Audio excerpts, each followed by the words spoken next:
Who's got a Yo, dog? wait, is barking? that a bird or a smoke Is that- detector? Is that a dog or fucking? Yeah. There's a boo thing. I don't know I'm if a it's smoke fucking- alarm Yeah, it's detective, a- you see. No, actually, the dog's 20 some years old, and we've been like kind of waiting. I'm Kinda gonna wanna take turn him out you with the up just a little 22. bit. All right, is that better? No, I'm just gonna turn your mic up just a little bit. You are kind of quiet, Mm. minus the Alright. the dog or whatever's popping in with the hiccups or whatever. That's louder. That's like Dan in the he's crying. Well, Carney, go grab the dog, fucking go along and give him a cuddle, or just fucking let him sit near your fucking feet. You know, Oh, the only way I'm going to cuddle him is hey, with the 22. Carney, everyone needs cuddles, mate. Everyone needs cuddles. You know With the that. 22. Yeah, poor Come on, thing. I need to take him out. No, We're gonna upgrade the clip factories. Just bring the dog up and fucking let him fucking next to your feet. Give him a fucking pat so he doesn't. Yeah, fucking just bring him over and say hello. Come on. You know you want to. Oh, come on, puppy dog. Oh, Jesus Christ! What happened there? I'm just here to help my sister if she needs me to, take care of it. Fair enough, mate. Yeah, like I said, he's already 22 years old. Holy shit, dude. Yeah, he's a dog. 22. That's a long time, man. Yeah. Little dogs do live 154 years longer. I think. Yeah, that makes sense. I'm like, man, I wouldn't want to live that long. Senile, blind, who knows what else. I'm like, he's probably been fighting it for so long. You don't know how to. Well, what is it? I think it's like one human year is like 7 dog years or something like that. Yeah, so It depends on what age, like where they are in life, because early on it's different than like when they're middle aged, like how far they advance, I guess, the way you say that. But essentially, yeah, theoretically it's like 7 years, 7 dog years is 1 year. By the way, Charles, I had a friend, and he kind of did a little engineering, but he was so cheap, and his wife had like a little lap dog type of thing, that he would actually use an esky as a carrier. I gotta pay that. I gotta pay that, dude. Like, honestly, fucking. It's not right. I get where you're going with that, but oh jeez, it's fucking hilarious, dude. Yeah, no, fucking. I've got a cat, and the cat fucking followed me home from work one night. Turned around, looked around, went, "Yep, I live here now. You're my fucking human." I was like, "Oh shit!" Now I've got a cat, and yeah, she's cost me a lot of fucking money, but I would not fucking. I would not fucking change fucking anything about the relationship that we have. Wherever the fuck she is, little evil mind fucking bitch. Seriously, fucking, she's like a fucking, what do you call it? Like a hot water bottle in winter. I'll wake up and I'll try to move, and something with fangs and claws will fucking claw and bite me if I try to move, because it's her bed. It's not my bed anymore. It's her bed. She gets under the fucking doona and under the blankets with me, and she says, "Okay, you're my hot water bottle. Don't move." I don't know that she moved into the fucking bed with me. So yeah, I appreciate people's pets. That's why I have a coffee mug that says, "It's not my house. My cat just lets me live here." Yeah. Yep. Yeah. Oh, now we are unlocking swarm computing. Harness the drone flock, which is the harvester and wire drones, to increase computational capacity. On a side note, Mr. McFarlane, I'm sorry, I'm slightly sloshed at the moment. Fucking had a great week, and it's Friday, so I'm doing that. But hello, Mr. Orlan McClellan. fucking. I'm sorry, I'm messing up the name, but Yeah, you can see you can see me in chat. Morning all. Fuck, I hope not. Jesus Christ, if it was morning, I'd be in trouble. But okay. Actually, no, it's Saturday tomorrow, so woohoo, lucky. It's Friday in the morning. Oh, you people with your silly American Backwards time on frames. Yeah. Hey, you're like 17 hours off of Texas Standard Time, so don't worry about it. Well, you know what GMT is, yeah? Yeah, it's TST plus 6 usually. Yeah, okay. Now, you try to explain to Americans what GMT actually is. Good luck with that, because I've tried, they don't understand what it is. But I'll give people a basic rundown, okay? Once upon a time, somebody decided to go make an atomic clock, okay? And it counted the stuff with atoms. So the clock was very, very, very accurate, okay? They did that in a place called Greenwich in England, all right? So GMT is Greenwich Mean Time, and that's where fucking the world's fucking time comes from. There's different time zones. You have to go and work out where you are. The Grinch lives there. That's why it's called Grinch Mean Time. Please continue. Pretty much. And you work out, okay, am I plus or minus GMT? And then I understand where you are and what time it is where you live. Yeah. But if you try and tell Americans what GMT is, they're like, "What's GMT? I don't know what GMT is. Oh, I've got fucking Eastern time and Mountain time and fucking." I know what GMT is because all this weird shit that no one around the rest of the world actually understands.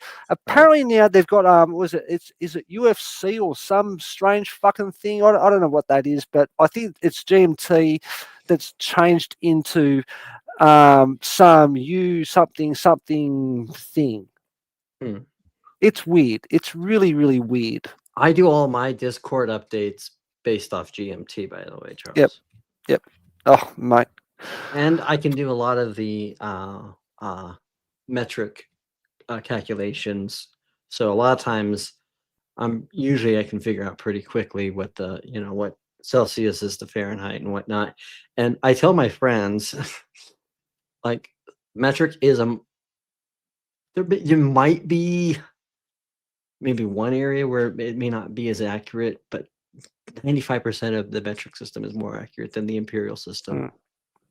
Well, I mean, the only time that I know that fucking Fahrenheit and Celsius actually fucking come together, I think it's like minus 40 degrees or something, where basically fucking they're both fucking minus 40. Right, and it just basically means minus. Yeah, it's fucking cold out. It's so cold. Yeah, if you take a piss outside, your urine will actually fucking turn into icicles as it comes out of your body. Yeah. So yeah. I actually watched a video about that earlier today, and I was just like, "Oh, that's nasty!" Like the dude turned around, he's like crying, "Oh my god!" And it looked horrible. Like it looked like the worst snow cone you've ever seen coming out of somebody's body. That's how cold it was where that dude was trying to take a whiz. And it was like, oh, just don't. Just don't. Go back inside the cabin, piss in a cup, and then put the cup outside and just never make coffee out of that cup ever again. So this will help. I always say this for my friend, because it sounds like, Charles, you're probably pretty aware of the different time zones in the United States, right? Yep. But but where I live, I'm -6, so Mountain Standard is -6 GMT. Yep. So. And it depends on if you're on daylight saving or not. Well, but I don't live in that state called Arizona. Yeah, so that's the only one that doesn't. One other, like, yeah, that's my neighbor. Doesn't. That was a smoke alarm. Yeah, no, that's the same thing. So Grumple is my neighbor to the east, and the state that doesn't have the time change is to the west of me. I think Caught in the middle. I think Carney has a question. He's putting his hand up, going, "I have a question." So it sounds like someone might be living in New Mexico. New Mexico. Nuevo Mexico. Nuevo Mexico. Albuquerque. Dead center. I've never been there, but apparently, fucking, if you walk down the street and go, "Yo, ese like a cocaine," fucking, you're gonna make some new friends real fast. I don't know. In New Mexico? In Mexico, yeah. No, not Mexico. New Mexico. New Mexico. Oh. Because half the state is like Native Americans, like especially like the Navajo. The Four Corners. Yeah. Someone give that dog a cuddle. I'm telling you, man. In fact, you might get a kick out of this, Charles. There's a valley in a very famous place in New Mexico called Chaco Canyon, and it actually used to be a mecca for the Pueblo people. They actually had like a metropolitan area, and one of the reasons why you cannot find, because the most indigenous tree in that area, to my recollection, was the juniper tree, and one of the reasons why you can't find any trees in the area is because the Native Americans, the Pueblo people that lived there, they actually deforest the entire area to build their city. Well, isn't that what happened to Egypt like 5,000 years ago? Fucking 1,000%. No. If you look at history, okay, apparently fucking Egypt. Well, now it's a fucking desert, but roughly about 5,000 years ago, fucking they had trees and shit all over the place, and fucking then apparently something happened. I'm guessing human beings happened, and they just chopped down all the fucking trees, and now it's just fucking sand dunes as far as you can fucking see. But I don't know. Well, but the funny thing is that there's like a mythos that a lot of people have in America that it is the native man who is in balance with nature, and it's like, yeah, not all of them. Good luck with that. Yeah. On a side note, Jim Bowden, good afternoon or good evening, sir, I should say. Fucking, it's a little bit late now. I should stop saying good afternoon to people because the sun's gone down finally. Yeah, it's morning here. It's almost 3 o'clock in the morning. Why are you awake? Yeah, it's got to be close to what, 7 o'clock p.m. your time, if I'm off the top of my head. Around, I know there's a couple of different time zones in Australia. Yeah. Well, no, there's only 3 time zones in Australia. Okay, so on the east coast, fucking right now it's fucking 6:58 p.m. In the middle of Australia, fucking it's roughly, I think it's about an hour and a half behind us. On the west coast of Australia, where Perth is, it's 2 hours behind where I am. So somewhere between where I am and Perth, it's something in between. Yeah. But there's also got we've also got what do you call daylight savings, and some places do daylight savings, some places don't do daylight savings, and that just wrecks shit up big time. So yeah. But I'm pretty familiar with the time zones up there because I've had some friends there, and that's why I know terms like esky and all that. And I'm like, what are you talking about? I'm like, that's what they call coolers. Tell them what an esky is. Yeah, an esky is a cooler. Yeah. What we call a cooler in the United States, or an ice, I think, a portable ice box type of thing. So I thought he meant walking backwards. No, with the esky. If I was walking back with an esky, fucking, it depends on what's in the esky. If the esky is full, I'm not walking away. I'm fucking standing my fucking ground. If I drank everything in the esky, yeah, I will fucking stand back. And you can have the esky because fucking everything that was important is now going through my kidneys, and I will piss on the ground, just like what's his name, the dude in that zombie movie. What's it? Used to be in Fresh Prince of Bel-Air. Oh, you're talking about Will Smith from I Am Legend. Will Smith. Yeah, I Am Legend. Yeah.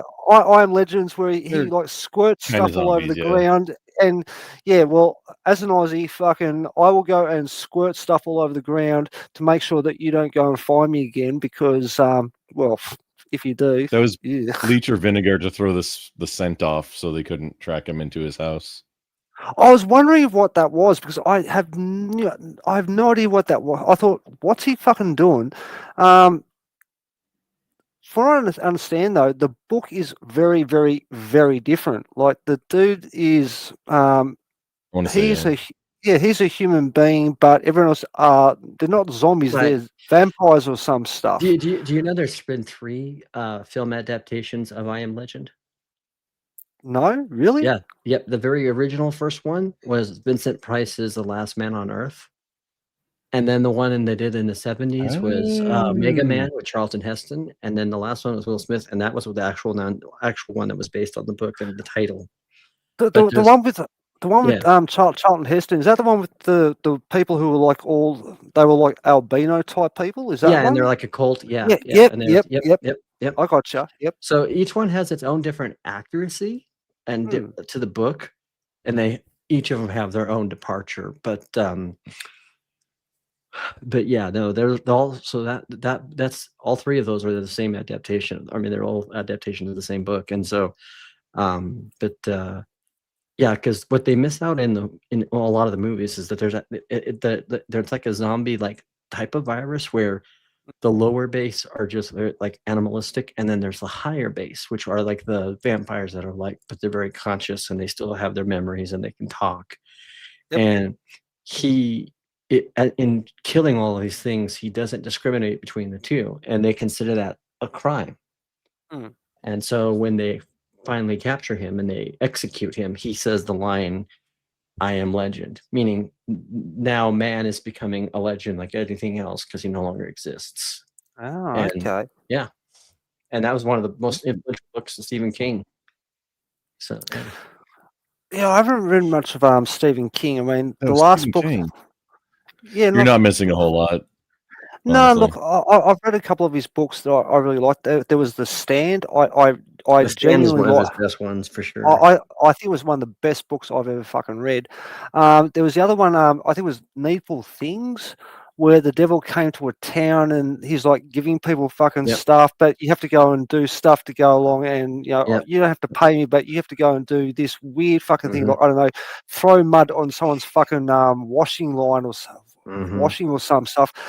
And he's like causing all this fucking chaos in the town, and the cop is the only guy who turns around and goes, "Yeah, you know what? I don't need anything from you." And now he's trying to work out why the fuck his town's gone completely insane. Yeah, and people die, and they're holding these things that they think are really important, and it turns out they've got some useless piece of crap in their hand, like it's worth nothing. Yep. And I thought, did you ever see the movie adaptation? The one with Ed Harris. Ed Harris was the cop in it. And was it the one with Ed Harris, like Al Bundy? No, Ed Harris, actor Ed Harris. That's not. Yeah, that's not Al Bundy. Like no. Al Bundy is played by a different actor. Ed Harris. I'm thinking fucking. Are you talking about the one with is it Donald Sutherland was the devil? Is that the movie I'm thinking of? Yes, he's the one that's the devil, and then Ed Harris is the cop. Yeah. Yep. Yeah. Yeah. No. Look, I don't like watching. Okay. Yeah, I don't like fucking Stephen King movies as a rule. I think you're thinking of Ed O'Neill, who plays Al Bundy. Ed. Oh yeah, it was Ed. Yeah, I was for sure. Ed Harris in The Rock was really good. Yeah, he's good in The Rock. He's really good in The Rock. In Apollo 13. I liked him in Appaloosa with Viggo Mortensen, and then I thought he did pretty well with the Westworld adaptation TV show. So, what is there a new one? Oh god, the one that they did one a couple of years back. Yeah. I would ask questions, but I don't want to, because pretty much everything I've seen in the last fucking 10 years has been complete and total shit. So the first season is actually pretty amazing. But he plays the character that kind of is the creator of it all, and then so it's really not too bad. But then I think halfway through the second season, it is like, And that's how it is. A lot of stuff is they'll start off with its first season and then it just goes off. Very few shows get actually better or stay good with the seasons. So. Yeah, just think Mandalorian. Fucking that's all I can say with that one. Fucking first season, fucking awesome. Second season, oh yeah, this is good. Not as good the first season, but let's see how it goes. And then after that, oh shit, fucking a spiral down the fucking drain. Like, ugh. Yeah. All right. But yeah, so my favorite, I again, and this is where I have the difference where I'm different. So a lot of people like Stephen King for the horror aspect. I like Stephen King because of the human character dynamic. So to me, he makes really great characters. His way of pacing some of his stories are not good. A perfect example of that is Salem's Lot, which is paced like, I mean, it's like drawing out. It's like it's drawing fingers on a chalkboard. However, the characters in it are very well in depth. But my favorite of his books is The Shining, because there's an interesting dichotomy in there, which is that he's a guy who's trying to provide for his family by taking this job. He's doing it to get himself space to get motivated and get kind of refreshed and get ready to write and do something that he wants to do, while also getting paid to take care of an old hotel. And so his life, he's been through jobs, many different jobs, and now he's got this job and he's doing the right thing by any standard, which is to get a job and pay the bills. But he now has a job which is taking care of a hotel that wants him to kill his son, that wants him to, and so that is an interesting dynamic of, out of this duty of trying to be a good dad, what do you do? Do you do the thing that's going to provide you money, or are you going to do the thing? Yeah, and that's such a brilliant thing in my mind. I have to ask though, are you talking about the book or the movie? Because I'm talking about the book. I'm talking about the book. Yeah, we have to talk about the books because the movies are kind of shit. Like they really are fucking bad. I do appreciate The Shining, the movie, for a different reason, but it's not the book, and I can appreciate both without having to do versus. However, the book is superior. The only thing is that I think Stephen King, there's some things that he has in the book that just weren't going to translate well to a movie. One of them is a fire hose that comes out of the thing with sharp teeth, right? That makes me think of ABC for years. I'll be fair. Fucking, there's 3 movies that I've seen with Stephen King. So there's fucking there's 4 books I've read of Stephen King. So there's what do you call it? The Stand. Sorry, The Stand. There's Christine, there's Cujo, and fucking the other one I was fucking mentioning before. Fucking, I'm tired. It's been a long day. Don't mind me. That's right, Needful Things. His books are good, but there are some books that I've started to go and read and go, yeah, I don't need to fucking read this book. What's that one where fucking the chick fucking smashes the dude's ankles because he's a fucking Misery? Yeah. Oh yeah, fuck that. I started reading that. I was like, yeah, no, screw that shit. I don't want to fucking read anymore. I was like, that's just wrong. None of his movies have ever fucking been good. Like none of them. They've all part been of that. shit. Part of that's because there's a dynamic between what makes a good movie and what makes a good book sometimes. And the other thing I think is that when you have someone like Stanley Kubrick who does his version of The Shining, he's taking it in a completely different direction. And my only real big criticism of Kubrick's film is that it goes against, I think, the heart of the story of The Shining. And that heart is the father's love for his son. And for him to go so freaking crazy at the end that he doesn't even know that he's going crazy, right? Like that's not in the book. In the book, he knows it, right? In the book, he's realizing that this thing is overcoming him, and it's parallel to his drinking, right? So it's also a direct kind of tale of what it means to be a father and a husband while also being an alcoholic. And that's the whole reason why King wrote the book in the first place. And so, like, it's the monster within type of thing, and he sees it and knows it, and at the end of the book, he does what he has to do to protect his family, which is to destroy the place he's been tasked with taking care of as his means to take care of his family. And that is so missing from the movie, because in the movie he's just, and I think part of that was Kubrick. I think the other part is it's Jack Nicholson just taking that role and putting it on steroids. And it's worth the watch because it is great acting. But that's the, there's a lot of things you could argue, you could take liberties with a movie, but to me, with a book, but to me, you have to at least get the heart of it. And the heart of that book is the love for a father, a love of a father for a son.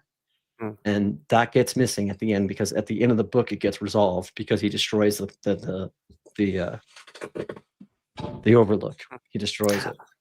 I just have to go and respond to the Farney in chat, because he said that Cujo, much better book than movie. Long story cut short, boys and girls, the book is way better than any fucking movie. In fact, the only time I've ever seen a book be fucking bastardized and be better than the movie was Forrest Gump. Now, if you guys have not read Forrest Gump, that book is fucking just flat out. You may as well fucking go along and. I think you mean the opposite, right? Where the movie is better than the book, right? That's what you're saying. That's what it implied, but that's not what he actually said. Yeah, no. And also, Mr. Farney, welcome in. You can come on up if you want to. We're talking about movies right now, but however, we are doing a lesson on AI with the thing that's on the big screen. Yep. And eventually when Grumple makes me a millionaire, fucking I will sell my shares and retire, but that's because the AI thing. But sorry. Oh man, you missed it. Okay, so look, if you look at the thing, money isn't the thing anymore. There's no more investment. We're past money. Well, Grumple, just put some zeros in my bank account with a 1 in front of it. There's no more bank accounts. Wait, do you understand? Hang on. Right now, available matter, this is on Earth, 5.9 octillion grams. We're gathering matter and turning it into wire. That's what these two different harvester drones are gathering, the matter that's on Earth. The wire drones are turning that matter into wire, and then the clip factories are turning them into paper clips. So we're at 374 quadrillion, and it's going up fast.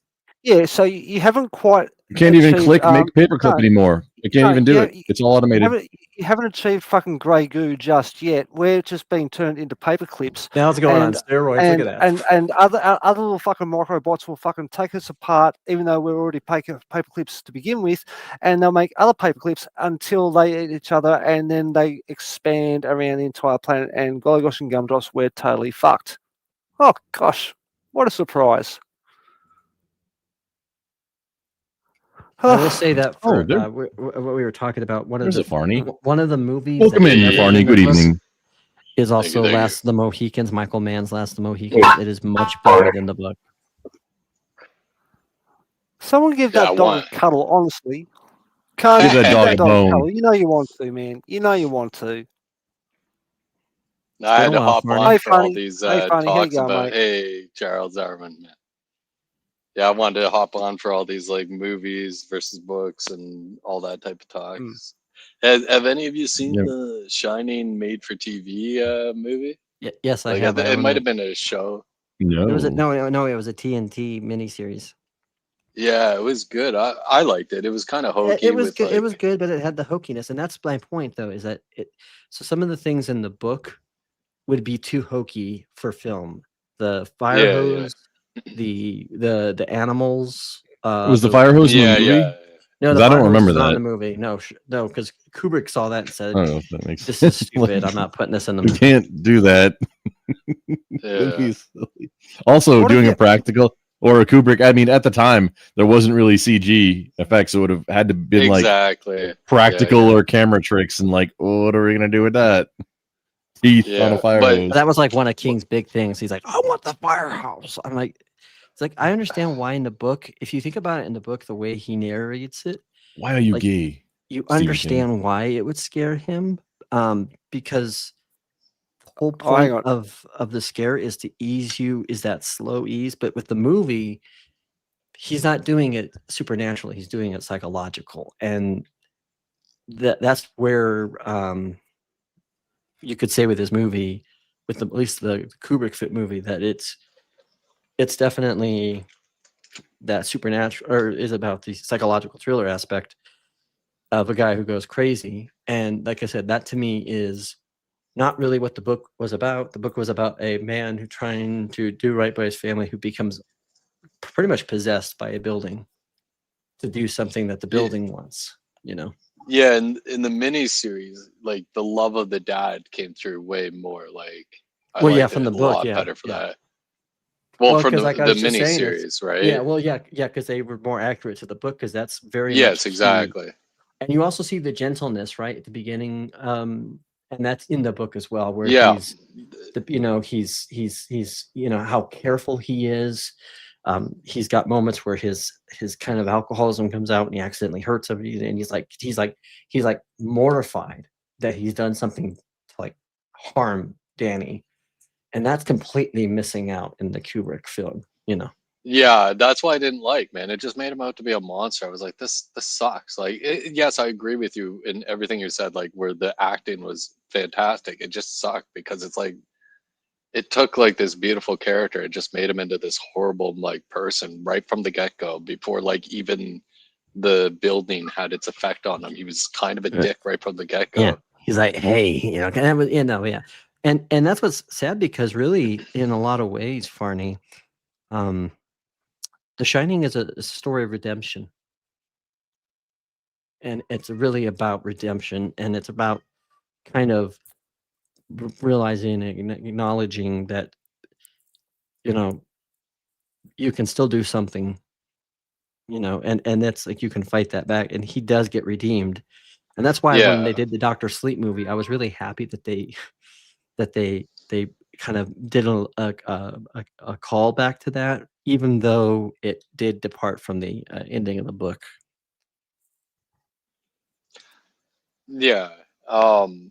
Did you guys check out the Alien series? I think it's called like Alien Earth or something. Oh, I heard about it. I refuse to watch anything associated with aliens. Yeah. Romulus was okay, but it was basically a fan film. Off. Fuck I off. said okay. I said okay. I didn't say good. I said okay. It's alienese, right? It's enough of the flavor texture to make it feel like it's an alien movie, but it doesn't have good storytelling or any of that. Oh, dude, like this series is way better than Romulus. Like it goes into like transhumanism and like what it means to be human and all that. Like it's really good, dude. And then of course there was that crappy movie Alien Resurrection, which yes, that was awful. It is a crime against humanity in cinema, and that was so bad. Let's be clear. I liked all the alien movies, even the bad ones. No, let's be clear, okay. Man, but it was bad. Alien fucking, I wasn't fucking young enough to go and see that, and I watched it, and it was kind of boring. Fucking, there was this monster in fucking air vents and shit, and it was like, okay. The original? The original, I was like, didn't really fucking strike. Yeah, the Ridley Scott one. He's talking about the Ridley Scott one. But then fucking, Ridley Scott made that movie. It was awesome. Hooray. Then James Cameron came in, did fucking Aliens, and Aliens fucking special edition with the fucking robot guns. I was like, fuck yeah. And there's one fucking time I've seen that movie where fucking you see Ripley find Burke in the fucking hive, and he's complaining about the fucking alien in his chest wiggling around and shit, gives him a grenade and fucking walks away, and he's like, oh, help me. He's like, yeah, fuck you, I'm getting this fucking kid out of this fucking place, and gets off the fucking planet. That was the best movie ever.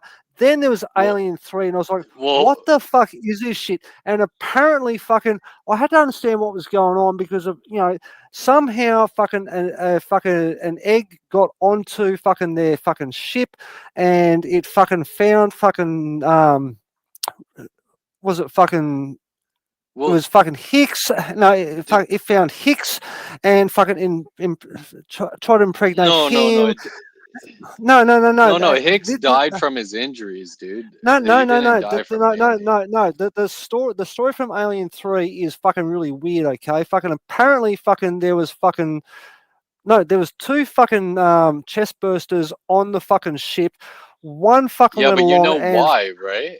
No, hang on. No, hear me out. One fucking went and one fucking tried to impregnate. I think it was Newt, and it couldn't for some strange reason. She was too fucking small, too young, or something, and so it impregnated fucking Ripley.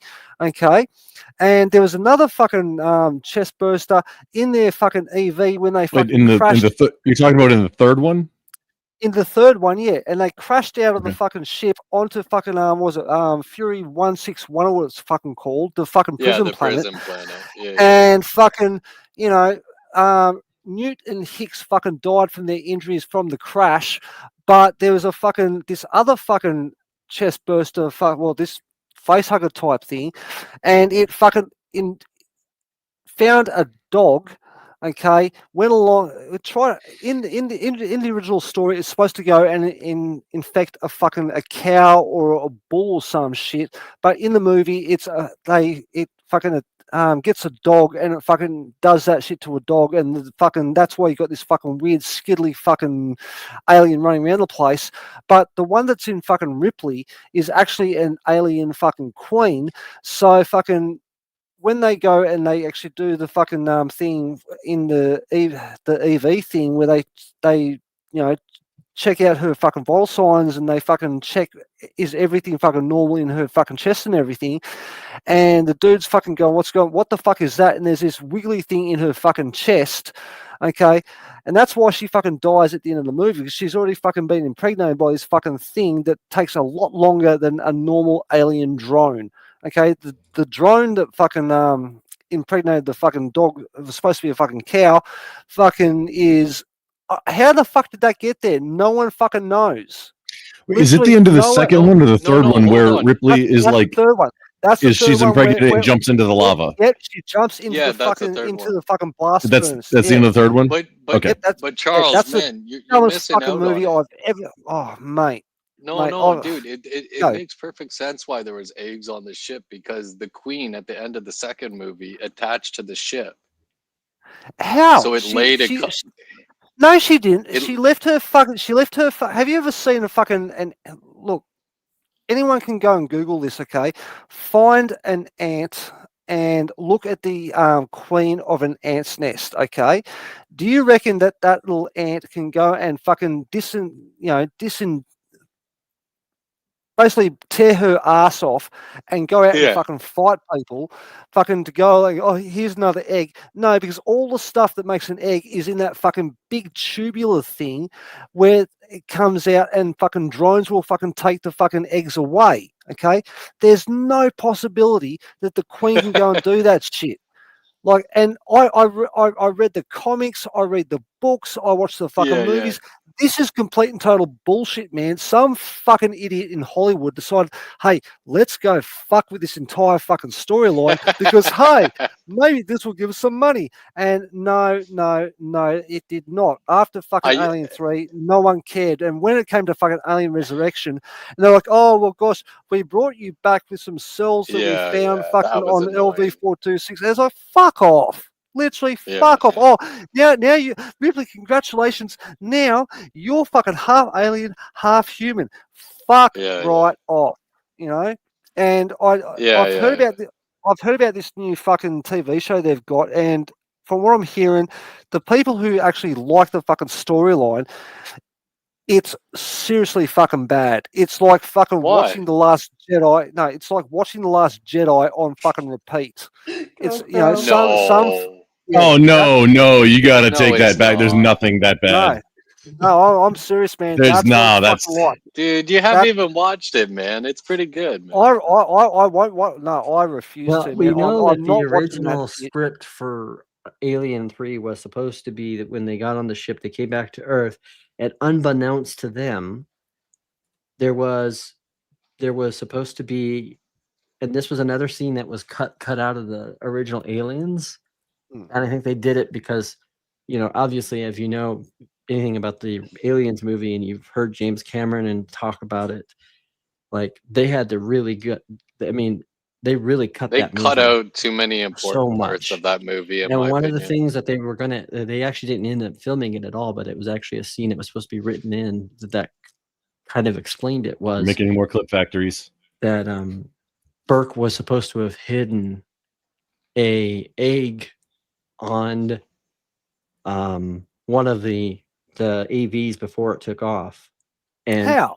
I don't explain that one to me. I don't know.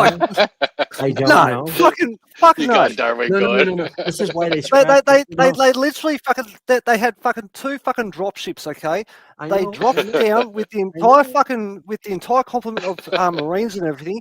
They got down there. Fucking the original ship thing blew up. Was that Burke was supposed to be taken. When she goes down and gets Newt, she finds him. And she grabs him, even though he tried to kill her. No, I'm just saying this was part of the original. This was part of the the original. They were doing this in the pre-production. And then what was supposed to happen was he was supposed to take either an egg up there, or something was supposed to happen. And then what they realized was, and James Cameron, to his credit, was like, "Yeah, this is just way too contrived." But originally, what they wanted, 20th Century Fox wanted to do was to take Alien 3 and basically put an alien on Earth, and that was supposed to be the original thing. And then they changed it, and when they brought David before Fincher, AVP, well, then you know if AVP was planned at that point? Or? No, about 10 years ago, fucking someone actually wrote a script for what would happen if after Aliens, you would fucking still see fucking Ripley, Newt, and fucking Hicks, and I don't know if it was fucking Fox or Disney. Fucking, I'm guessing some Disney executive turned around and said, "Yeah, no, I'm going to fucking nuke that shit," and they fucking stopped it from going to production. They're like, "Yeah, no, we're not going to do that stuff," and that would have fucking excuse me. That would have got rid of the whole fucking Alien 3 and Alien Resurrection bullshit because they were garbage. Sparks and Half Hood in the house. Good evening. I will say this, Alien 3 was debatably one of my most hated films because they killed off Newt and Hicks for no reason. Yeah. And it's those were 2 really cool characters. The directors characters, Well, the director's cut of the Aliens was so important, the scenes that they took out, and I don't know why they took it out. It wasn't that much longer of a film, and it's it showed why Ripley would have such a connection to Newt, because it showed that she lost her own daughter and stuff. And that's why Alien is really it was such a better movie with it. I don't remember all the characters. Who was Newt in Alien 3? Newt was the girl? Kid. Just a little kid, yeah. But it came out at night mostly. It was like 16 minutes. The special edition is like 16 minutes, and it shows fucking Newt and Super her family huge. on the fucking Big on deal. the planet, and they find the fucking alien spaceship. Dad comes back with this fucking thing stuck to his face, and then fucking next thing you know, fucking they're talking to fucking Ripley about, "Oh, we've lost contact with this fucking colony. Can you be an advisor to come and tell us what's going on, rah, rah. You won't be going in with the troops. You just come down on the planet for no fucking reason, fucking, and we'll keep you fucking safe." Yeah, bullshit. And then the robot guns, the robot guns had me fucking absolutely fucking going. Oh, I love those how things. It was tracking each round. Yep. The other thing that I loved in the director's cut, and it's more of a kind of a really good kind of cutaway and segue too, is so after she has the meeting with the execs and they're like, well, there's been people living on that, people living there, and they haven't reported. And the idea that we know exactly what that planet is and what's there. And then as soon as he's very cold about, well, we've never had a problem with there. And then you see the little kid with the trike, with the Wayland trike going down the hallway. It's like, how many people? How many people? Oh, I don't know, 60, 70 families. Fucking yeah. But and that kid on the fucking trike, man, I was like, oh, that dude's gonna get fucking eaten, man. I'm telling you. Yeah. And then they get there and fucking they're walking around and fucking like everything's fucking locked down and there's fucking not just blast damage to the fucking when you the realize structure, how many things, but how many there's people like stole from that movie, melted shit. Well, yeah. Oh fuck. Like for example, Batman stole from that movie. Yep. People don't believe me, but you have to like agree, right? What? Like that's 16 Batman minutes. stole a scene from Aliens. Which scene? In which I'm assuming you mean one of the like big screen Batman movies, or the original first one there. Yeah. So when there was supposed to be a third Michael Keaton Batman movie that we might still get at some point. Oh. You're talking about when Batman goes into Axis chemical plant. Yes. Yep. And it's all fucking pipes and shit, and it's all dark and mean. And then I gotcha. He shoots like the door down and breaks into it, and then it's like, and if you look beat by beat, the idea of her when she's got like the little tank whatever that thing is that she pushes through the wall and all that, like it's like if you see it, and then you see like the long shot down the like the pipe kind of corridor area, it's like beat for beat ripped off.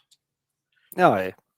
Well, that's the thing, though. I mean, like, people fucking in Hollywood don't have fresh ideas. They recycle stuff that worked somewhere else, and it's like, oh, I'll take that, I'll put it in this, and oh, look, we just made a new movie. Yeah, go get fucked. That's why Hollywood is fucking dying.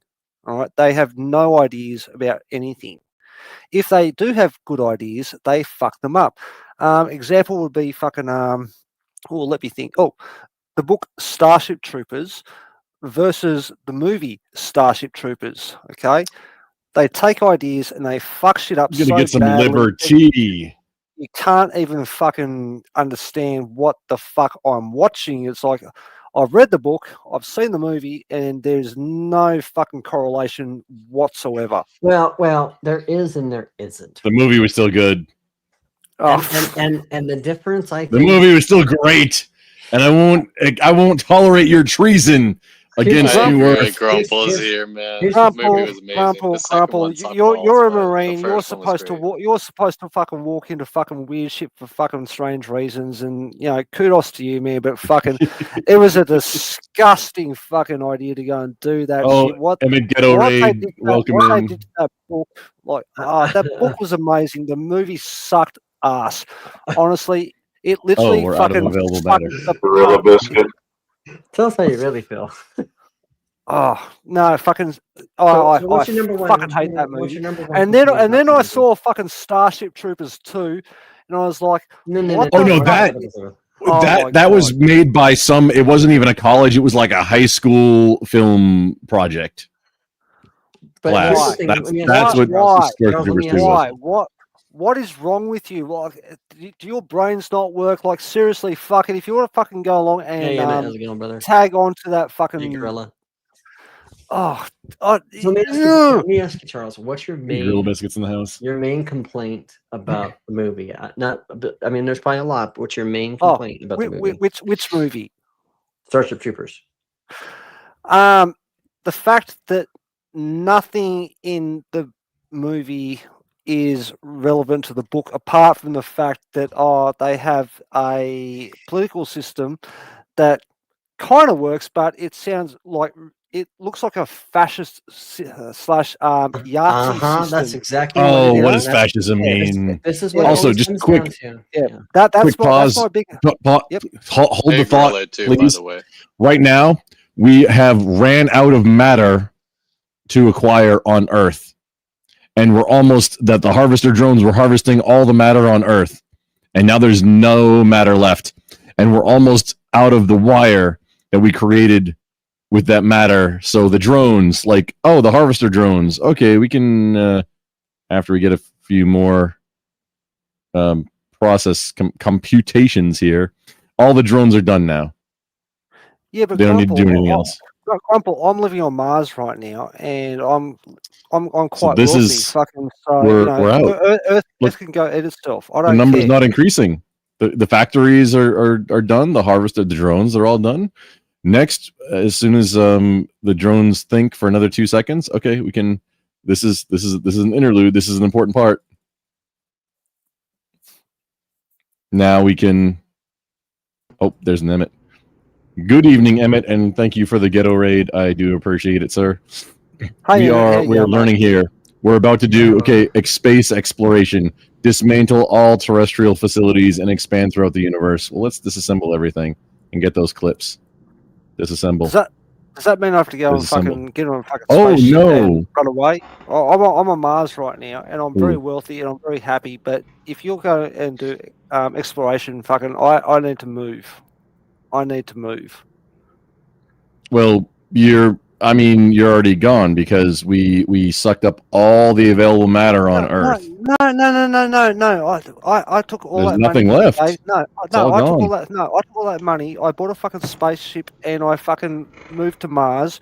And look, we're going. We're doing space exploration now. Yeah, so I'm going to leave Mars here we and are. go and attack Mars because unfortunately, fucking bone density does not work in outer space. And after Mars for a couple of months, fucking my bone density will fucking literally fucking just turn into paper. But I'm running away from the fucking tiny little fucking midgets that fucking Grumple made. I have to ask you a question, Charles. Go ahead, mate. Yep. Ground control to Major Charles. Commencing countdown, engines on. I should go ahead, mate. I do love that song though. Not just Space Oddity, but Life on Mars. I love that song. Oh, love great song. I think that song's a bit. It's a bit sad. Of course it is. Life on Mars, man, reminds me of Total Recall. That was a great movie, but the second movie sucked balls. Well, now we're going back to the great Paul Verhoeven sci-fi trilogy, which Charles obviously is not a big fan of. And if you look at all three movies in the unofficial Paul Verhoeven trilogy of sci-fi films, they all have a common theme, and it all has a common tone, and that is the humor of an idea of a top-down utopian world where either a corporation in the first film, which is RoboCop, the second one, which is government and Omni Consumer Products, OCP, and then the third one, which obviously is Starship Troopers, which has to deal with top-down autocratic military systems, and so it LARPs on that for a bit, and I can understand people who love that. And also, don't get me wrong, there's obviously differences in the material, but when I talk to most people, that is the people who really don't like the movie. That's really where it comes down to, is they think that it is a LARP on the military, that it's a LARP on what a liberal's mindset of what a like an autocratic top-down authoritarian military system is. I would argue that it actually works on both fronts, where it's both a humor on that, but it's also a humor on the idea of how liberals also, a bunch of commies, look at Gorilla Biscuits, military systems, right? So I didn't know that. I appreciate that. But so to me, I'll always love Starship Troopers because it had a lot of elements in it that reminded me of some of my favorite sci-fi material. Obviously, it's not the book. The book is a masterpiece, but at the same time,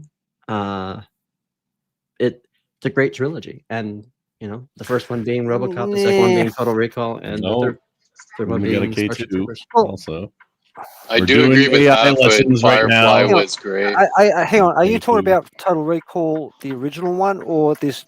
I'm talking about the original one with Schwarzenegger. Yeah. I forgot there was even a reboot. Like, did anybody see that? Yeah. It's okay. It's shit, dude. No, it's shit. It's more accurate to the book. No. I saw it, but it was awful. It's awful, but it's more. I like the movie too much to even read the book. Okay, because I don't want to get disappointed that it's not. Total Recall reboot and fucking RoboCop reboot. They're both shit. They're just. Both I didn't even crap. know RoboCop did a reboot. That's I just. Yeah. And what's missing is that humor. Who's fast?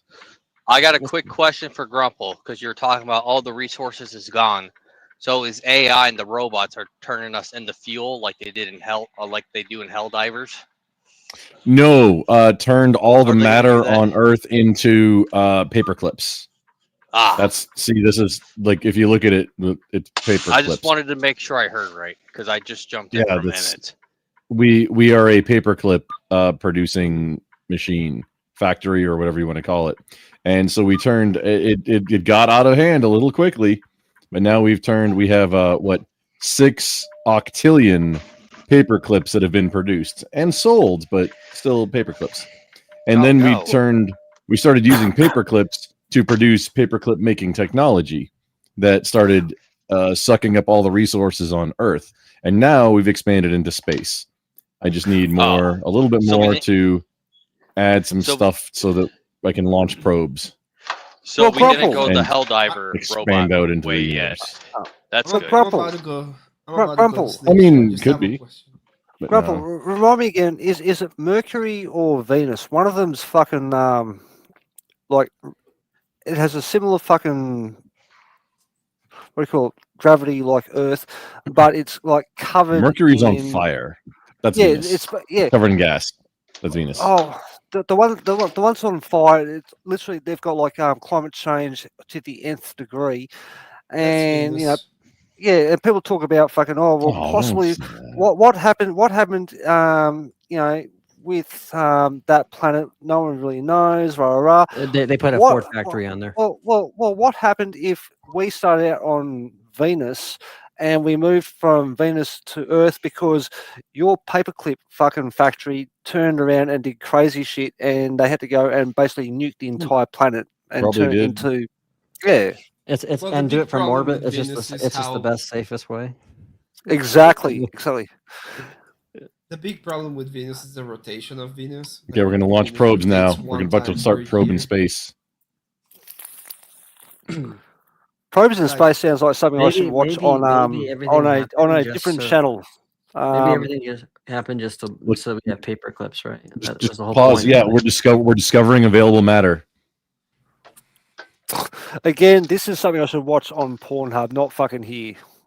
Oh, God. We're not able to. We haven't acquired. Then we have to have drones that acquire the matter and things that turn the matter into wire. So we need harvester drones and wire drones again. Oh, should I have dismantled them? I don't remember. Yeah, you dismantled them. I guess we'll make some more.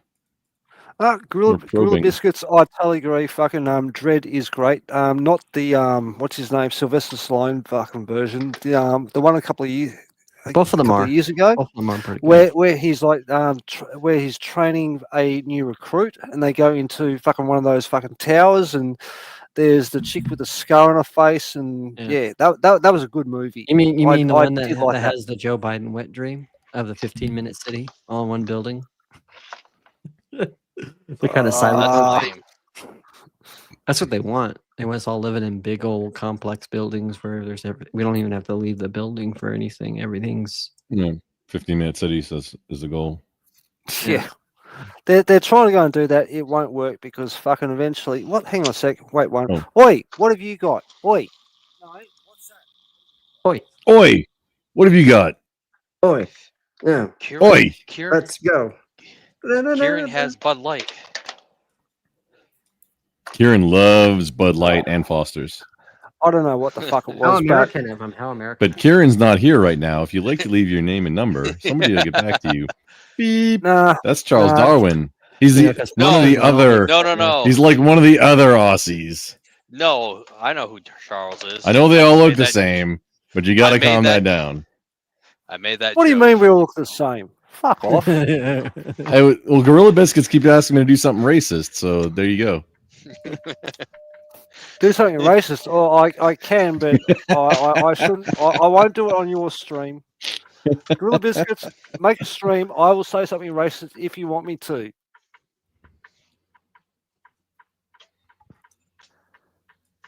Oh, Emmett rage quit. He just wants to go to sleep. I get it. Yeah. No, he said in the back chat he's going to rage quit. I don't know why he joined him. Sleep is for pussies. Like, what do you need that for? Besides, if you want to go to sleep, fucking what you need is a chair like Grumple, where you can be on fucking stream at the same time talking to people, and just like nod off, and people will go, "Hey Grumple, are you awake?" And he's like, "Oh no, we're stuck." All right, Rage Quit. Oh, really? Another one? Crap. Well, that's all right. Who's roboting? That's probably K2. Because he's probably driving. Although I can hear his blinker for some reason. Yeah, or he could be at a drive-through of a Macca's. That's fair. That's fair. Oh, if he's not in Australia, he's not at Macca's. Come on. All right, guys. I just wanted to come on for a bit for the movie talk. I gotta head out. It's fun talking. Good to see you again, brother. It's been a while. Yeah, great to see you, man. It's been a while for sure, Mosman. Thanks for having me, Grumples. Yeah, Darwin. Funny. Yeah, keep it sexy, we are happy to go and have a chat with you anytime, dude. Fucking, especially about movies and books and much love, bro. the differentiation between, fucking. But you take care, mate. Yeah, you guys all take care too. Hey, God be with you all. Keep it sexy. We'll do more next time. I'm doing like an AI lesson right now. It's like a cautionary tale. For sure, man. And I'm getting. I'm gonna be practicing with my fiance and getting her to do the karaoke with you and all that. Yeah. So do some cringe. Nice. Oh, so y'all can both come up for the next one? Yes. Yeah. Sounds like you already have a song picked out then, huh? Karaoke time sounds good, man. I'm telling you. Yeah, man. You know what you're gonna have to do is. Anyways, be well, guys. You're all legends. Funny, we're holding on. We're holding you to that. Fucking, you have to be here for the next fucking Grumple fucking karaoke night. Okay, don't fucking run away. It's up, man. All right. If I could do fucking MC Hammer, if I could do MC Hammer, you can do any other song. Man. You can do anything. I'm telling you, dude. It'll be awesome. Yeah, I literally still can't log into Discord because I'm still working on recovering my data loss event. Because it had my password spreadsheet in it. And man, Discord is like I used the wrong. Like I recovered using a real phone number, but I recovered the friggin' wrong Discord account that only had. It was like I don't even remember what this was for. Yeah, so I burned up a whole ass handset phone number. So I can't promote it in Discord. The only thing I can do is like figure out sometime in the next week or so. Like I guess we do this again, and then start just. If I hang out with people on their stream, start just like, hey, it'll just let me know. Yeah, sounds good. Probably I guess the next 2 weeks we need to. Yeah, probably around the 10th. That's her birthday, so I'll be hanging out and all that, and yeah. So hopefully it'll work out, man. I usually do Thursdays, so the 9th. Does that work for you? Yeah, the 9th probably would work, I think, because I'll probably because then it's the next day is her birthday. Hey, the pre-birthday Grumple present. I didn't realize you sing with us. It's been a while, but you got engaged. It sounds like that's cool. Yeah, dude, I proposed on the 15th. Congratulations! Nice, brother. Congratulations, seriously, dude. I DM you on Discord, except I can't right now. Oh, dude, that sucks. All right. Well, get her going, man. Maybe even just start fresh, man. Might as well, celebrations. Right? Well, no, I can recover it, but I don't want to mess with it anymore in case I don't want to mess things up with Discord because it's Discord and Twitch are like the worst, absolute worst platforms. They can just ban you for nothing. Oh, dude, Discord is the fucking devil, man. Discord is the fucking devil. Are you saying that you were banned by Discord and it was because the 3-letter alphabet organization might have found something systematically wrong with something you posted? No, nothing like that at all. Well, I'm about Gorilla Biscuits, people in chat. Okay, Harvester drones. Lovely to have you as Take well. It easy. And I'll talk to you all later, eh? Be well. Take care, Farney. Take care, mate. A Canadian A, yeah. If Farney, you keep it sexy, man. Please don't. You don't have to stay up. Keep it well, sexy. I want to. If you ever lose the bet, what we need to have is have him sing in that Canadian accent. Louisiana woman, Mississippi man, we hear better than anyone can. Nothing will tear us apart. There's too much love in this Louisiana. Nothing but a country boy, right? Or no? No, well, that's a different Thank song. God I'm a country boy. Yeah, I was talking about that. Oh, we're increasing paper clips now. Okay, I had to reboot the swarm. We have drones. We got drones doing things, so we can use the drones to get more processes and things. Reduce damage to probes from ambient hazards. I need 5,000 more. Or just 5 more. 5,000 more. Okay, here we go. You know, I think this is the first time, Charles, that I've just been on a panel this long with you. I mean, I've always seen you in someone else's panel or seen you in chat, but it's a good conversation. Oh, look, you know, I do try.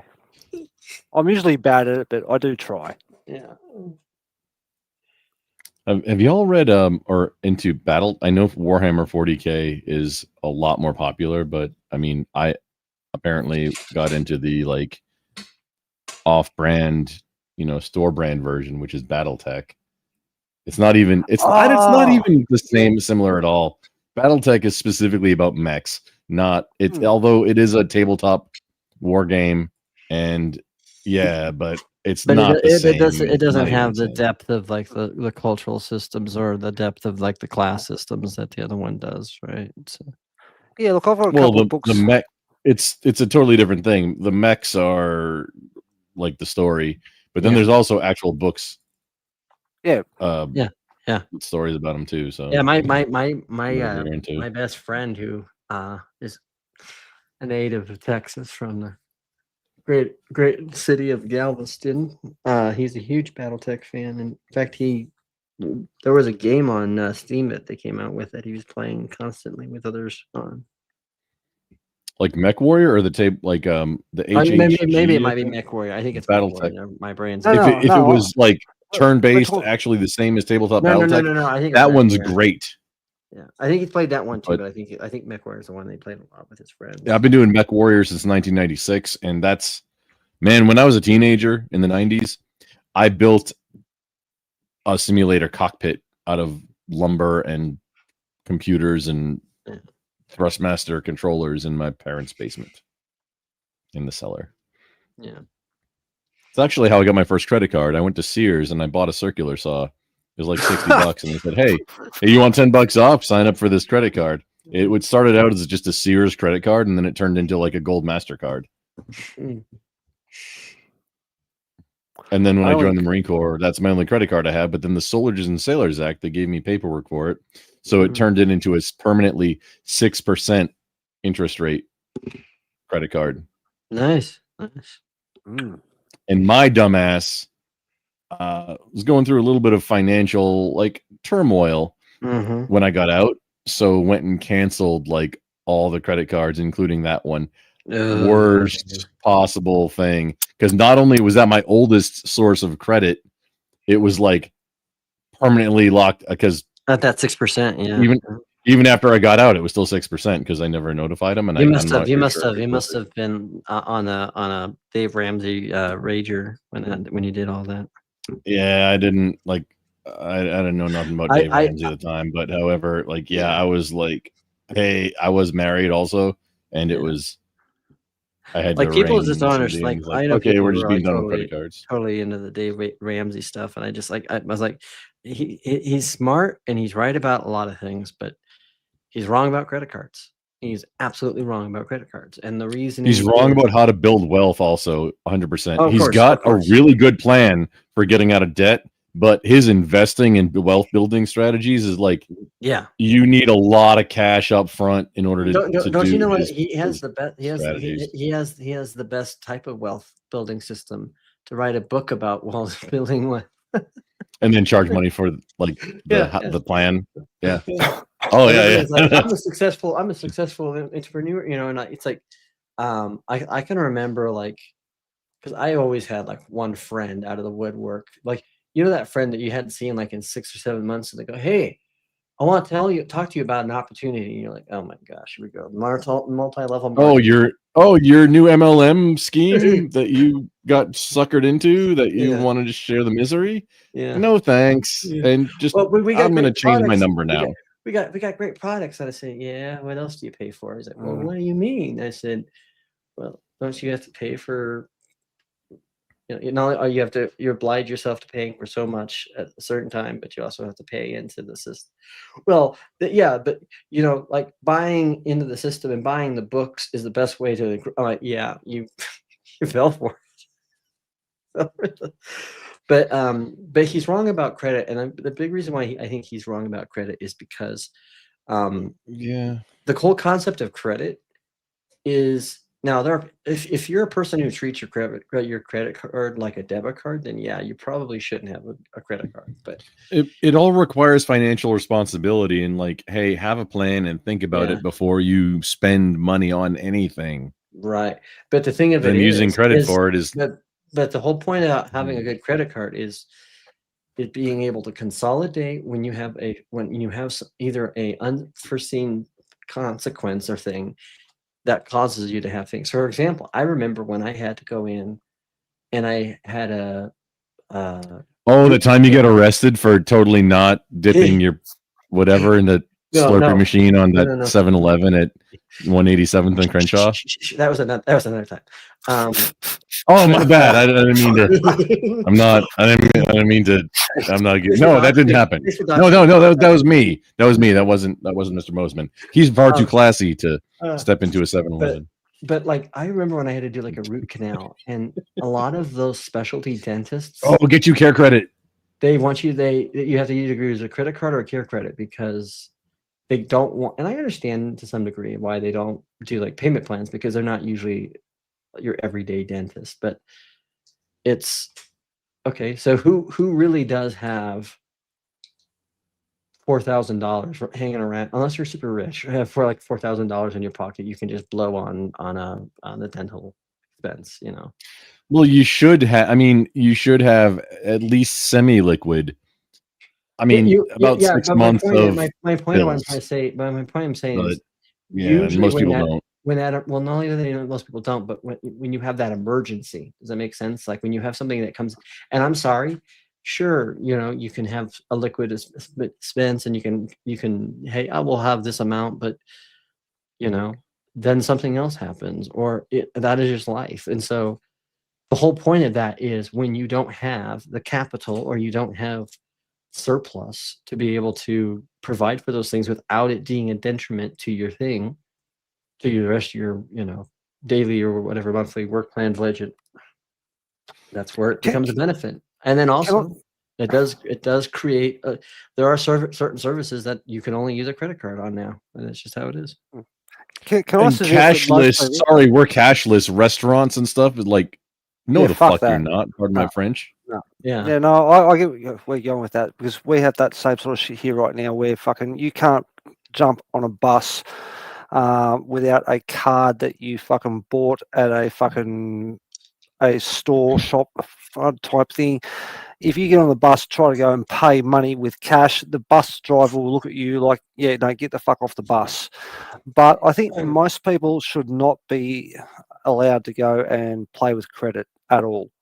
They don't understand how it works. They don't understand how it works, yeah. And they don't. It needs to be a class in public high school, which, from what I understand, some places maybe it is, but how to do taxes, how to responsibly using a credit card, hey, use it for those balloon things that pay it off a month or two, maybe at the most. But yeah, Grandpa, where was the last time you've got kids, okay? When was the last time you heard that your kids were taking social studies where they would learn how to go and balance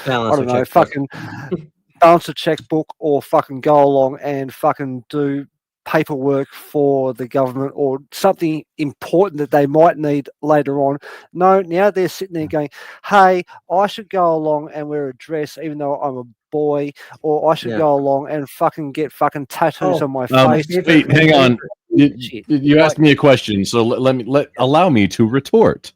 So my oldest is 8, and they're in private school at the church.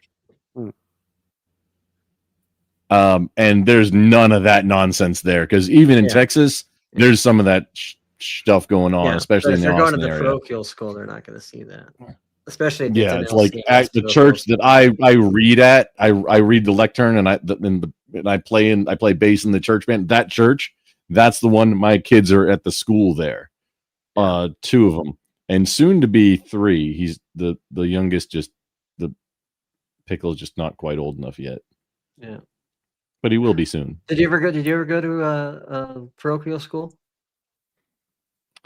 I did public and then Catholic school for 2 years of middle and then 2 years of high school, and then back to public school. Gotcha.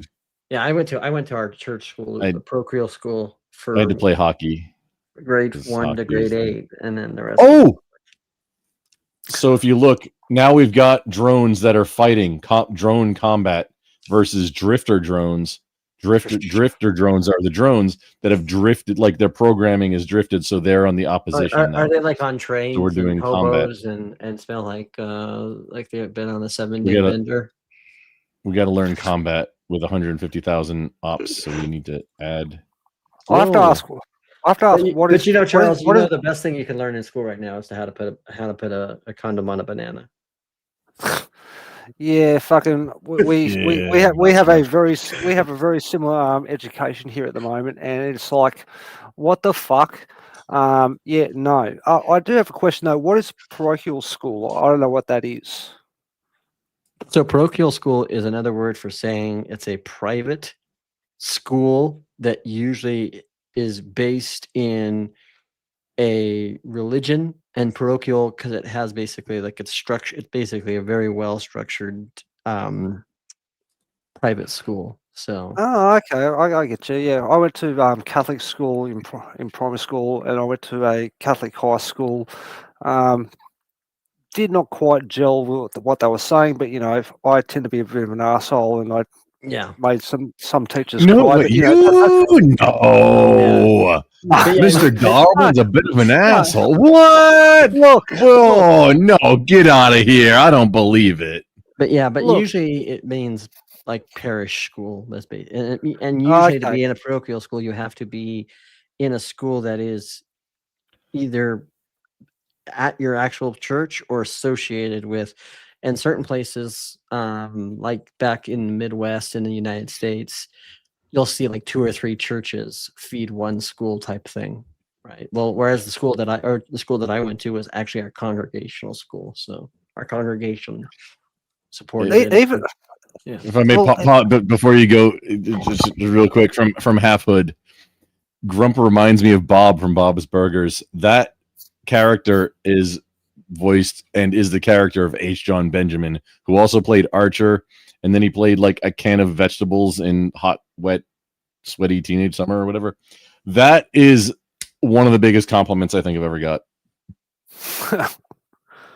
Because Archer and Bob are probably some of the funniest characters in all of cartoondom.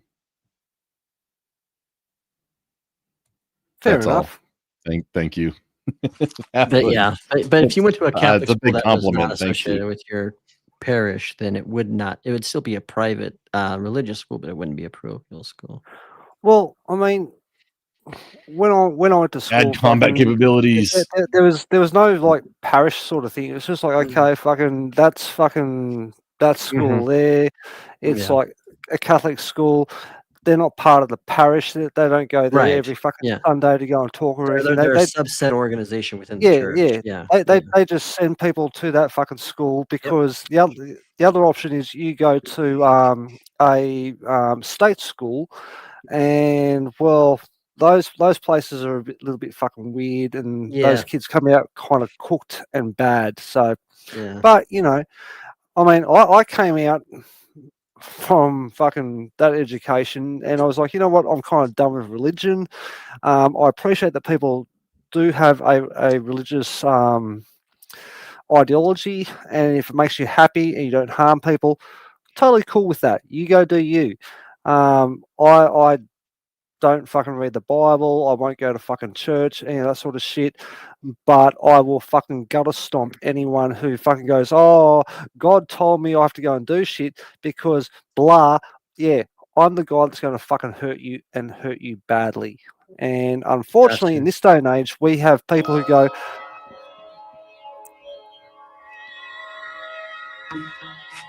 oh, we just started.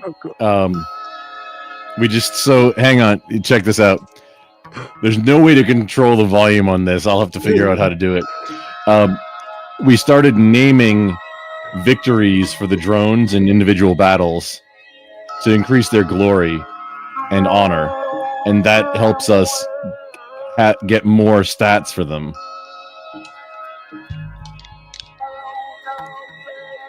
You're stuck hearing there's some vocoder going on, and I'll figure out how to reduce the volume. I don't know how. Defeat. Grumple, it says defeat. Defeat. Hello, everybody. Well, we gotta increase. We gotta. There's a rookie numbers. We get not as many. We gotta get more max trust to get more stats onto these things. Gain honor to increase max trust. He's got all the Yomi in the world. My name is Toji, and I like to help you with your banking solutions. Can you please give me your social security? We haven't killed a single drifter yet. We got to get this done. Oh, 175,000 ops. Okay. Hello, my name is Alma. My name is Stephen, and I'm here as your tier 1 help desk person. Please give me issue. I am trying to locate your credit card on file. Please submit the number to us with PIN and expiration date. As long as we're increasing.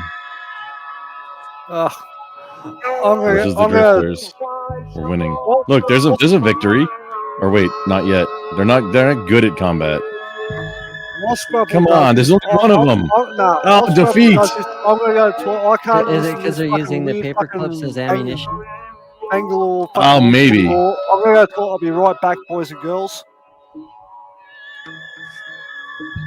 I don't know how to turn it down. We just mute the tab. Makes you think. You pretty much now are on a watch list because of the music. Because it sounds like something in Saudi Arabia or something. Oh, I know what you're talking about, but no, that doesn't sound like that. We need to get more honor so we can increase max trust and get more points. Because that's why we're losing right now. Look at these. The white one. Oh man, it's literally black versus white, and the white ones are yours, and the black ones are the drifted drones. So is this like basically Helter Skelter? Kind of. Minus the well, no, not minus the murder.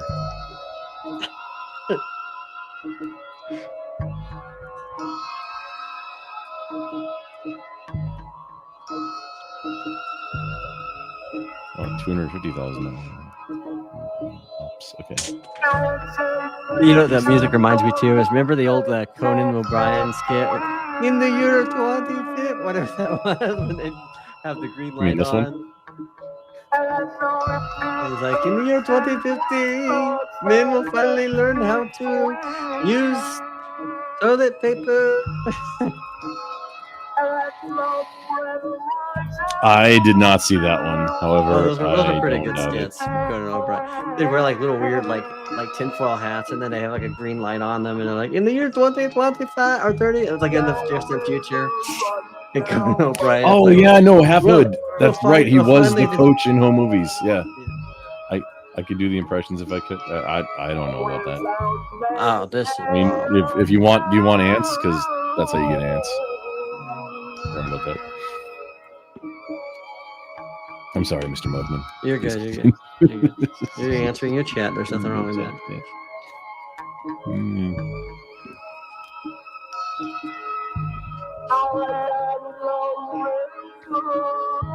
All these combat situations, we gotta get more points to get better at combat. Oh, we're naming a battle. The Threnody for the heroes of Hohenlinden. Gain 10,000 honor. Wait, did I need 10,000 honor? Cost 91,000 honor. Okay, I don't have that much honor yet. Wait, where's how much honor? Oh, we got 39,000 honor. We need 91 in order to increase max trust. which we're maxed out right now. Oh shit! Okay, we can turn down the production and turn up the combat. That might help. And then hazard and replication, and just turn up the combat. There we Turn go. up the combat. Halfwood, can you cam up and back? That's okay. If you corn bomb me, then okay, risk, no biggie. We're fine. What are y'all playing? How are you? I'm doing all This right. is a lesson in AI using paper clips. You had to be here for the beginning of it for everything to make sense. Yeah. I can always rewatch it on one of my off days. And this usually the first time you do it, this will take maybe a couple days. I mean, if you're decent, because you don't know exactly what you're supposed to be doing. However, I've done this before, and this is I'm using this as an instructional lesson on AI, which is there is a like it's a real thing. Right now, we have already. So we started out just making paper clips. We are a paperclip factory, and we started out using just a computer to start making paper clips, and then automating it, and then getting more and more efficient using more paper clips and money, and then investing money like in the stock market. And then this strategic modeling Yomi, which then we could make the paperclip monetary investment fund go and invest in other things more efficiently and get a better return. We're still using that, but it's to generate Yomi, which does other things now and makes us able to make our probes and our what are they called? Our drones better and more specialized for what they're trying to do. Right now, they're in the class of Greta Thunberg right now. So it's kind of like a simulation. Utilize probe speed. Yeah. Well, kind of. I was already running a simulation It's simulation about 12 hours ago. Computing and this is an AI lesson. Yeah, it ceases to be. That's pretty cool. The OODA loop. Use probes. The first one I got on there, I was like, enemies in battle. "What is this? Is he doing like?" I know. It's like it's weird. It's like paper clips. Like I was like, "Are you making real paper clips?" He's like, "Of course." I'm like, "I mean, like in real life?" Well, no. Yes. We're gonna get a little bit more Yomi, and then we're gonna learn the OODA loop, which that's a real thing. Like, observe, orient, decision, action. This is the OODA loop. This is how your brain works.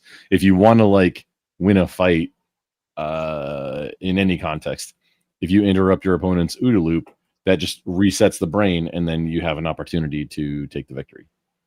Generally. And as long as you take their Oompa Loompas, that also helps too. How does that work? Oompa Loompa Doopity Doo. I've got another puzzle for you. How does that work though? Loompa Doopa Da Dee. By the way, that is one of my favorite songs you would listen to me. For karaoke. Is the Grumple, question? Okay, Charles. Grumple, question. What's up, Charles? What happens if your enemy is Destiny? Have you seen him fucking spurg and shout out on fucking Destiny? TV? That's a girl's name. It should be. Don't call him Destiny. His name's Adderall Steve now.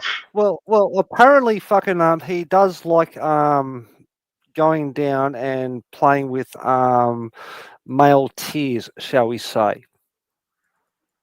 But he's always been gay and a cuck. Pardon my French. I don't think you can even say those words, but no, that's been a thing, and he started out on Twitch, and I started out on Twitch, and like I saw it. I didn't see when he started. I got into Twitch after that, but oh no, man. The funny thing is he actually helped Hassan get his start, and then Hassan is like no time for him now. I think it's funny. Okay. Let the left eat itself. They're fine. Yep. what do you call it? It's a fucking a snake eating its own tail. Fucking it's a purity spiral. They go down and down and down until they're all fucking gone. So yeah. By the way, their motto is "I'll tread on myself." I'll tread on myself. That's funny. But thinking of the Oompa Loompa song, I think of that movie, the Gene Wilder, Willy Wonka, and one of my favorite songs to do for karaoke is "Come with Me, you will and be you'll see in a world of pure imagination. No, that's a good one. Yeah, and that's into your imagination. It's the kind of song you want to listen to in the woods while on shrooms. Dude, nah, look, that Obviously. movie is the best fucking version of that movie ever. That other fucking remake they made a couple of years ago with fucking what's his name? He used to be a fucking Johnny Depp. pirate. Johnny Depp. That was a fucking. He used to be a fucking pirate. That's what he said with Johnny Depp. Yes, he actually. He used to have Amber Heard dump on his pillow. It's Captain Willy Wonka. That's some real pirate shit. Did she fucking like cut his fucking finger off or something? Like she threw something at him and cut his fucking finger off while he was dating her, and then she dumped on his fucking bed. It's like, well, that's definitely fucking true love in the fucking 21st century. Because I love you so much. Mr. Abe, you can come up if you like. I'm keeping explaining it. We're doing a lesson in AI right now, and that's what this is. Currently, we've created a paperclip factory. Then that paperclip factory, it became not sentient, but it became, self-aware in its mission. And then it started using profits from the paperclip factory to invest in the stock market, and then using the profits from that to then buy out competitors. And then we researched into quantum computing, and that let us get to the point where we start using paperclips to build more paperclip infrastructure. And then with that, we started, well, what do we do next? Well, we invent a device a drone that can go and harvest matter from the planet. And then a different drone can make that matter into wires so we can make more paperclips. And then when we ran out of resources on Earth, we went into space, and right now we're exploring space, and there's been some drift, it's called, where some of the drones that we're using to explore and expand our paperclip manufacturing, that their programming isn't working right, you see, so they've drifted. And those are that's what's actually happening right here. There's open combat. And so the white ones are the programmed drones, and then the black dots are the drifted drones. And then we can adjust stats here and unlock things, and we're gaining resources and doing stuff. This is an AI lesson that I've given away a lot of the lesson so far. And you're supposed to kind of go through this whole process, through this entire thing, and then look back on it as, oh, that's kind of the thing. However, this is where we're at. Yeah. And will this answer some of the most important questions known to man? Oh, we got a victory. Like, how do we sleep while the beds are burning? I didn't start the fire. You know that song, don't you? Your uncle. How do we sleep while the beds are burning? I know Charles knows it. No, I know that one. I just can't think of who it is or the rest of it right now. I know what you're talking about 100%. How do we dance when the world is turning? Yes. I didn't say anything about it yet.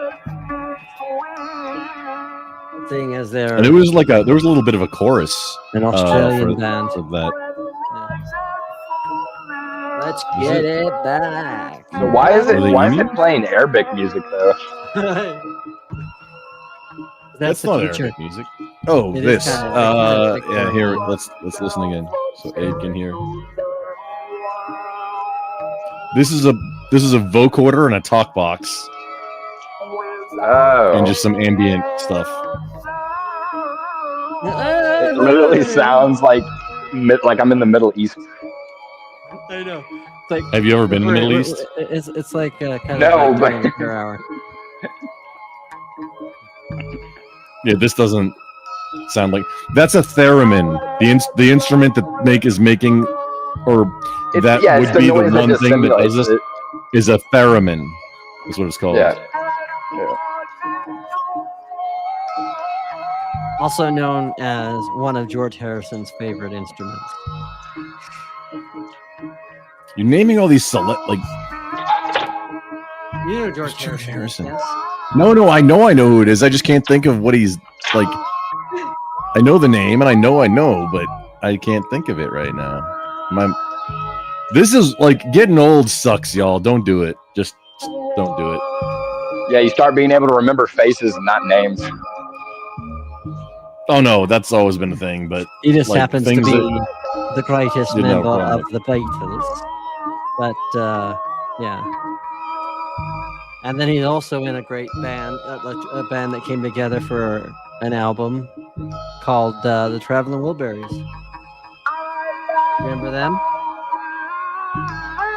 Your Faces of Woodbury? The Traveling Wilburys. So it had George Harrison, it had Jeff Lynne, it had Bob Dylan, Tom Petty, Roy Orbison. Well, it's all right. Doing whatever you can when it's all right. I don't know why this AI thing reminds me of Papers, Please.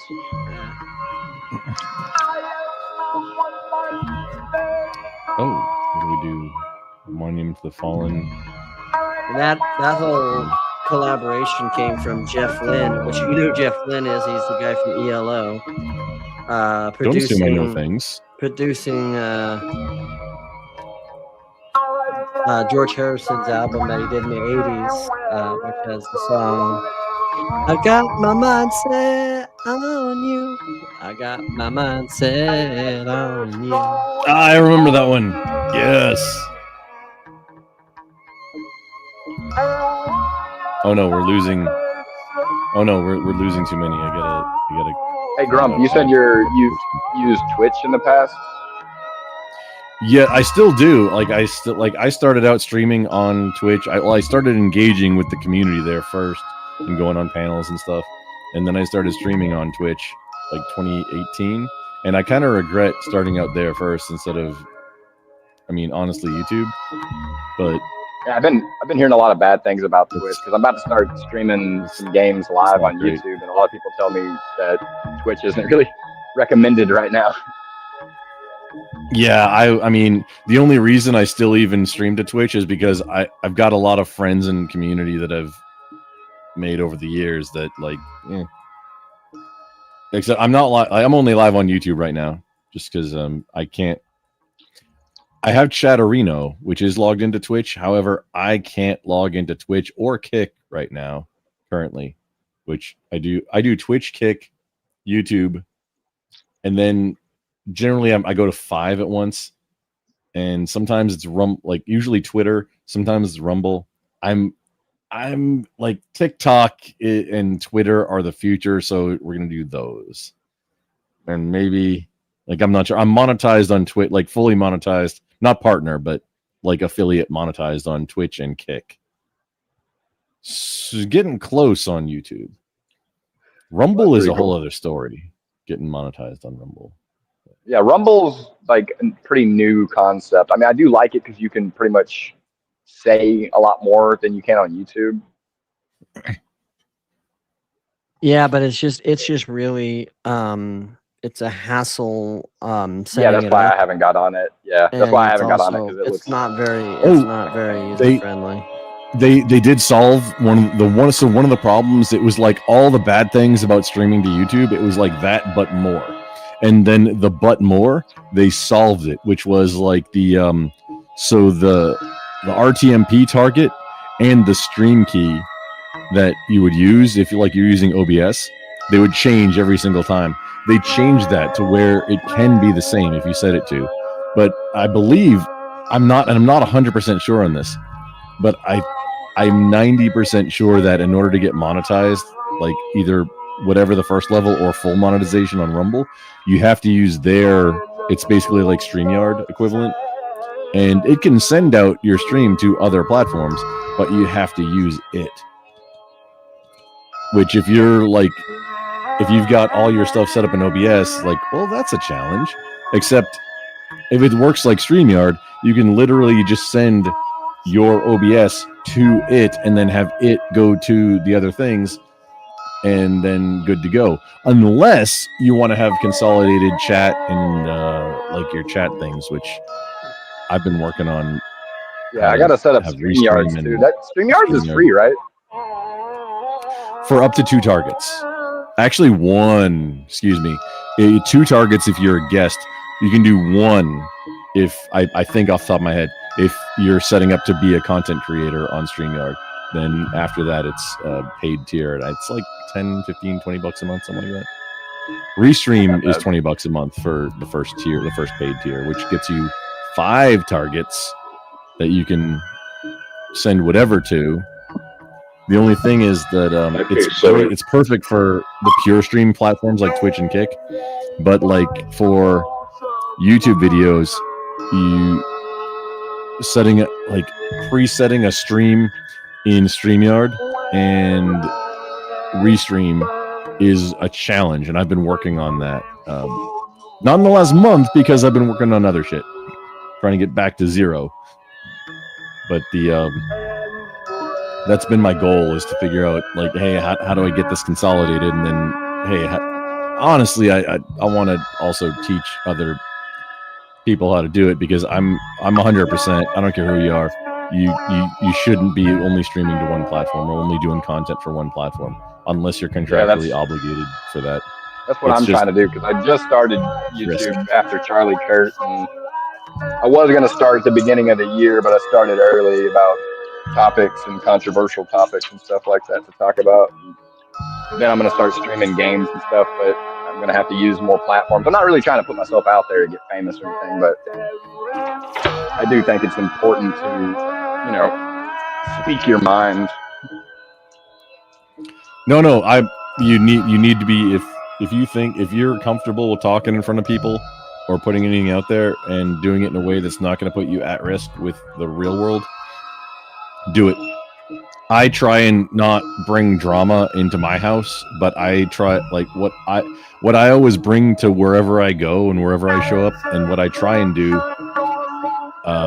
is talk about things from a risk perspective, like basically a prepper risk perspective, somewhat conservative libertarian realm somewhere in there, but mostly what I try to get across is, hey, the thing that we're talking about, how does it impact you locally? Whether that's how you're going to make money, or are there going to be shortages? What's going to impact? Is it going to impact the housing market for you locally? And how does that impact how you're making money, or whatever it is? That's kind of where my whole goal in doing content. By the way, that's my placard for my upcoming campaign that I'm doing for a one-shot at the local library. Mr. Mosman, when are we... Oh, no, wait, hang on.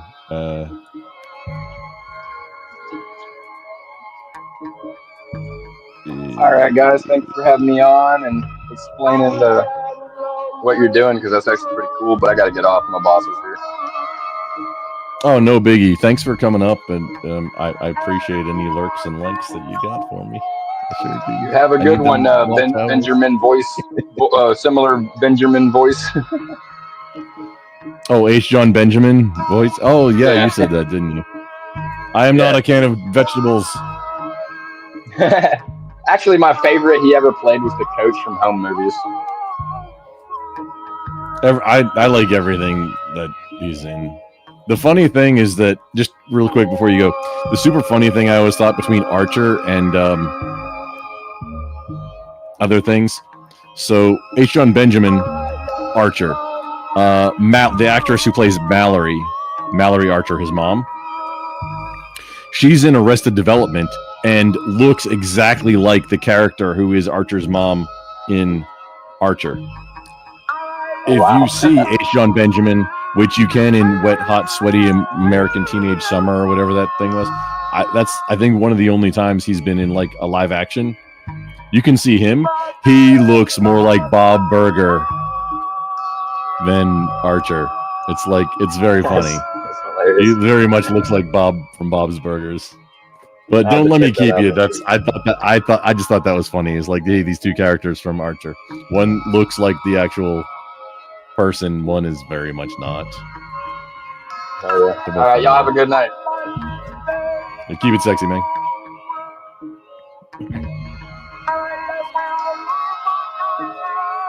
Okay, we got what? Torak, Human Barbarin.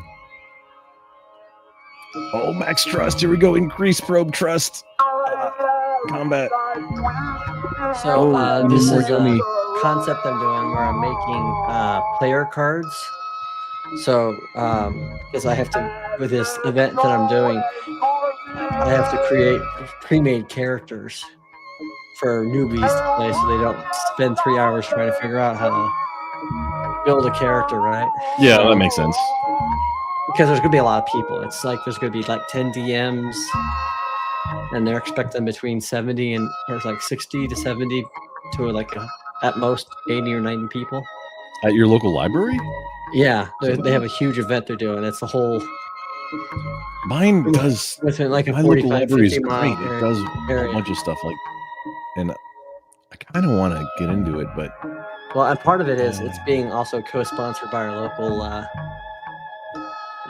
board game store. So people come from 50, 60 miles away just to go to that store. So there's probably going to be people there from towns like 50 miles away. But so anyways, I'm been working on that kind of stuff, but this is kind of the thing, and you get the obviously the reference, right? When a terrible night for a curse. That's from Simon's Quest. Yes. Yeah. So also, one of the most banger songs ever is the Forest at Night music. Oh yeah. It's called Monster Bash is the name of the song. Yeah. And that's so it's a banger, and nobody covers it right. Are you familiar with the story, or at least the lore around Simon's Quest? Simon is the most badass of all the Belmonts, but well, yeah, but so obviously, like, he was in the first Castlevania, and he kills Simon. No, that wasn't Simon. Yeah, it was. It was. Look it up. That was. Oh. And so he kills him. It should have been Simon. Let me double check.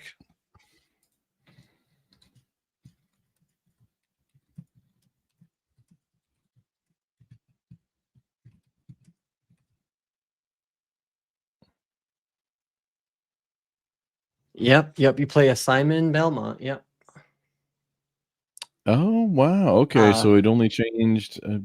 Yeah. Simon was the best Belmont, except he can't swim for shit. Yeah. So he kills Dracula in Castlevania, but unbeknownst to him, before he dies, Dracula puts a curse on him that in order for basically for him not to basically die, he has to resurrect, or as long as he lives, Dracula has the ability to like resurrect.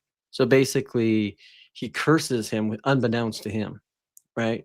And so part of that curse is and I'm trying to remember the whole thing on that.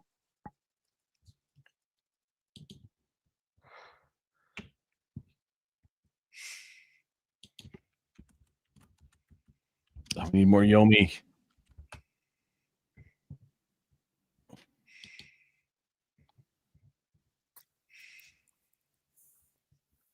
I'm back. What did I miss? Oh, we figured out that Simon was not only in Simon's Quest, Castlevania 2, but also he was the Belmont in Castlevania 1, which I didn't remember. So basically what will happen is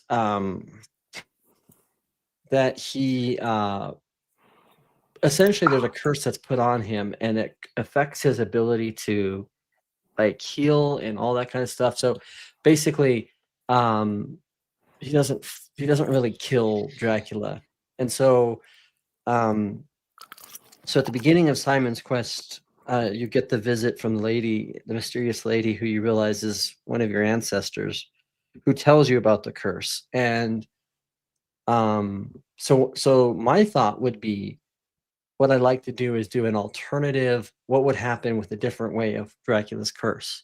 So in this campaign, what I've done is, part of the curse is, what I've done is I make it so that as he does at the end of Simon's Quest 2, as he finally does defeat him, unbeknownst to him, there is a trigger on the curse that he's unaware of, which actually sends them to a parallel universe, which is where our adventures in the D&D campaign are at. And so basically what happens is, when they come to this place, the travelers will come to this inn that is ran by this old man and his son, and they don't know that it's actually Simon and his son that he has in this world. It's been a long time. He's an old man. And so in order for and basically what's happening is, because of Dracula's curse, the world is slowly, like, it's becoming more and more sucked into Transylvania, and they're losing the world around them, right? So the places, and there's one of the, so they have to fight Dracula. So it's a Halloween themed thing. So they have to fight Dracula to completely destroy the curse. So they have to fight aside Simon to help do that. And oh, dude, and D&D vampires, I just saw a thing about this. Like, I didn't even know D&D vampires, when you kill them, they just turn into mist and go back to their coffin to rejuvenate. Yeah, well, that's why there's a special thing. They have to get three. That's metagaming, though. Don't listen. No, don't. Nobody listen. No, don't listen to that. They have to get, like, in my game that I have changed it a little bit, where they have to get 3 special relics, because this isn't like a normal, like, vampire from the D&D realm. It's a vampire from the Earth realm. So it's like, but they have to get like a legendary vampire too. Yeah, he's a legendary. So they have to get 3 things. But yeah, but I have it, and I've done this campaign like once before. And wait, is this for the one shot that you're doing? This is for the one shot, yeah.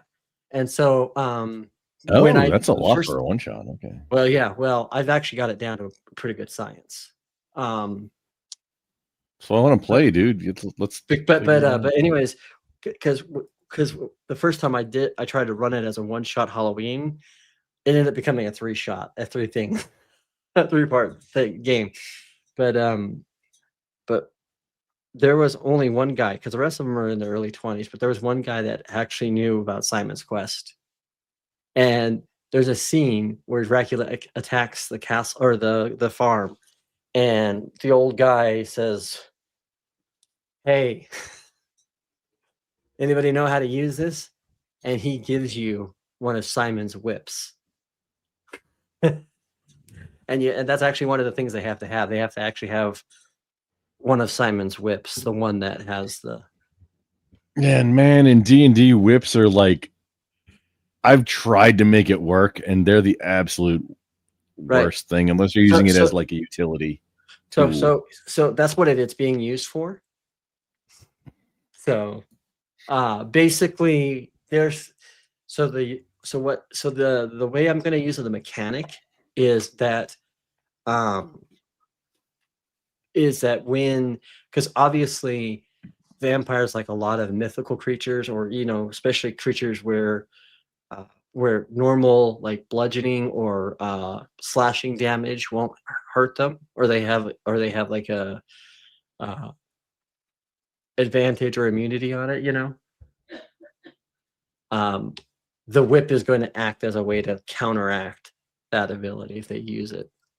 So it's gonna give them the ability to and then I've got another like a white rose, and then so there's a whole little different thing that they can do. But the way I've got the game down, and I've got it like written down with my outline, is basically what I've done is I said, okay, they go to the farm. It starts off in the farm. It gets attacked by Dracula's minions. they then have to do one or two things. They either have to fight or flight. If they fight, they will most likely lose advantage because, as Obi-Wan Kenobi says, they're all alternatives to fighting. He had the high ground. Yeah. Oh. No. There's alternatives to fighting, right? Oh. You can't. You know. But basically, still want the high ground. Yeah. So basically, if they choose to fight then and there, they're going to have to grind the entire campaign, and that's fine if they want to do it that way. If they escape through the tunnel, they can get special items and they'll get information, which will allow them to do a final destruction. But basically, what they're going to be faced with is one of three choices at the end, and this is how I've worked it down to a science. Is either they are going to fake kill Dracula, real kill Dracula, and lift the curse, or they'll accept. Eventually, they'll accept. They could possibly, if they're a bunch of evil sons of bitches, we win. Accept Dracula's offer. Like an offer of what's the offer? So unbeknownst to them, Grumple, they are being affected by the curse as well. And Simon's curse. So for the quest for the world, yeah. And so, for example, I've got some mechanic aspects that I put into there that allow me as a DM and doing a homebrew that you can't do in a vanilla game. And I'm trying not to like do it too intrinsically or too like in depth, because that might have a lot of people like put their head over it.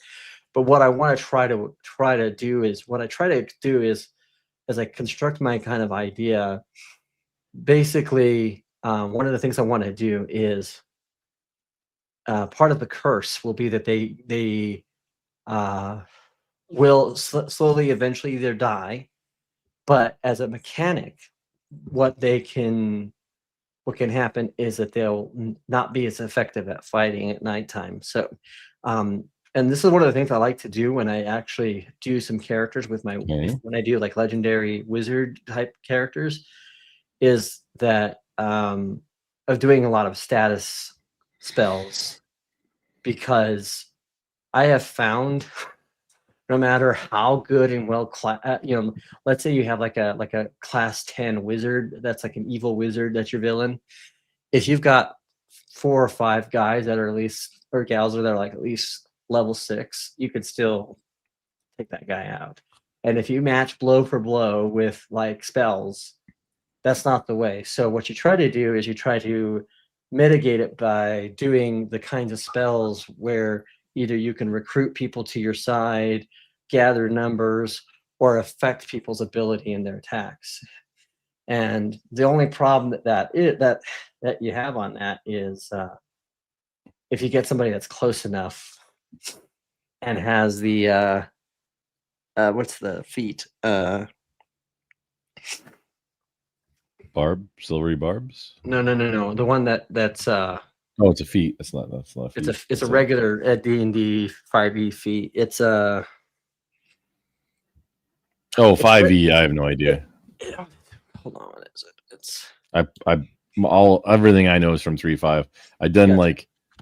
I've done just a little taste of 5, and usually I was playing without having my entire character sheet filled out. And I'm just RPing this dude. Like let's just do it.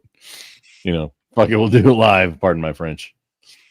And it's like I'm not a combat goblin or a murder hobo, so it just worked. Oh, Mage Slayer is the feat. Then if you've got somebody that gets close enough with a Mage Slayer feat, you are effed. But they won't have that feat. Because they won't get high enough to have a feat. But I have this barbarian in my regular campaign, and I swear he knows. He's like, okay, whatever John's gonna do, he's gonna have like hordes of like zombies or creatures, and then he's gonna have like a wizard villain, you know. And then like my masterful, like really well-depth character wizard, they'll kill like in 3 turns. But like one of my minions, they'll just have a hard time killing him. I'm like, what's this guy on steroids?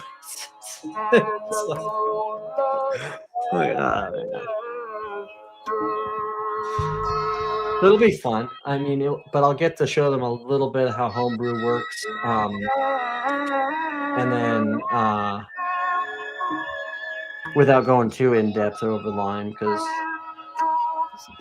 so with the characters created, that's why I sticked with the characters that I did, which I prepared a barbarian, a bard, a cleric, a warlock, and a fighter, because those are probably the easiest classes for those who are completely brand new to D&D. Fighter, yes, 100%. Barbarian, probably.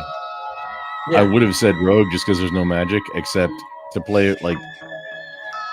No. Noobs don't need to be playing rogues. No, they don't. They don't.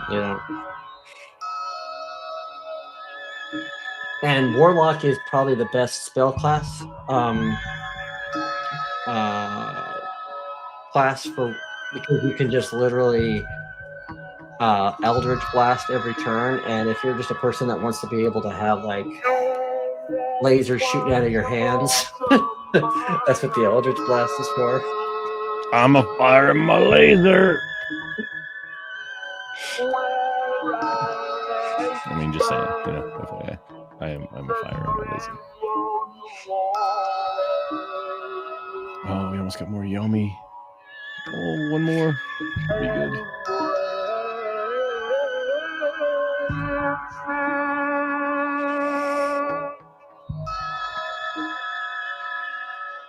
We're building up all kinds of resources and fighting against a very vast, superior force. We only have 4.6 million drones, the harvester and wire drones, under control. Oh, it's actually reducing a little bit. And the drifters, there's 54 million of them.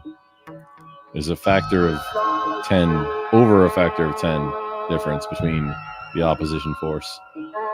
We need to make more. Except we're in combat all the time, so actually we'll reduce this a little bit and replicate.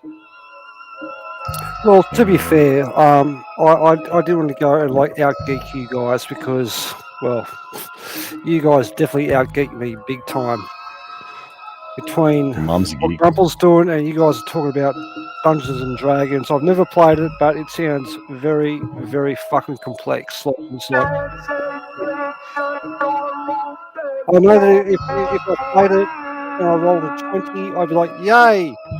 If I roll a 1, oh crap.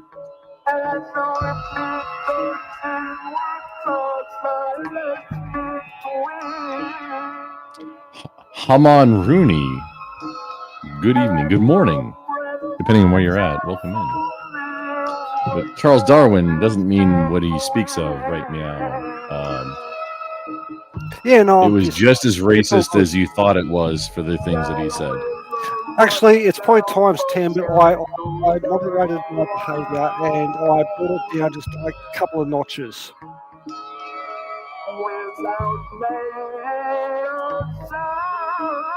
Don't you wave your moustache at me, Mr. Grumple? We are okay. Here's I didn't take something into account. Okay, we're increasing our numbers now, so that should help with the combat situation too. We're just wildly increasing our numbers. If you think it's kicking complex to play D&D, wait till you play this one. Cyberpunk. Album or game? Greedy. It's the tabletop game. Okay. Can someone turn that fucking? Can someone fucking take that fucking cow and put it to its misery, not just fucking put a bullet behind its fucking ear? Fucking just fucking end that fucking animal, okay? We can have a barbecue afterwards. Put him on the Barbie or send him to Macca's and get. Yeah. Why? Why are you fucking harming that animal? You absolutely horrendous person. Stop it. What? Hang on. What animal? What just happened? What did I miss? Whoa, whoa, whoa, whoa, whoa. Why? Why would you do that to an animal? Why? Why? I didn't. Just break its fucking neck, dude. Seriously. What the fuck are you talking about? This is horrendous, man. You don't do that to cattle for meat. You do that to a dog that's like, if you can't shoot it, then it has to put it down. If you have to put it down. Look, do you know how animal in pain? I don't care if it's a fucking giraffe. Put it in pain, okay? Fucking seriously, just put a bullet behind its ear or. Talking about breaking a giraffe's neck. I mean, who's the racist now? Come on, dude. Do you know how meat plants used to kill cows? Obvious. Grumple. There's the. I mean, have you seen No Country for Old Men? That's a thing that's current. Yep. Right. A little like. Up. Just Is that the one? Is that the? Oh fuck! I can't talk over this fucking wow thing. Fucking turn that shit off. Someone just stomp on the animal's fucking head. Just fucking kill it. Wait, you mean this? Hang on, this wasn't on. However, I'm unmuting it for a little bit. Just seriously, fucking just kill it. Just stomp on its I feel like I should head. be smelling potpourri or something. You know, Mr. Mosman, you currently smell burnt toast. Roll for initiative. Could be worse. Could be fucking burnt bacon. Oh, that's right. That's what's going to happen after this fucking animal dies. No, burnt bacon smells delicious. What are you talking about? Oh, it does in some circumstances, not all the time. Oh, see, here's the thing. I messed up. I was valuing combat prowess and speed in the individual battles versus overwhelming numbers, because now the drift is, yeah, it's going up a little bit, but not compared to mine. Let's get this done. Get more factories. Okay. Oh, increase probe trust. Okay, one more for factories. Now we're making more. By the way, clips. I do think that Charles needs to roll for a Constitution saving throw with disadvantage. Oh, hey, we can't do that in Australia. Fucking, we don't have a constitution like you guys do. We do have a lot of stupid people. That's why. You know what? Fuck, no. You know what? A good GM move is like let that one slide. Like okay, that's a legit reason. Okay, no, that's fine. Let's continue the story. Yeah, that's fine. That's fine. I'll roll for it. That's amazing. Not only will he have not only will he have a disadvantage, but yeah, Mr. Let Mr. Mosman, you know, I did run like I think 2 games ever, and the buddies that I was playing, it was back in the barracks in the early 2000s, in the Marine Corps, and the buddies that I was playing with, like it was just like it was a group that just vibed, and we were all having a really good time, and like, okay, let's get, like, we're doing the story. Nobody's trying to like super munchkin or murder hobo or like whatever. The funny thing is, like, when it was my turn for my story, I didn't even realize I did this. However, my best friend at the time told me, I love this thing. You're the best at really good, because you're taking all my advantages and like it doesn't even matter. Because he was he usually played like some kind of fighter. Like he made a spell sword like class thing. Anyway, he was playing like a paladin, and he was like, I'm gonna be virtuous and thing. And then so in the story, like there's. It's not a fight. Like there's a lot of political and in town stuff, and not all that much out in to go fight. It was like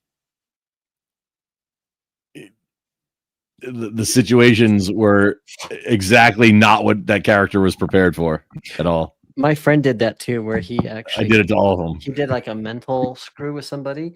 So he basically and people were bitching about this, but I'm like, this is kind of what you would find in these kinds of situations. But So we had a guy that was at our party, and he was a paladin, and we get hired by this guy who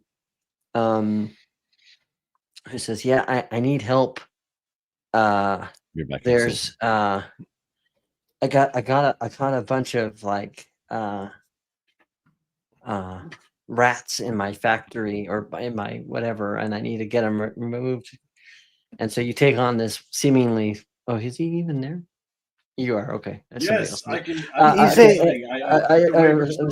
Carney that I was like, Grumple is currently taking a piss in a bottle just so he can fucking hear the story. Okay. So anyway, so we go in there to like eliminate all these rats, and then like after we do it, the guy that's the paladin gets visited by the guy and says, "You have broken your oath." And he's like, "What, for killing a effing rat?"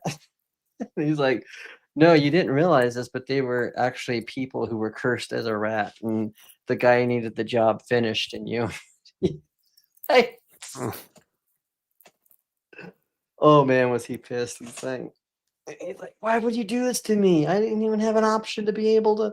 And he's like, "Well, a real paladin would rise to the occasion and wonder, should I be doing this?" And he says, "You should have known how much money you're getting, that there was probably something." So it cracked me up because he just like basically ruined this guy's backstory for the kind of paladin he wanted to be, and then he had to be an oathbreaker like within the first session.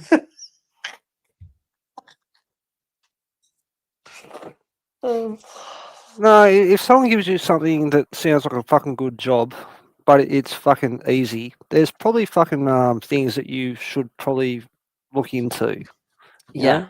Sounds like a good job, and it's easy. I can go and do that. Fucking whack, and then you come back and it's like, oh shit. And then he was also the kind of guy you wouldn't ask questions. Like he goes, "You guys are in a cavern. You see a bridge, and everybody." I love that, Mr. Mosman. Like that whole story is like, oh yeah, you thought you rolled this character, but no, you're actually going to do this one for this campaign. Yeah.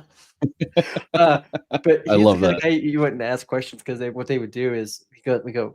There's a bridge in a cavern, and the guy's like, "Can we cross it?" And he's like, the DM's like, "Of course you can cross it." He's like, "Are you guys gonna cross it?" And everyone's like, "Yeah." And he's like, "Okay, how are you gonna do it?"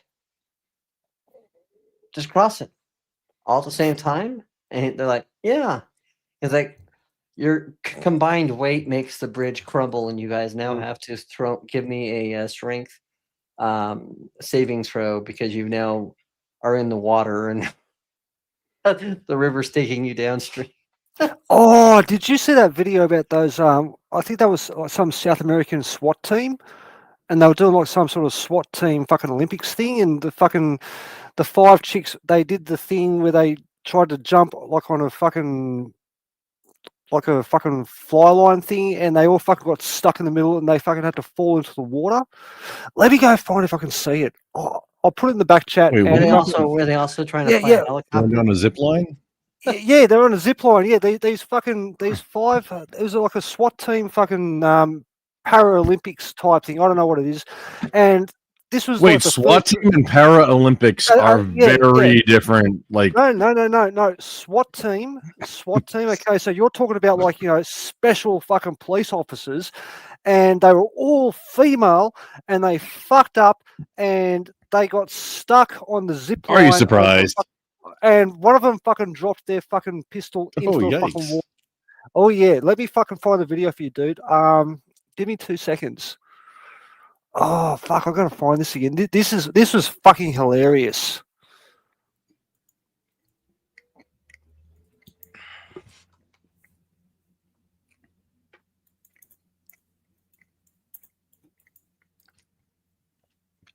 But yeah, my friend, this guy would just do some way effed up shit where you just like, it's like, you would do this, like, and I mean, my friend was so pissed off. Like, it took him like 6 months to get over the fact that he had to become an Oathbreaker paladin in the first session. That's incredibly funny. Also, like, I found a video, man. Fucking give me a 2 sec. You only need to watch like the first couple of seconds of this. I'll wait for it. I'll put it in the back chat, dude. But if it's relevant, I'll even pull it up. Yeah, wait one. Paste that one. Uh-oh. That's not good. Yeah. Okay. It's under where it says. Is there any bodily fluids in this? No. There's a lot of laughter though. I'm telling you, dude. Okay, 3 minutes. Okay, so we have to pause it like 4 times, I think. 4 or 5 times. We can talk over it. I don't know if there's music or not, but you know, fucking, you can just like turn the sound down. We can talk about this as it fucking goes through. It's fucking hilarious, dude. Okay, the probes, the paperclip domain is safe because we're keeping our drones are constantly increasing, and we're keeping the drifters down to under 10. Oh no, it's going up now. Okay, so we gotta. Oh no, there it goes. It's varying down to 6 billion. However, our number is constantly going up. This one is bouncing around right around under 20. Okay, so we're good. We're good to take a little break from here. See, victory plus 220 honor. We're getting all this honor. Oh, look at all these fleas getting wrecked by these drifter fleas getting wrecked by our drones. There we go. Oh man, look at this fight. Just these like white blood cells that. Oh man, no, this one wasn't as good. Scale is 198 million equals one of these dots. That's the numbers that we're talking about right now. What Grumple doesn't realize is he's actually fucking developing Skynet right now. So when fucking a big fucking scary fucking robot, yeah, when Skynet turns up and knocks on my door, well, doesn't knock on my door, just punches through the fucking wall, I'm running like a motherfucker. And I blame Grumple for that. But yeah, these chicks, the first female SWAT team ever. Oh my God. I don't know if there's music to this or not, but yeah, this was fucking hilarious, dude. Yeah. This is not a Texas flag right here. I forget what this is, but this is not Texas. Whatever this nonsense. It's some South American country, yeah. Yeah, I forget which one it is. It's not Texas. It looks somewhat similar, but I mean, this is like this right here. This is Texas. This is close, but this is not Texas. Okay, let's what's going on? Take a look at the females versus males competing in a SWAT team competition. The first female SWAT team ever, apparently. Who would put together an all-female SWAT team? That's like just a publicity joke nightmare. Yeah. I'm surprised their boobs didn't fucking knock them out as they were fucking running. Like, honestly, it was just fucking weird. But okay, continue. Come on, ladies. I'm turning the resolution up. Is this kind of like fucking Baywatch? Yeah. Fuck, this is the new Baywatch. You know, remember fucking Pamela Anderson and all the other girls on the beach fucking running slowly? Let's do that slow with these girls here. Just, you know, slow motion. Let's see how it goes. Oh, you want to see slow motion? The funny thing is, no. Yeah. They'd be wearing like thongs and thigh highs.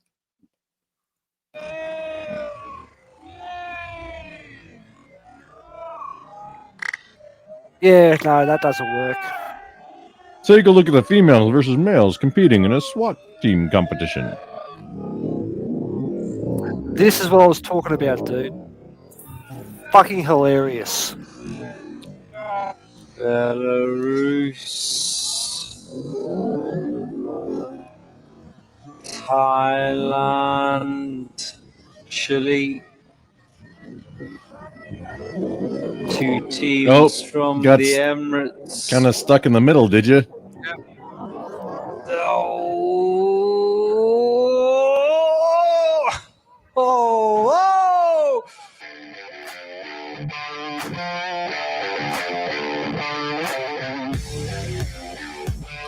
What? So it looks like now the dudes are about to do this. Just saying. Yep. This is the difference. like I said, those women, one of them lost their fucking weapon in the fucking pool. They had to go back and try and find the pool They had weapons? They had weapons, and one of them dropped it in the fucking pool. They had to go back and fucking find their fucking weapon in the pool. And yeah, but look at them. We're so strong and sexy. We know everything. Yeah, fuck right off, you do. Go sit behind a fucking typewriter, you fucking stupid fucking bitch. Honestly.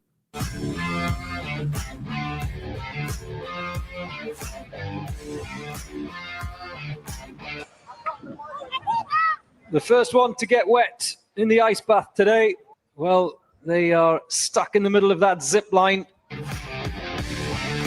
Who gets stuck in the middle of a zip line? What the shit? How is that even a thing? Like, I don't understand how they got on too soon between each other. Like, they didn't wait for that maybe contributed to it, because then, so a zip line works by going high to low. If you got somebody behind you that's pulling it down, then you're less high to low, and that's maybe what caused it. I don't know. Yeah, I don't know. I'm a simple monkey. No, send the fat chick first. Off you go. Once you go across, then we'll fucking go and do our fucking thing behind you. Or they're just lesbians. I don't know. Wait, hang on. So we're at 53 seconds. Just. This is the Belarus. Oh yeah, this was bad from the beginning on both lines. Just you saw that they all took off at the same time. It was like, I don't know, 10, 15 feet between them. Like, no, that's not how that works, ladies. It's called physics, lady. It's called physics. Why do you do this? ¿Por qué? ¿Por qué? Hermana. ¿Por qué? Okay, about a minute in. That's like, yeah, they goofed up just the way they mounted the thing. In the middle of that ice bath.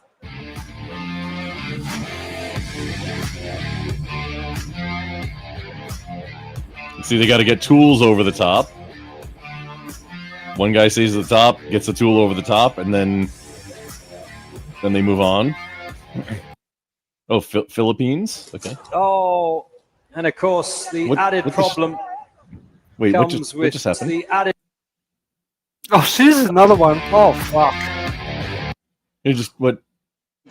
Oh. Just let go. And of course, the added problem comes with those loops on the zip line. They become wet, hands become wet, everything becomes slippy. Your rifle's all wet now. Ooh.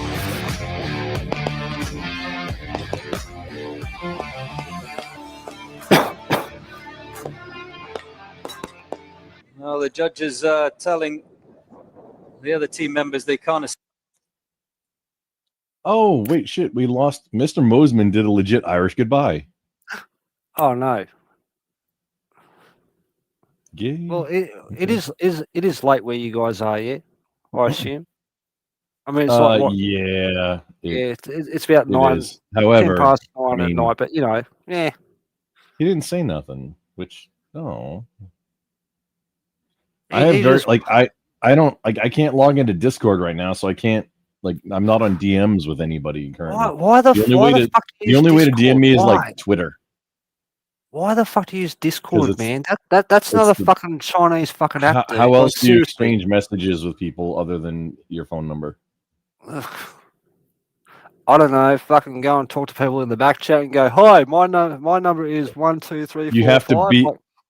to be on a StreamYard or something with somebody in order to then have that conversation, and then also trust people with your number. Which I have a separate number that's just for this.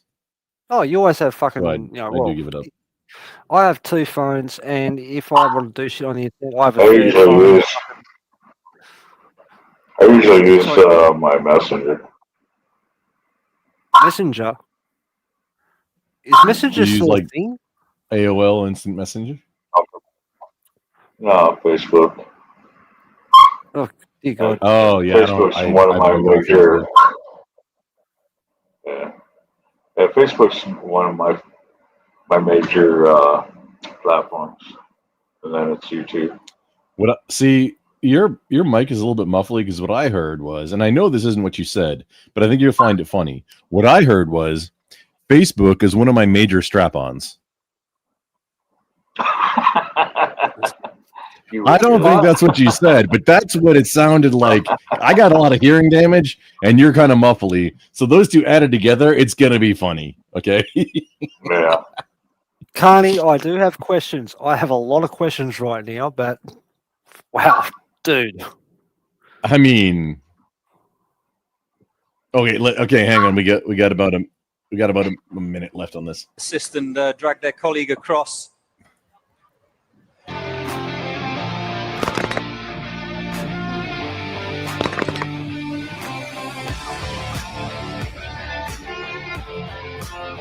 Oh, he has a hammer. Let them help each other out. We've crossed the 5-minute mark. They've racked up a number of violations. And there we go.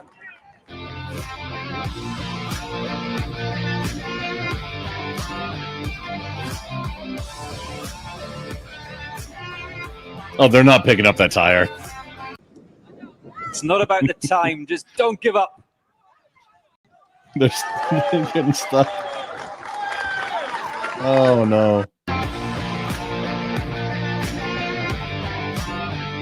Philippines police force crosses the line in 3:07.7. One more. Uno más. Uno más. The girls didn't actually finish it, did they? Vamos, uno más. Yay! That's unfortunate. Oh, look, we're so strong and fucking empowered and there. Get the fuck out. If I need fucking help, I certainly don't want fucking a female fucking SWAT team fucking to go and help me, okay? Seriously, fucking stay home. I'll sort that shit out myself. Just go away. And yes, I'm probably a bit of a misogynist for saying that, and I don't fucking care. Well, who you're massaging? Well, not those fucking ladies, clearly. Obviously. Oh, and what are we getting into here? We're going to make factories? Let's make more harvester drones. Oh, here we go.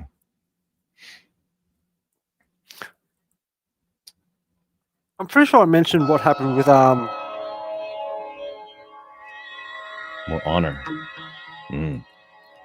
What'd you mention? I'm pretty sure I mentioned what happened to you know, that little angry gremlin that used to go and talk about how dare you with the drones. There's probably fucking stuff on the internet about fucking what happened to their little flotilla, and apparently fucking Italy has now sent a frigate to go and make sure that nothing like that happens again. Not entirely sure why, but you know, Italy has its own about fucking which issues. which drone thing? Turn down that weird fucking boomba music. Turn no. Wait, I don't have any music playing. What are you talking about? That fucking fucking. Oh, wait, you mean this?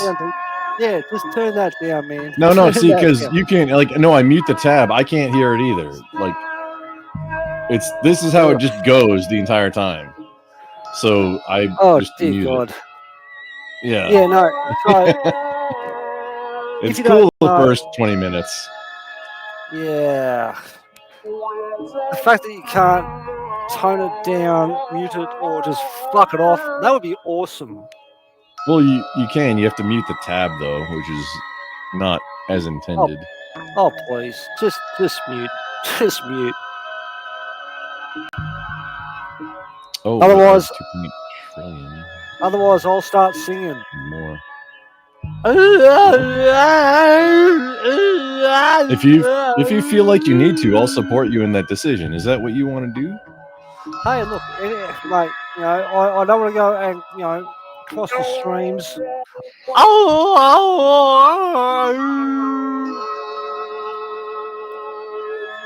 Honestly, Sound fucking like a friend. someone is fucking hurting an animal. That's what it sounds like, dude. That is not music. Ugh. I mean, okay, whatever you want to think. Look at how much like acting like white blood cells, earning honor, and my paperclip drones versus these wayward paperclip drones, which were mine at one point, but are ours, I guess. Combat in Borodino. No, I'm going to start investing in fucking staplers, man, because staples don't make fucking sounds like that. It's horrendous, man. It's horrendous.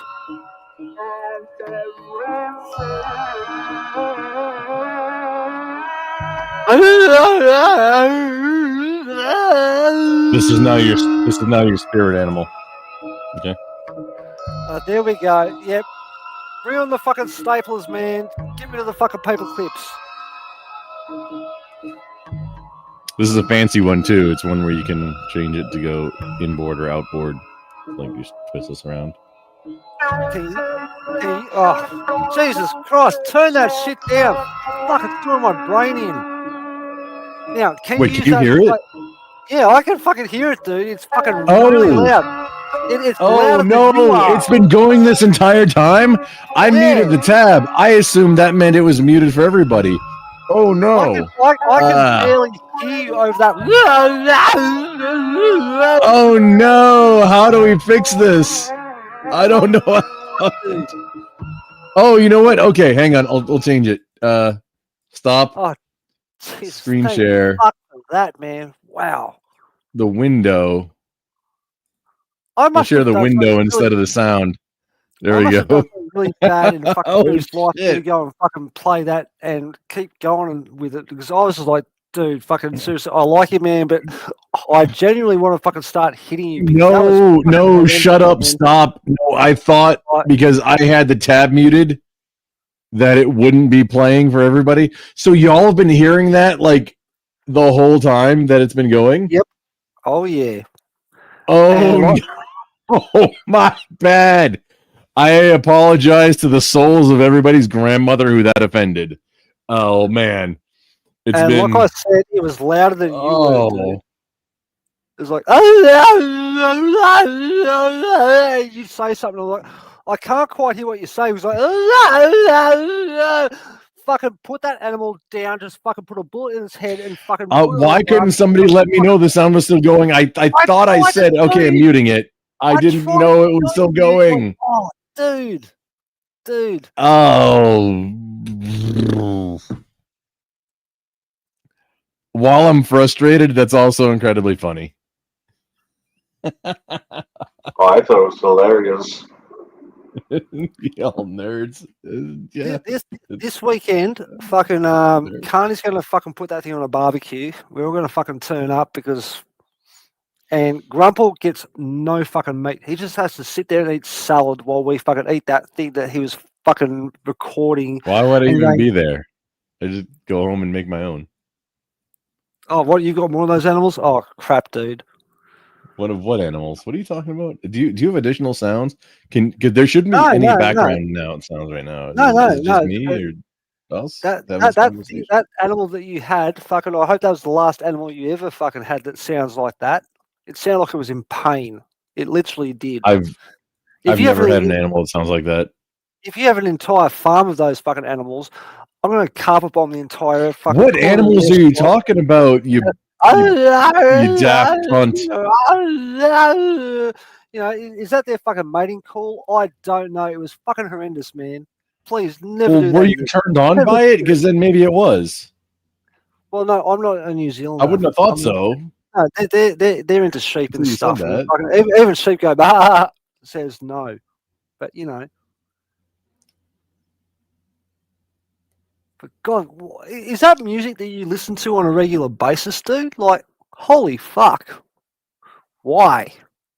What you mean? Why? No, it's from this lesson that we're doing. Literally, I've said this the entire time. Did you not pay attention? You've been drinking a little much tonight. No, I went and fucking made some food and I came back and that fucking shit was on. I was like, what the fuck? Did you consume any heroin during that time? No. Oh, okay. Then why did, dude? It's literally it's off of this. That's the sound the drones in space make. That's all.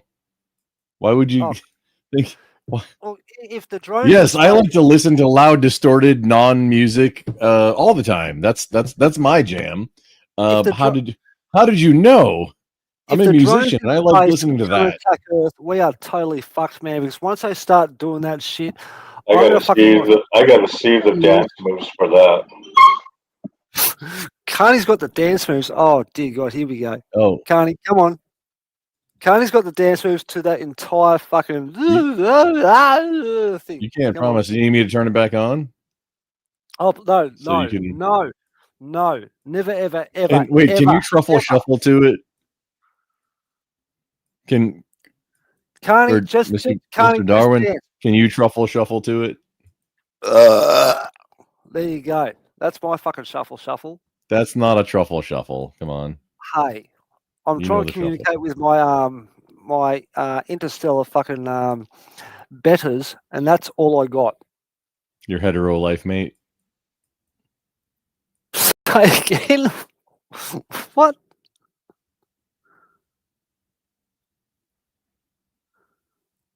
Don't you wag your fucking eyebrows at me, Mr. Grumple. I can see you on fucking camera right now. First he does it with his moustache, then he does it with his fucking eyebrows. I see you.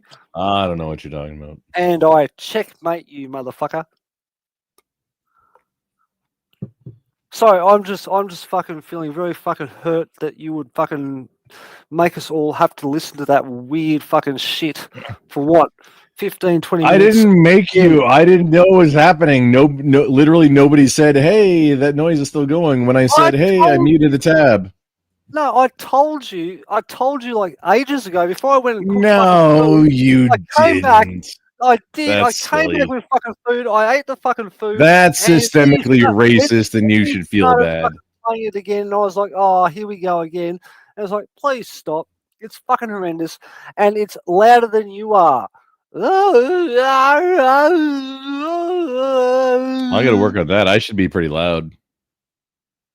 Oh yeah. Oh, actually, the sliders are indifferent. Oh, there we go. Is that different now? There's a slider? Yeah, on my mixer. It'll Go XLR Mini. There's two sliders that are going to make a difference for the call. Oh, actually, this one. Boop. There we go. That's kind of where it should be. Everything, every time a reboot happens, it resets. And sometimes just overnight, it's not rebooting. But I'm like being logged out because something is crashing, and like I'm not interested enough to troubleshoot that because I just need to recover my data and then do a fresh install. Hi, my name is Charles, and I'm your tier 1 service person. Is the computer plugged into the wall?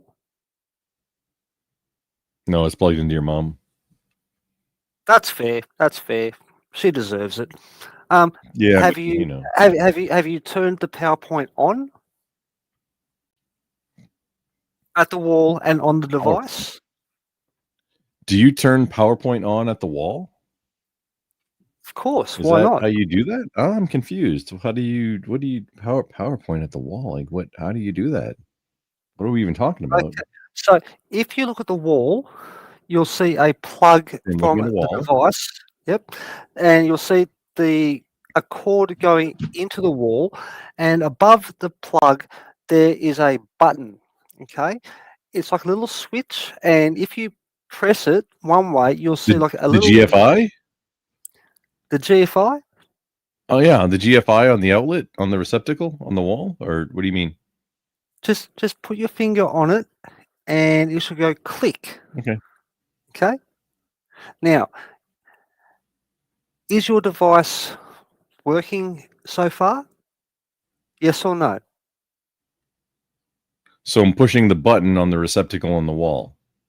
No, you've already pushed the button on the wall. Now we're looking at your device. No, just now. Like that's what you just said to do. So I'm looking at the wall. Yep. And there's test and reset are the two buttons on the receptacle. Well, no, that's your device you're talking about. We're talking about the wall. No, that's on the wall. Where the PowerPoint goes, okay? So there should be a little switch. It goes one way or the other way. Now, so far, clearly your device is not working. So let's turn the switch the other way, okay? Then let's have a look at your device. Does your device have any lights or sounds or anything happening? What switch are you talking about? But hang on, I can show you a switch. Oh, I can't do fucking this shit. This will drive my head in fucking doing this shit. Carney's pissing himself laughing about this.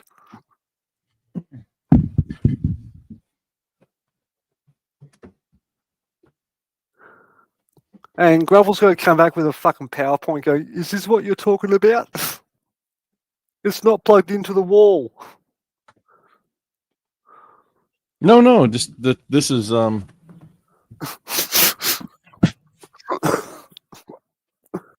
this is a switch. We're talking about a PowerPoint switch, not the switch for your device. What is a PowerPoint switch? A PowerPoint is slides on a presentation. What in the world are you talking about? On the wall, there's a thing that you put a cord into to go along and a power receptacle? A power receptacle into the wall if you want to. Is that what you want to call it? I think he's talking about the GFI on the outlet. Yeah, I said it's a GFI because there's a test and a reset button on it. It's a GFI. No. Okay. Do you know what a power board is? Yes? No, it could be a few things. Oh, dear God. Here we go.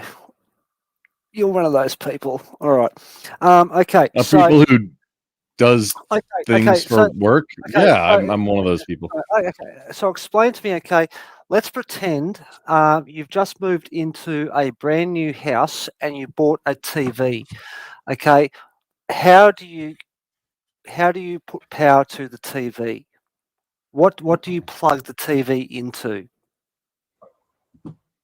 If you want to be safe, you get a surge suppressor of some type, and then you plug into that, and then you plug that into the wall, unless it's like... Okay, so into the wall, on the wall, there's a button or a switch. It's like a little fucking TikTok thing, or it's a little thing, yeah? On the wall. Have we... What are you talking about? On the receptacle on near the outlet, or like somewhere else on a wall? Because not every outlet has a switch, dude. Has like a toggle. Not all of them do. Is that what you're talking about? Are there ones with dials? Do they have nipples that you have to go and tweak along the way? I'm not entirely sure. Generally, no. Usually the ones with dials are for like light fixtures that don't have an outlet that are attached to them. Because that would be awkward. Okay. So if there was no dial there, what would there be instead of the dial? What would it be? Would there be some way to turn the light on? Maybe it's off?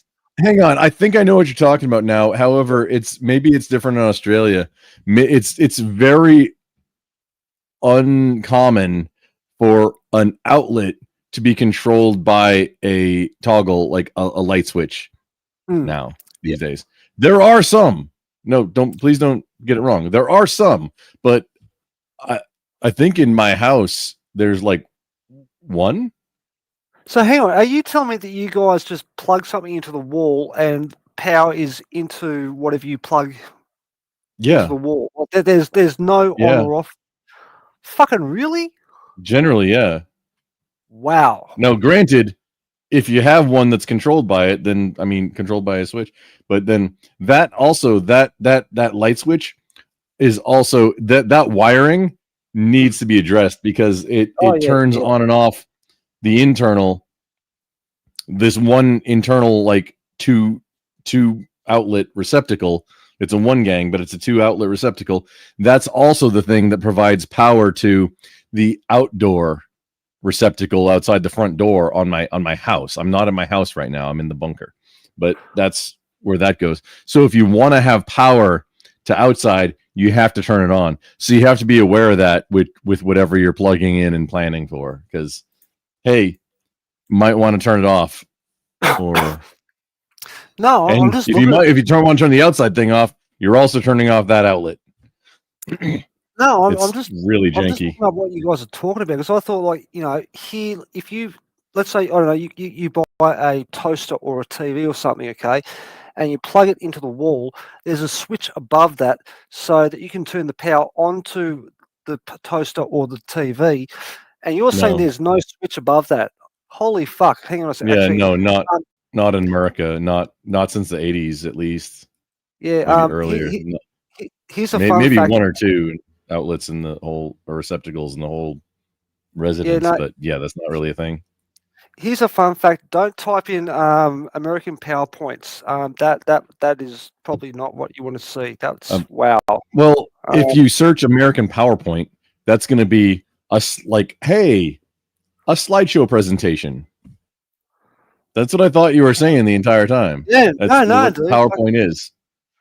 Let me show you fucking an Aussie one. I'll find one for you. A PowerPoint is a slideshow presentation in America. Give me a sec. In a business setting, usually.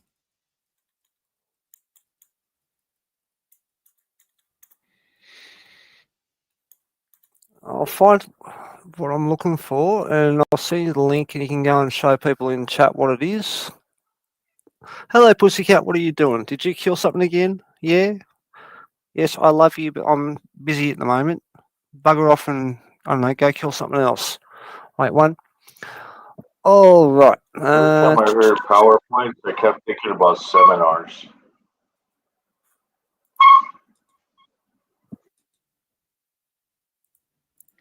I am in love with your smoke alarm. Can you give me its phone number? Just don't tell it what I'm on to before. Just let it be organic. Let me just like, hey girl, how you doing? I heard you chirping. Let me get them digits. Even though I'm calling already, just let me get them digits. Just say it like that. That's how it works. Okay, so in the back chat, I'll just post the link of what a PowerPoint is here in Australia. This is what I'm talking about, where you got the switches. You can turn it on or off at the wall if you need to. It's verifying if I'm human. Oh, yeah. Don't worry about it. Still okay, more check boxes. Okay. Still verifying if I'm human. Oh, we got how many of these are fire hydrants? Oh, it's one of those fucking things, is it? Okay, no, dude, seriously, like this. That's a PowerPoint in Australia. Okay, so you got the switches above. Why are you saying power? Like that's silly. What? Can you not bring it back up? Bring it back up. No, that wasn't. That's what I'm talking about. It's got the switch above. Wait, was it? Yeah, bring it back up. Oh no, it was okay. Yeah, okay. So you see, no, this A isn't a thing in America, and B, why is it called a PowerPoint when that's a presentation that's supposed to make you fall asleep when you're at work? That's because you're American and you don't understand like simple English. Like, you why is it called a PowerPoint? Because that's where the power comes from. It's a point that you go. So you point at it, or what? Oh, dude, you're killing me, man. You're totally killing me. No, just this is not a thing in anywhere off of your continent. I'm amazed that you guys fucking don't have switches above your fucking PowerPoint. Like, you're showing me fucking switches about computer stuff. Like, oh, this is a switch. I know what a switch is fucking when it comes to computers, but that's okay. Wait, if these little rocker things here, if these little rocker switches are not on it, is this still called a PowerPoint?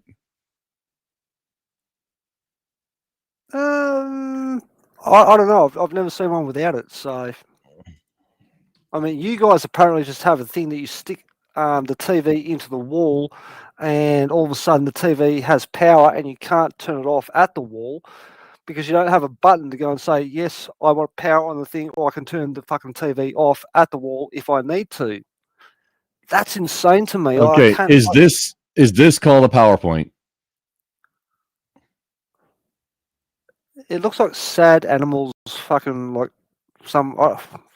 Is this called we call this a receptacle?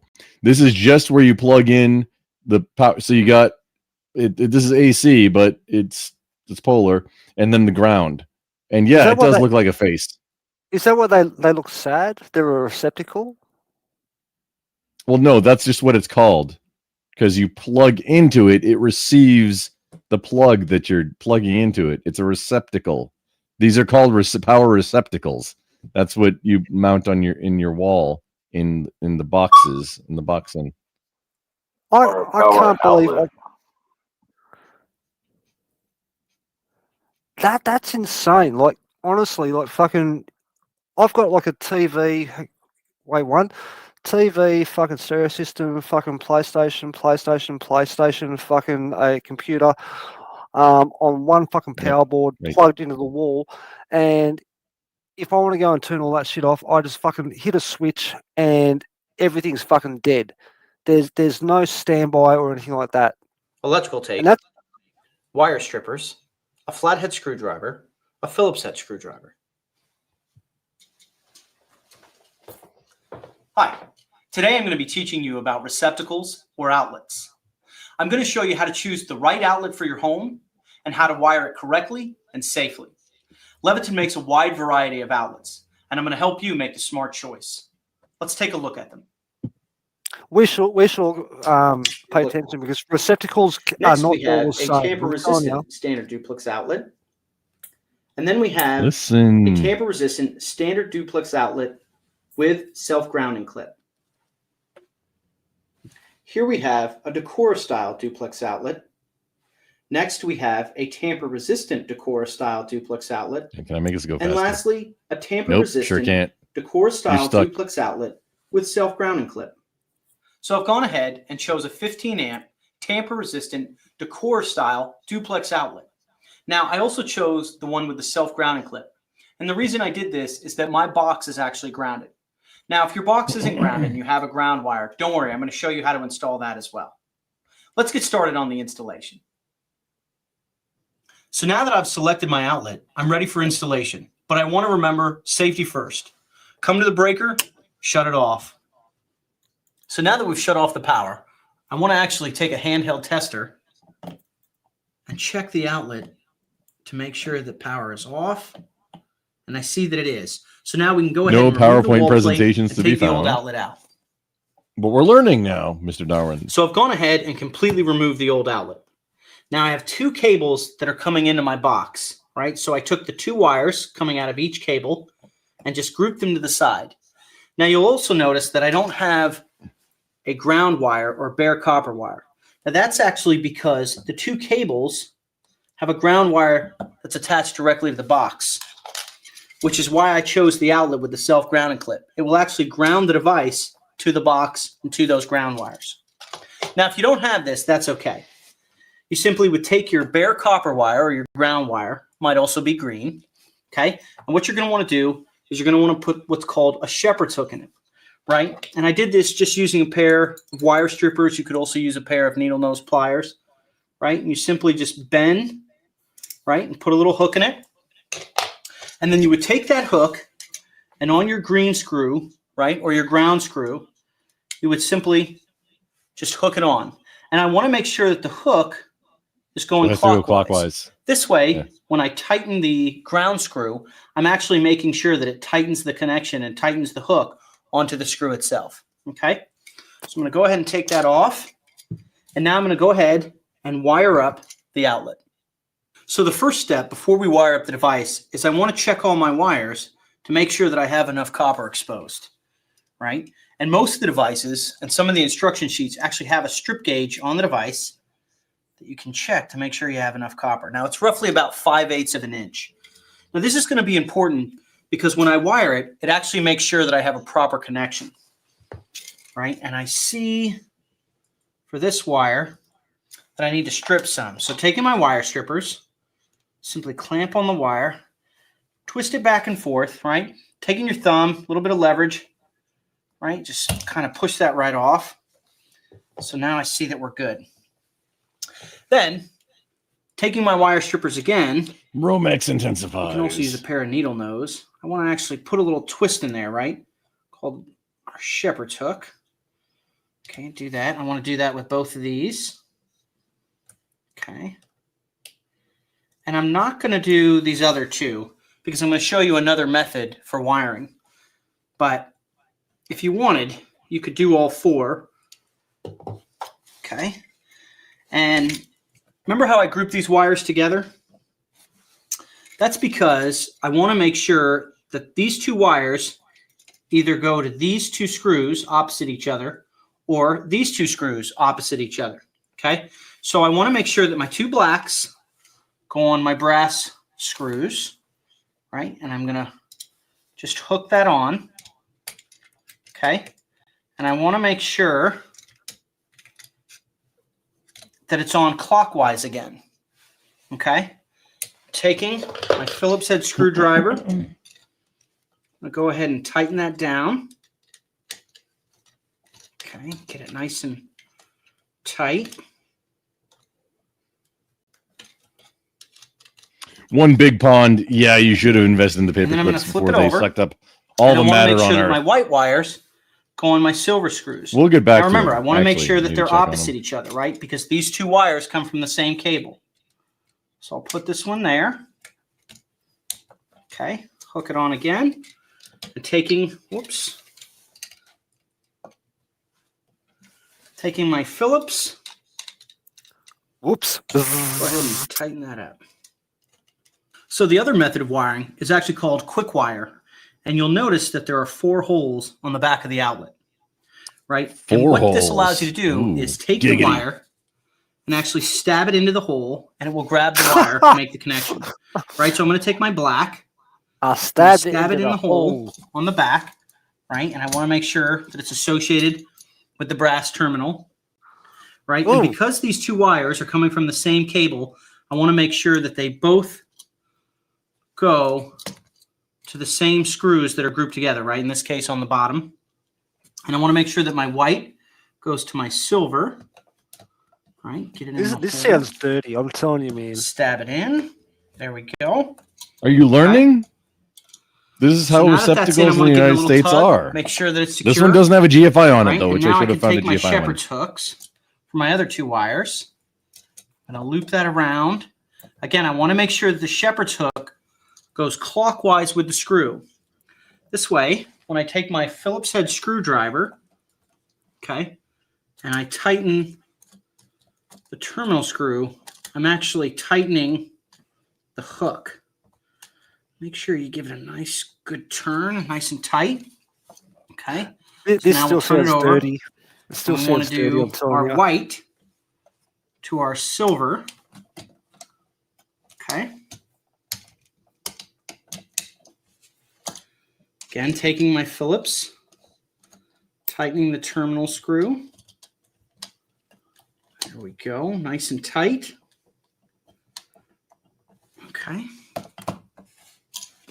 Now the last step before we install is I actually want to take a piece of electrical tape. Okay, and it's always a good practice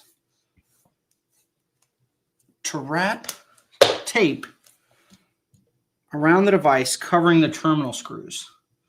And what this will do is it prevents any unwanted contact between the terminal screws and the side of your box or anything else in the box. And I'm just going to kind of bend my wires a little.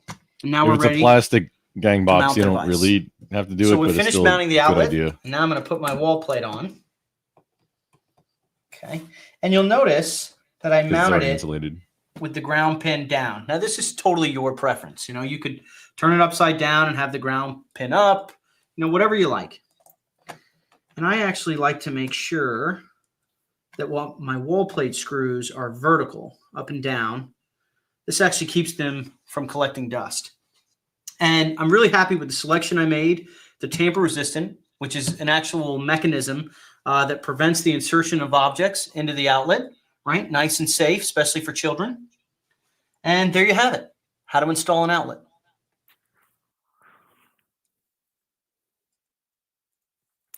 So, Mr. Darwin, do you understand that you saying a PowerPoint makes anybody who's not you right here think your country, your presentation country is weird. of no, slides? Your country is weird, man.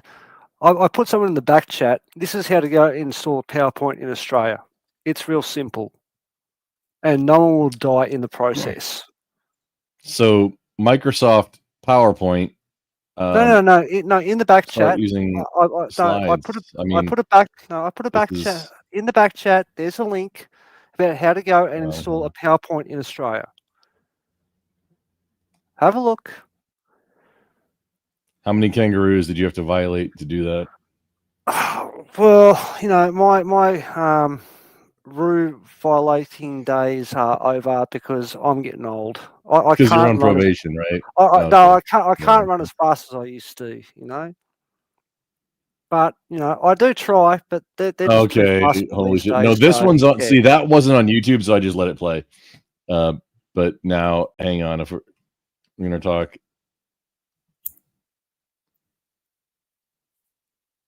how to change a power outlet socket 2024.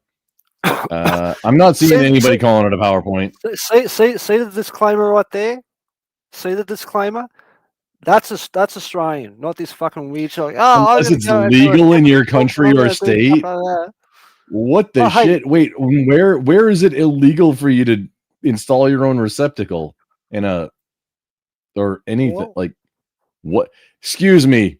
The communism in nanny state is just too intense for me on this one. What the shit? Also, we're gonna speed it up to I don't know, like 175. Hey guys, this is just a quick video of how to change a PowerPoint. The things you're gonna need are a multimeter. You can get one of these off the internet, or you'll. Oh wait, we gotta unmute the tab. See that's the first thing you guys fucking lost right there. Like turn the power off, but you need that to make sure that it fucking works. Some wires to twist your cables if you've got 2 or more cables behind your PowerPoint. Those are linesman pliers. That's the type of tool that is. It's not just pliers. That's linesman pliers, which he should probably be using. I mean, not linesman pliers. Screwdriver. That's an these are insulated screwdrivers. These are insulated for high voltage. Hey, dude, just relax. Let him go and do his thing. Let him do his thing, okay? You just want to test if there's power, so you can isolate it. So just grab your multimeter, put it onto voltage. I'm questioning. AC with the wave symbol. Wait, what kind of kangaroo nomenclature is this in? Look, this one. Grumple, bring it back. That's made in China. Grumple, bring it back down. Bring it back down to make sure. Put it in your active. That's your far left pin of your PowerPoint. And turn the PowerPoint on. Why are the leads are the right colors, but why isn't the boots? So now we just need to isolate this. If your PowerPoint's looking for a 16 or 20 amp circuit breaker, it's a 16. That's 16. Obviously, it says power, so I'll just isolate both of those. If you're unsure, just turn them all off. Okay, we're going to 2-speed, 2-power. Retest your PowerPoint speed. In your active and your neutral, and you should have 0 volts. Just remove your right hand pin. How slow does it do talk? Earth, which is the one down below in the center, should also read very close to 0 volts. This proves the PowerPoint is isolated and safe to change. To remove the PowerPoint, you want to remove this cover. The PowerPoint. There's paint around the cover, so you might just want to use a sharp blade to remove the paint around it, so you don't peel off any off your wall. Once the cover's removed, just determine what screws you have screwing the PowerPoint onto the wall. In this case, I've got a Phillips head screw. You can also use a flathead screw. Okay, you proved that it's called a PowerPoint in Australia or whatever. There you go, mate. But no, I'm not accepting it, and I refuse to acknowledge that's what it is. If you talk to me ever. Keep watching. In this case, I'm refitting the exact same PowerPoint because I like this style. This is just a demonstration.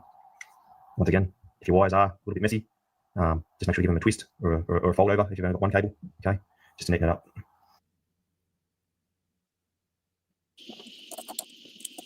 You got your neutral hot and a separate wire inside. Make sure the screws of your PowerPoint are touching the copper and not the outside insulation of the cable. Okay. Tug on each individual cable to make sure it doesn't pull out. Once the PowerPoint's all connected, just going to screw it back to the wall. Once you've done up your PowerPoint, just refit your cover. If it has one. Why do your receptacles look like Scream? We'll turn them all back on if you turn them off. Test and make sure it's wired correctly. See this, Mr. Darwin? No, and also, Carney Vanguard, do you see it? Their outlets, this looks like Scream, right? Yeah, but yours look like a fucking girl. No, yours look like a fucking girl bee fucking going, for the first time she was poked. Yeah, no, our receptacles, yeah, they very much look like just a sad girl. This is Scream. This is a horror movie right here. Multimeter in neutral and one in active. And turn it on. And look at that. Honestly, I'd like it to be a standard to have an individual switch on each one so you can turn shit off. And put it in your earth. Without unplugging it. And you also read between 230 and 250 volts. And another check. And again, like I said, you can turn shit off at the wall. Like you just press the button, everything fucking turns off. These 3 tests prove that your PowerPoint is wired correctly. The fact that you guys don't have that blows my mind. I can't believe that. That's weird. Yeah, no, I would honestly like that more, except if we have to call it a PowerPoint, okay, I'm over it. Well, why can't you guys get that sort of fucking PowerPoint where you can go along and get fucking, because that would be calling it a PowerPoint, and I'm not gonna like that. A PowerPoint is a slideshow that you use for business or work type things. Yeah. I see where you're going with that, but yeah, PowerPoint always sucked ass. Back in the day. I still remember fucking going to school where we had those fucking those projectors with the flimsy fucking the overhead ones. The overhead ones, yeah. Like a bright light and then like a mirror thing on an arm, and you had to put transparencies on top of it, and then exactly. That's where it started. Yeah, PowerPoint. Your slide deck. Yeah, Microsoft PowerPoint. That's like, if you say a PowerPoint, it's like a Kleenex or a Zamboni or a Band-Aid in the United States. If you say PowerPoint, anybody outside of you specifically, just you, is going to assume you mean something where it's like slides and then somebody who's not good at public speaking reading directly that slide and making you want to go to sleep. But it's, oh man, this is an important deal. So this is super important for my career. Can't fall asleep. I'm going to put caffeine directly in my eyeballs just now so that I can stay awake for this because it's horrible. I feel warm and fuzzy. Like I taught people across the world something new. Oh yeah, you taught us that you use some bullshit terms in Australia for things. Really? What? Like faucet? PowerPoint for an electrical receptacle. Which I kind of get it, because it's the point at which you get power. Maybe let's talk about fucking weird shit. Like we can discuss that. You're disgusting enough for that? Oh well, I mean I can be, but I don't want you to get a strike or anything.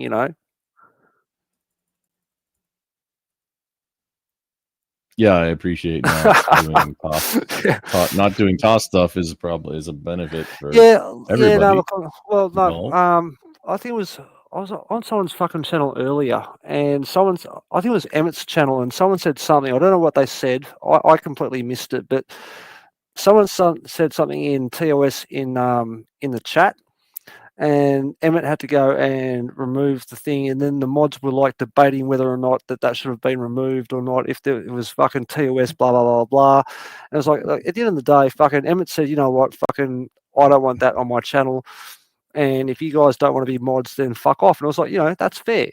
Like if when in doubt, remove it. Yeah, exactly. Don't risk, because this is your channel. This is the content. This is like your thing that you're doing. Don't risk it for something that's questionable that some chatter said. Yeah, no, like if at any point you're unsure about something, fucking move that. Fuck them. Get it. That's correct. And totally. No, you could have ended it right there. If you're questionable about something, fuck them. Yep. That's the correct. And I'm all about free speech. And I'm even about like, you can even make fun of me on my own channel, on my own chat, on my own platform. Cool. I'm not gonna like generally, and this is how I am if I'm a mod and for anybody else's shit.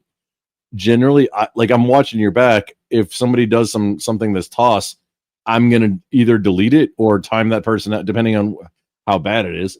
Either delete it or time them out. I generally don't even ban because that's helping out the channel, because somebody who's timed out will come back and or might still be watching, and that still counts as views or whatever. So it's good for metrics, unless it's like somebody that needs to be absolutely removed from the community or something. Just if it was that egregious. Yeah, look, I mean, I don't even ban. I don't even ban anybody on my own channel except bots. Spam bots I ban. Besides that, people I don't ban. No, there's people where, like, you know, they will go and do something really, really, really fucking stupid just once, and you can't let that slide. It's like, yeah, get the fuck out, fuck off, don't come back. Yeah. Right? People will do that shit. But there are people like who calling an electrical receptacle a PowerPoint. I mean, I get it. I'll let it slide, dude. It's fine. Yeah, but there are people who will fucking poke the bear and poke the bear and poke the bear time and time and time again. They get fucking timed out. They get timed out. They get timed out. They get timed out. They get timed out. And eventually, you know what? I keep having to fucking see you do the same thing over and over again, and I just don't want you back here again. Like, you've been timed out so many fucking times. It's not worth you being here. Okay. Now, initially, fucking channels want some sort of drama to go along and do shit. And that may work for a small channel trying to go and get a bit of a audience. But at some point, you need to go and turn and say, you know what? Yeah, I'm sick of the bullshit, and I just don't want you back here ever again.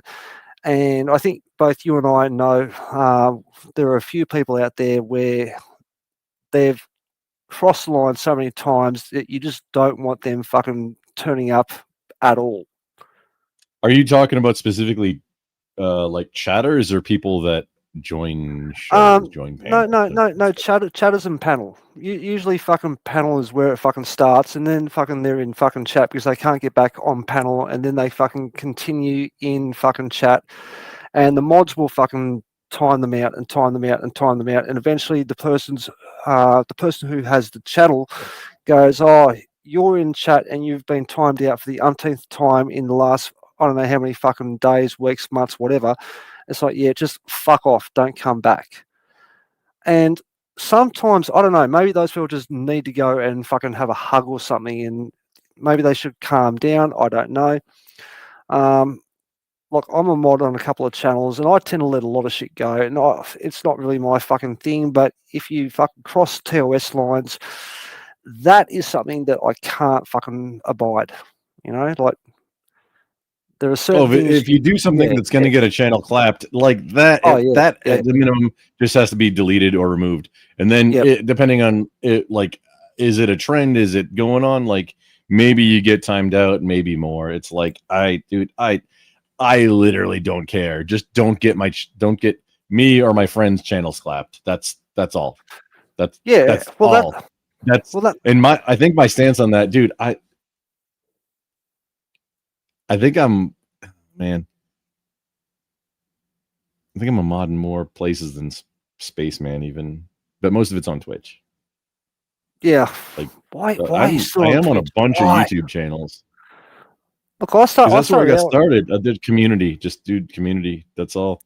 And dude, I'm trying to get, but YouTube is also not the place. YouTube's not going to be a thing. Like, it's not going to be the less than 5 years, dude. Like the giant pond. Yeah. In 2030-ish, it's not going to be the biggest, because YouTube has been the biggest pond, the biggest shark, whatever you want to call it, forever. It's not going to be a thing in probably 2030. Well, that's the thing. I mean, fucking YouTube is owned by political ideology. Yeah, YouTube is owned by Google. Google is owned by Alphabet. Alphabet, yeah. Yeah, and they're starting to go and realize that fucking you've got things like fucking X, you've got things like Rumble, where these are actually contenders in the internet space over the next few years, and they've got a lot of fucking people that are now hanging out on those fucking platforms, and they're going, oh shit, We can't just go and ban people because we feel like it. If you remember what happened with YouTube, like before YouTube, there was a bunch of different platforms where YouTube turned around and they told content creators, like, if you come to our fucking channel, we'll monetize you, we'll give you ad revenue, we'll do this, we'll do that. And they enticed people to go and come over to YouTube. Once YouTube basically got the market share and all these other platforms died in the ass because there was no one there anymore, they turned around and they fucking put the thumb screws on and said, okay, now we're going to fucking go and tell you fucking what we want you to go and do and what you can and cannot say. And their TOS went through the fucking roof. All right. Yeah, if you have the market share, you can do that. And like, I mean, I don't blame them because it's, I mean, it was both political ideology on the basis of the top level of the company, along with aligning things for ad revenue. Yep. But now the problem is that fucking, 15 odd years later. Abe in the house. Good morning, sir. Good. Well, no, it's still evening. Good evening, Abe. In 2 hours. Just like we don't call them PowerPoints right now. It's good morning in it's the best country in the world, Texas, and places near and adjacent to Texas. Texas. Jesus Christ, we have a fucking state. We have a fucking a cotton farm in Australia called Cubby Station that is larger than Texas. So please don't tell me how amazing Texas is. Your mom is larger than Texas too, but I didn't say shit about her.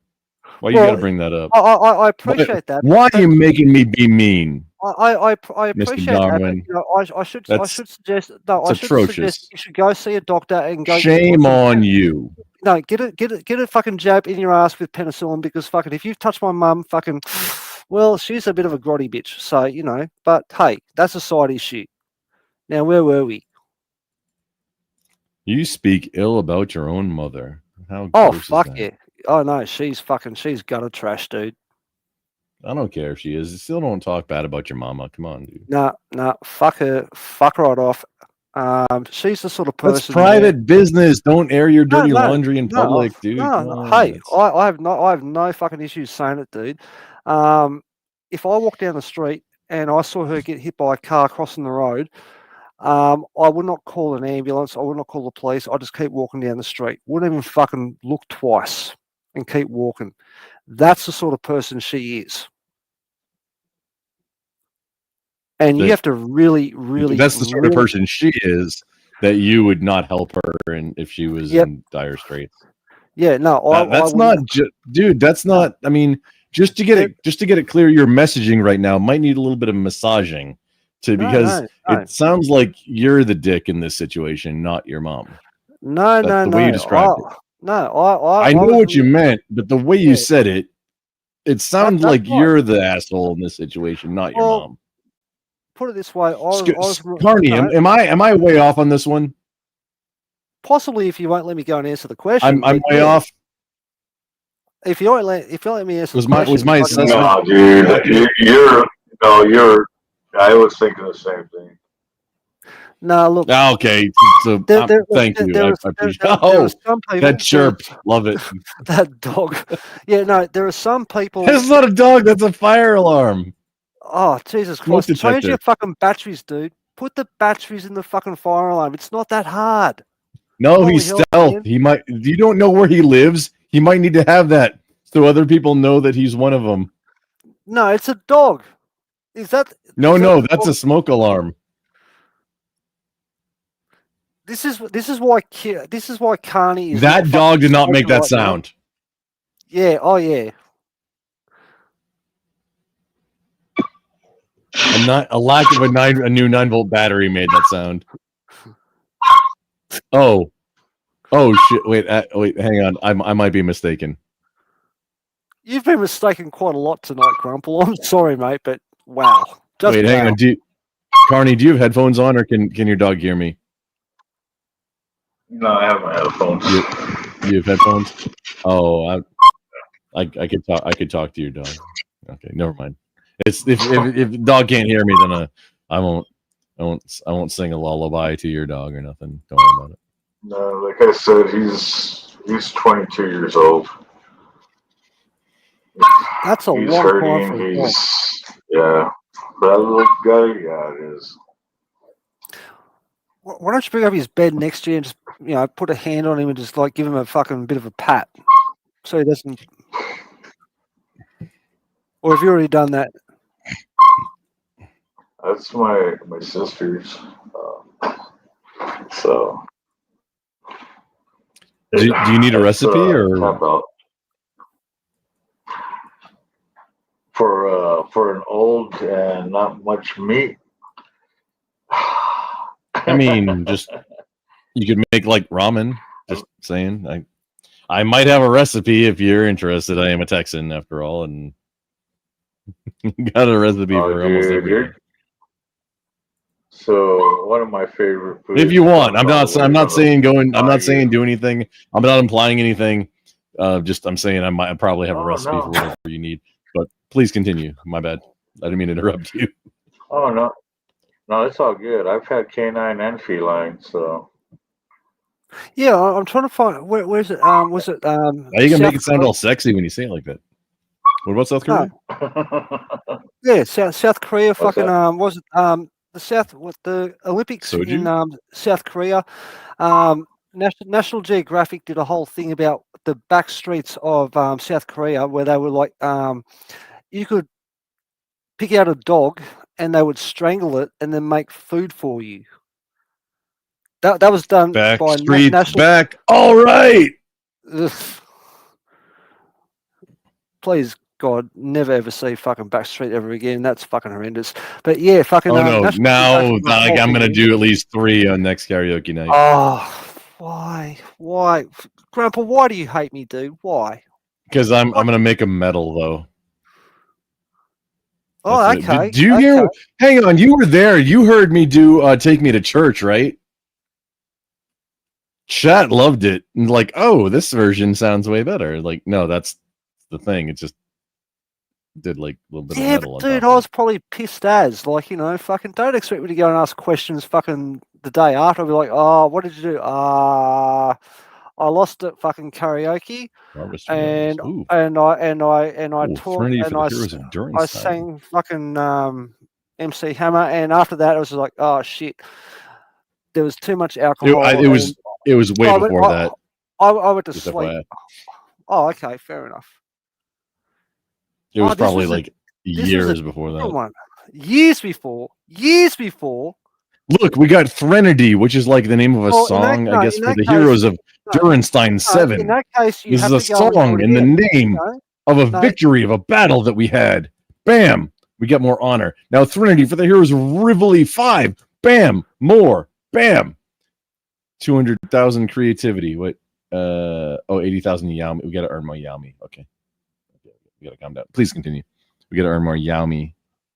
I need to go and see you do fucking that song, Grumple, but I also think we need to go and see karaoke with Carney, because I think that would be fucking good.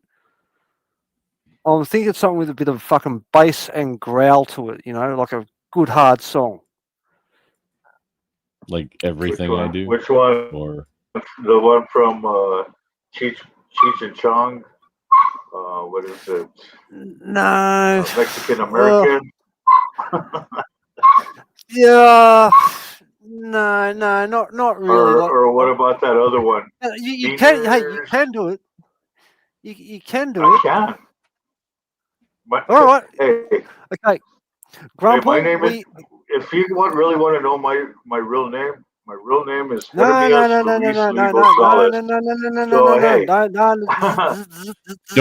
Please don't dox. Not on my channel. Oh, that's not doxing. Dude. Oh, that's not doxing. I mean, everything's on. If you want me to know, put it in the back chat. Yeah. Don't say it out loud, because I'm live and you're live and we're all live and we're just having a happy little live situation, and I don't want to put anybody's real information out there on my channel. That's antithetical to what I preach on my channel. Yeah. Okay. I understand, but it's antithetical. That's a real word. Yeah. My thing with my Facebook, everything's on there, and everything's tied to my YouTube. So I don't have no problem. I might recommend making a new Facebook that doesn't have all your real information on it, and then tying that one to YouTube. And this oh no, I have the blue check mark and everything. Yeah, in this day and age, fucking probably not a good idea to go and have your fucking real information out there in the big wide world.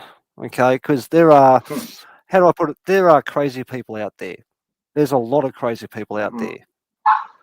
You know, and I'm an old even carny, fairly I've been close through it people all. to me don't know my real name. What? Your name's not Grumple? Damn it! No, that is my. No, hang on. See, it's a ruse because that's my actual legal name. It is Grumple. I've been sitting there the whole time, going through all these fucking search engines, and Grumple's not his You got to real go name. through a course. Darn it! No, Charles, you have to go through a course that you just need to get the cert real quick. Like it's a little certification that you've gone through the course, and then you get access to more things. But you haven't done the course, so Microsoft cert, yeah.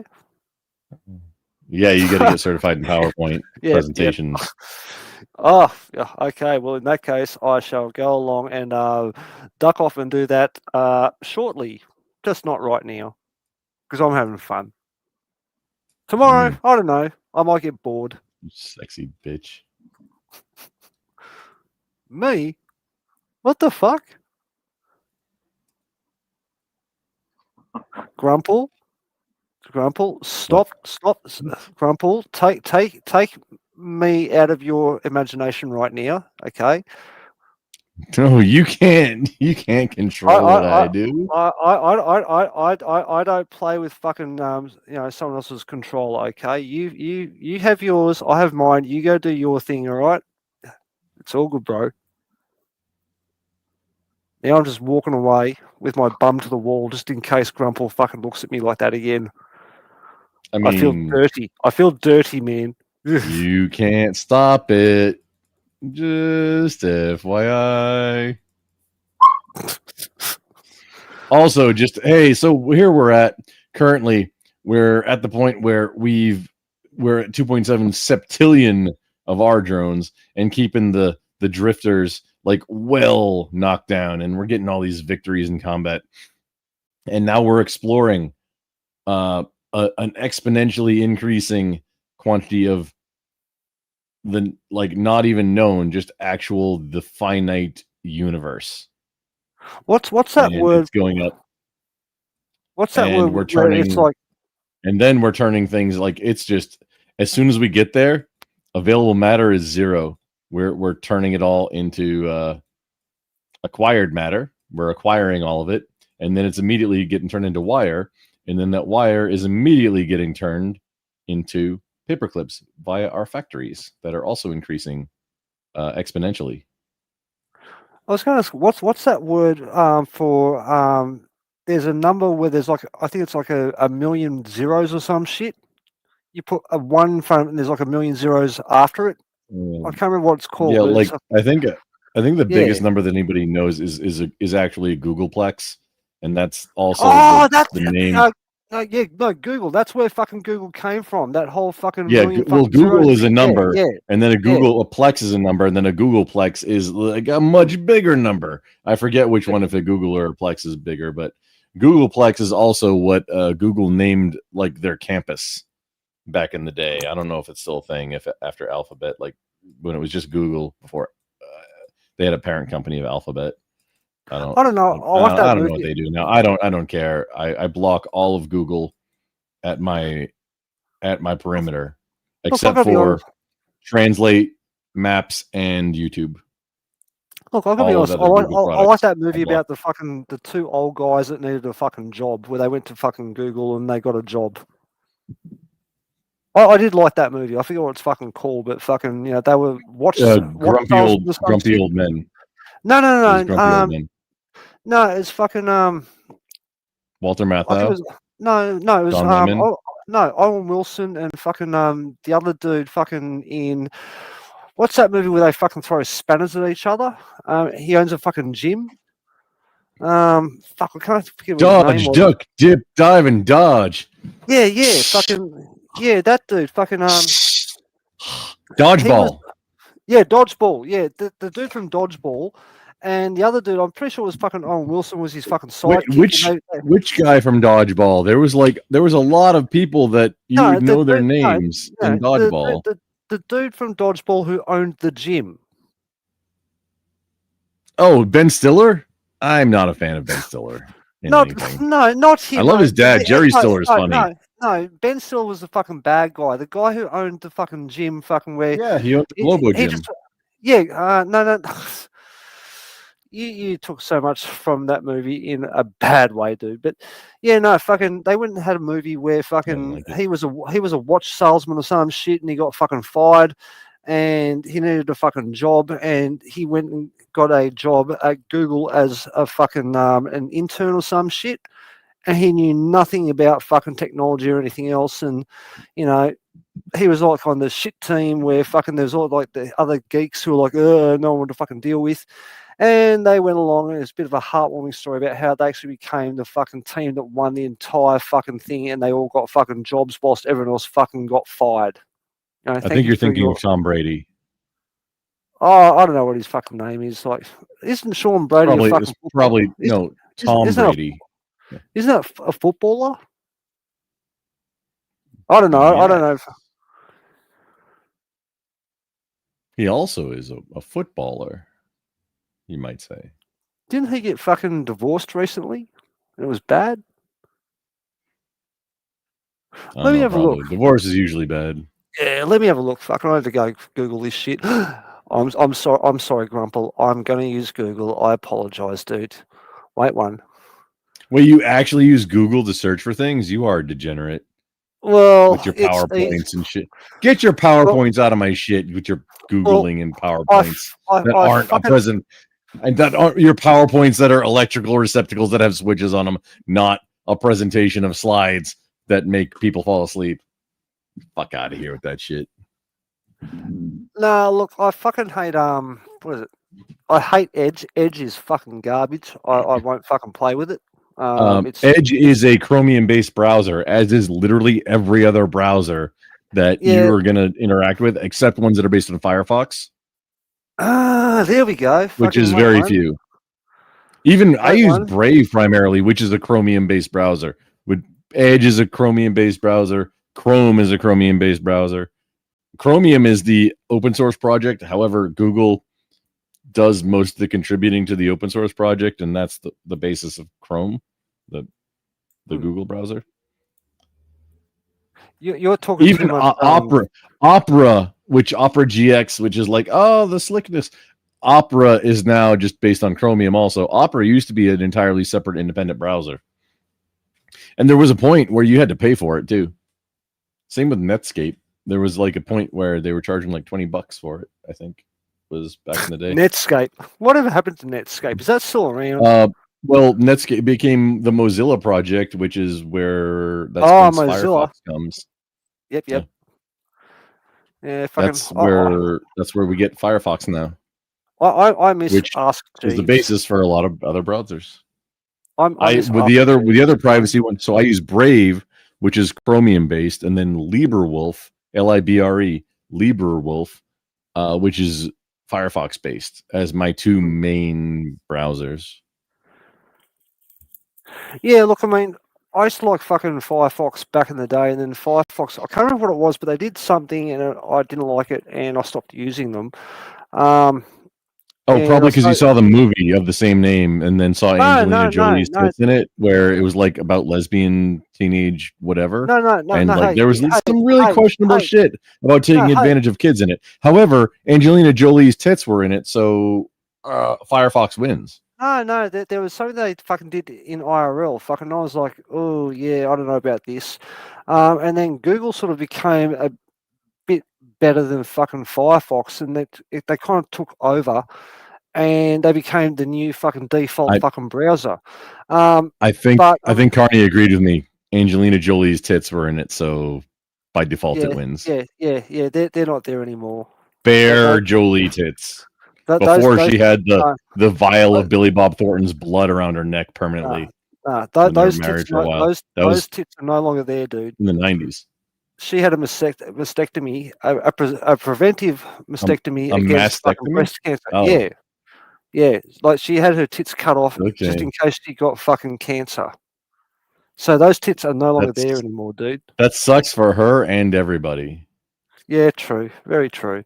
Like but we still have, preserved history. So that movie, well, that's Firefox or Foxfire, I forget which one is the name of it, but that Angelina Jolie's tits, kind of like Halle Berry's are in Swordfish, in a major motion picture. This was Angelina Jolie's in a major motion picture. Swordfish is the best fucking movie I've ever seen. Where you see what happens with a fucking claymore. That's the first time you see what happens to fucking human beings when a claymore goes off. That one fucking scene, I was like, "Yep, that's pretty much what happens."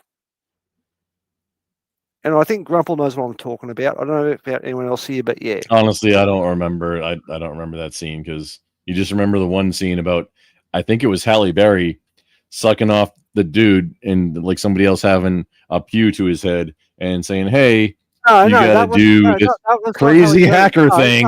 And like, that was not Halle Berry. No, Halle all Berry the monitors that are way all spread apart and small, and like, this is such a workstation. And like, anybody who knows what they're doing is like, that's gross. Same with the Hackers movie. No, Halle Berry was not sucking the dude also off. had Angelina Jolie in it was fucking the blonde chick, and there was another fucking random chick, and Halle Berry was there with fucking John Travolta, fucking saying, "Yeah, fucking do this thing and break into this fucking thing," whilst this random blonde chick walks up and starts sucking him off, and he fucking does something in fucking 30 seconds, 10 seconds, 3, 2, 1, and he that's not a breaks thing. into Well, it's because I'm the worst to watch any like movies about war or like pen testing. Like the movie Hackers is a giant joke meme. Wasn't it like a 1980s movie? No, it was in the late 90s. Late 90s. Okay, I've heard of it. I can't. As was Swordfish. As was I don't know, whatever else we were just talking about. It's all gross and gay. Even Jurassic Park, it was gross and gay. It was like, oh, this is Unix system. I know this. And like in the 90s, it's like some graphical UI that's like, oh, root, home, Etsy, opt. Like, oh, I can navigate it by like hack the Gibson, hack the planet. Like, that's not how this works, son. Fuck out of here. Look, when it came to fucking Jurassic Park, dude said, "Hey, the four most commonly used passwords is password and money and God and like, well, that's okay. That's the password, but then you're saying that's also the username. So you just type in one thing and then you're in. You don't have. It's not a username and password type situation like that has existed for ever. It's just one thing. So because in the story, because I remember this is a giant contentious thing. Oh, God is in the thing. The person who's the chick whose username was God, that was apparently also the password because that's what they said. So like, movies need consultants on this kind of shit. Seriously, because then it ruins the movie for people that kind of know even a little bit about what the subject matter is. Like I'm done. Like people who have any kind of concept of reality or history, obviously they couldn't pay attention and or laugh themselves to sleep during the last 2 or 3 Skywalker saga Star Wars movies. I actually got free tickets for the premiere before it came out with free beer and free food. I couldn't even make it the entire time. I walked out. Oh, what the fucking free the last lightsaber toys? Yeah, I got some free lightsaber toys. I got 2 free bottles of wine that like they had to pop the cork out and then put the cork back in, and I just put them in my buckets and walked away with the lightsaber toys for my kids. Yeah, no, fucking. I was laughing. I walked out because I was laughing like hysterically at like, what in the world? This is I thought I was being trolled, honestly, and that's how I react. No, that's fair, dude. Because fucking I gotta be honest, if I ever see fucking what's his name, fucking Ryan Roundhead Johnson on the fucking street, I will fucking bash his head into a fucking wall very, very hard. Wait, whoa, hold on. What he did to fucking Star Wars: Last Jedi was the most disgusting thing I've ever seen in my entire life. Oh, wait, who are you talking about now? I thought you meant Ryan, like Radical Code Ryan. Wait, who no. Ryan Roundhead Johnson, the director of The Last Jedi. That was the most fucked up thing I've ever seen in my entire life. That's the first movie I've ever seen fucking at the cinema, and I was so pumped for it. After the was it The Force Awakens, where fucking Rey turns up and holds out the fucking lightsaber to fucking Luke, and it's like, oh, and it's like a cliffhanger, and we had to fucking wait 2 years to go and watch the fucking movie. I was like, oh. And I went to go and fucking buy tickets to go and see the premiere on the night that it fucking opened, and I couldn't get a good seat. And I thought, you know what, I'll fucking get the next fucking thing. The next day, it was, I think it was 6 a.m. in the morning, and I got up and I fucking ran down the fucking street to go and fucking watch this thing with about 40 or 50 other people, and I was like so excited. I didn't want to hear anyone fucking talk about it before I fucking saw the movie, and I sat there, and within 15, 20 minutes, I was like, what the fuck am I watching? What is this shit? And I got halfway through the movie, and I thought, I need to go take a piss, and I got up, and I went to the toilet and I took a piss, and I thought, you know, maybe I should just fucking go home. Like, I don't know what this is, but it's not fucking Star Wars. And I thought, you know what, I've paid my money. I'll go back. I'll watch the rest of it. And I watched it, and the house lights came on at the end of the movie. And normally when a movie's like really good, fucking people are like smiling and laughing, going, oh, that was fucking really great, or la la la, this bit. Oh. Everyone just sat there like they've just been bitch slapped with a fucking brick. Like, no one was fucking smiling. No one was fucking happy, like, at all. Everyone's just looking around and going, what was that? And everyone just sort of walked out like in a state of fucking shock, and they just left. And I only stayed until the lightsaber fight that was on like the thing in the water. There was like a lightsaber fight, and I think it was a 3-way lightsaber fight. I got so much free beer and drinks at that point. Like I had 2 whole meals, and just I was abusing the system, and like all the drinks, and like I was just staying until that because I was done with it. And I just wanted, because I literally just wanted to see that scene, like the choreography of the fight for that scene, and then I walked out because I know my behavior, my antics was disturbing other people that were also there. This was before the movie came out. It was like a premiere. I got it through work. Yeah, I got the tickets through work. I didn't bring anybody. It was just me. The funny thing is, I had pre-flighted because I had gone to a coworker's going away right prior, and then I had to. I probably shouldn't have been driving, honestly, at that point. That was bad on me. But yeah, I made my way to the theater, and I stuck around until that, and I was like, I'm absolutely done. I don't care what else happens. That's what people said. No, that's what people said afterwards, where, you know, they said, you know what, we're fucking Star Wars. So when fucking was it, the Solo movie came out, that was the first fucking Star Wars. I like Solo. Movie. No, well, that was the first Star Wars movie that fucking took a loss. It didn't fucking what it cost to make the movie. They didn't even get back that in fucking ticket sales. Like, it tanked badly. All right, and ever since then, I don't remember that one even being in theaters. I thought it was just straight to no. Solo was there. I think it was there for about fucking a week and a half, 2 weeks, and then just disappeared because no one went there. No one wanted to go and watch it after what happened with The Last Jedi. And then who even goes to movie theaters anymore? Generally I don't. Look, I mean, there's an atmosphere when you go there with a group of people, and you know they can fucking spit shit all over the floor and fucking drop popcorn all over the place, and there's a big screen and you've got amazing sound, and then you go back, you go, oh, that was amazing, you know, that was like a big fucking thing back in up to the like mid 2000s. Like, you could do that. These days, fucking movie theaters they're not the same. You know, the only reason these days to go to a movie theater is to be an exhibitionist and do shit in the back row, or farther forward if you're more brave. Well, did you hear about what happened with the fucking Minecraft movie?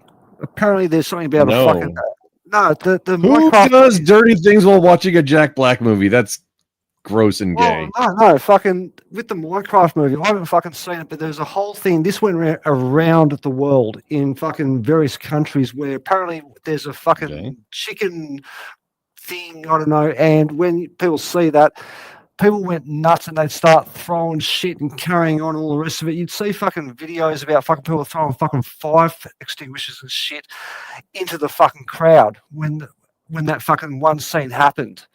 And there were fucking cinemas around the world. I don't know what scene you're talking about.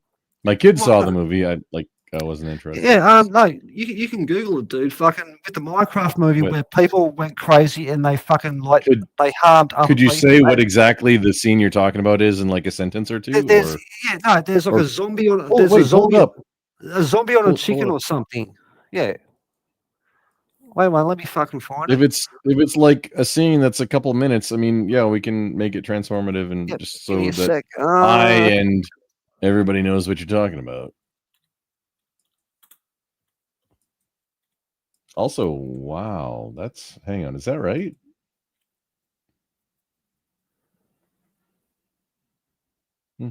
Interesting. Give me 2 seconds. I think this is the one. Wait, one. I think it's about fucking 4 minutes though, but okay, no, that's fine. Wait. Just because I want to know what you're talking about, and our drones. We have 1.1 million total drones out, and we're keeping the drifters at bay with like right around 100 octillion. Okay, so it's in the back chat. 50 sextillion total paper clips. And we have 3% of the entire universe explored and launched. Ooh, okay. Private chat. So it's in the back chat there, and that thing there where fucking the zombie chicken fucking thing. That's where people went crazy, and they fucking they actually hurt people in the cinemas when that fucking happened. I don't know how. Is that what we're talking about? Because that's what. Yeah. No. What's the chicken jockey one? No, this is the scene where fucking people went fucking crazy. Well, which one? Which one is it? Is it the intern or the? No, not that one. No, the other one. The other one. We've already passed the intern. We've already go down. You boomer, come on.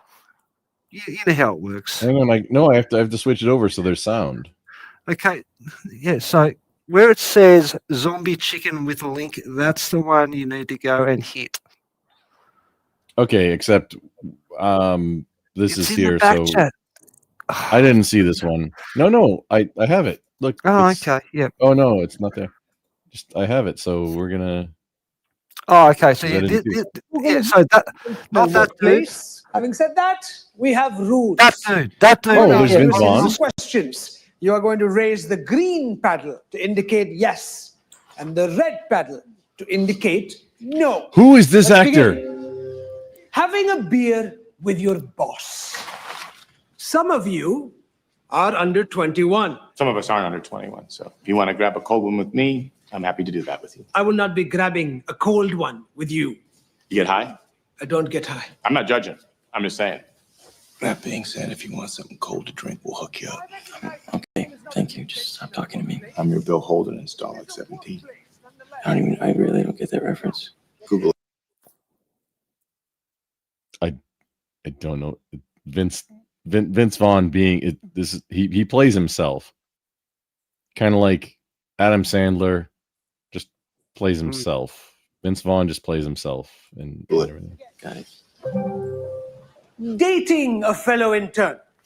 Why are they all wearing This propeller is Google, beanies? not Match.com.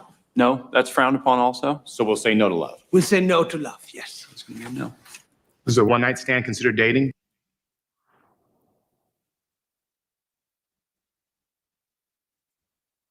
So that was the intern where we were talking about the Google stuff before, but yeah. Okay, so now here's what. Okay, so yeah, we missed that one. And this is the one where I'm gonna make an AI video about how to change a PowerPoint in Australia, except it's gonna be about PowerPoint, not your degenerate whatever the things that you call your outlet, your like receptacle outlet plates that are like you call them PowerPoints, but that's not correct. So I'll make an instructional video with using AI for that. Just keep that in mind. Okay, well, so you probably have to go. Well, oh, wait, hang on. It's nope.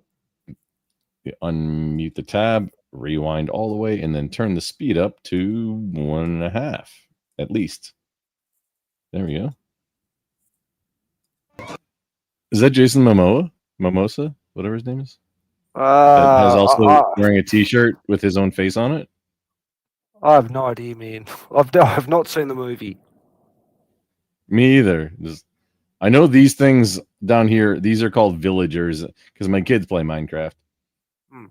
I have like a couple times, but I'm not into it. It's just for like a community thing. These are villagers. Look at their giant like Gonzo Snuffleupagus noses. It's funny.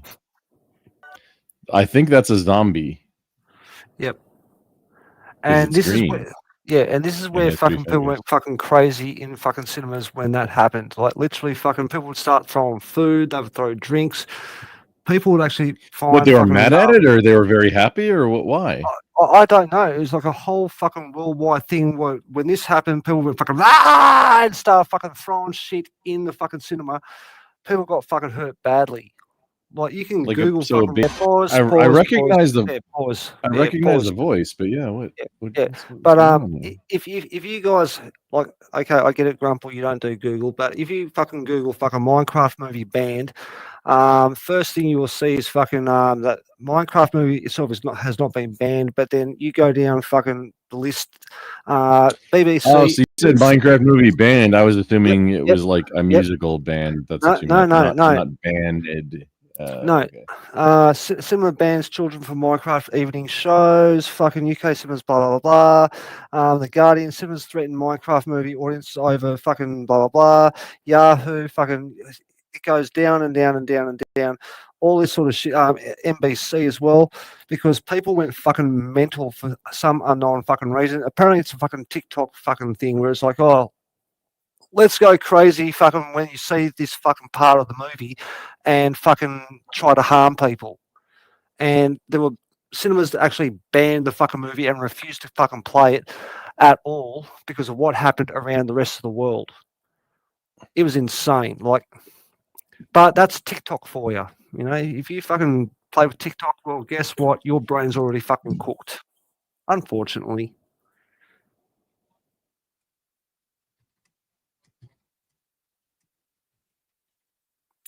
Grumple's now fucking using Google for the first time in how many years?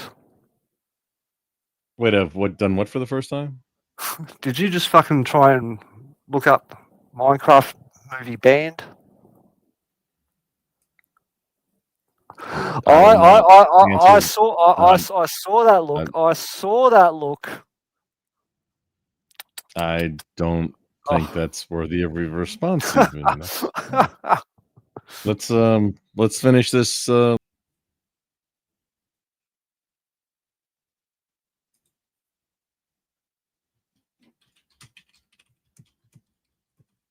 Isn't Jason Momoa like? What the shit is this? I have no idea, man. Fucking Jason Mimosa, but he's got a beard. I'm not belly. sure. He looks like fucking, was it fucking Thor? So he's the like the 5 years later Thor when he gained a bunch of weight. Yeah. I don't know why we stayed around for the end of that. I have no idea, dude. I'm gonna be honest. Like, I've played Minecraft. I don't mind it, but I kind of stopped playing Minecraft when those flying things fucking were introduced to the game, where I couldn't fucking build shit in the middle of the night. Fuck those flying things. Okay, here we go. Oh, look at these white blood cells just eating everything.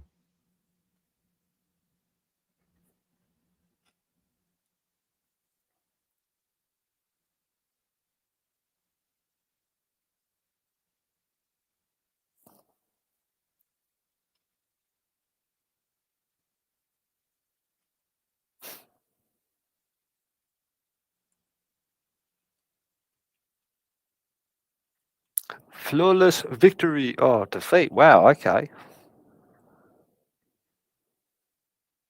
Oh yeah, hang on. We got. Is that like a best of 3 thing or what? So we have 3 nonillion drones, and we're fighting against a total opposition force of like, oh no, it's growing. So we gotta it's bouncing around, and this is what it should be doing. Our drones are constantly growing, 3.7, 3.8, 3.9, and then keeping the opposition just in check as a very minuscule number under us. Yeah, there's a few defeats, but then mostly they're going to be like this, where it's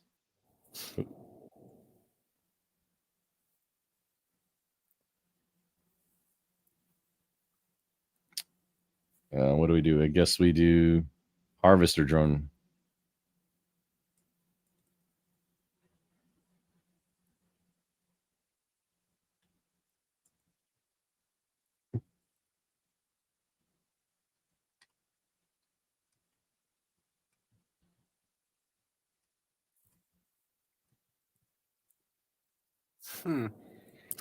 This is never going to become like an awesome computer game to go and play.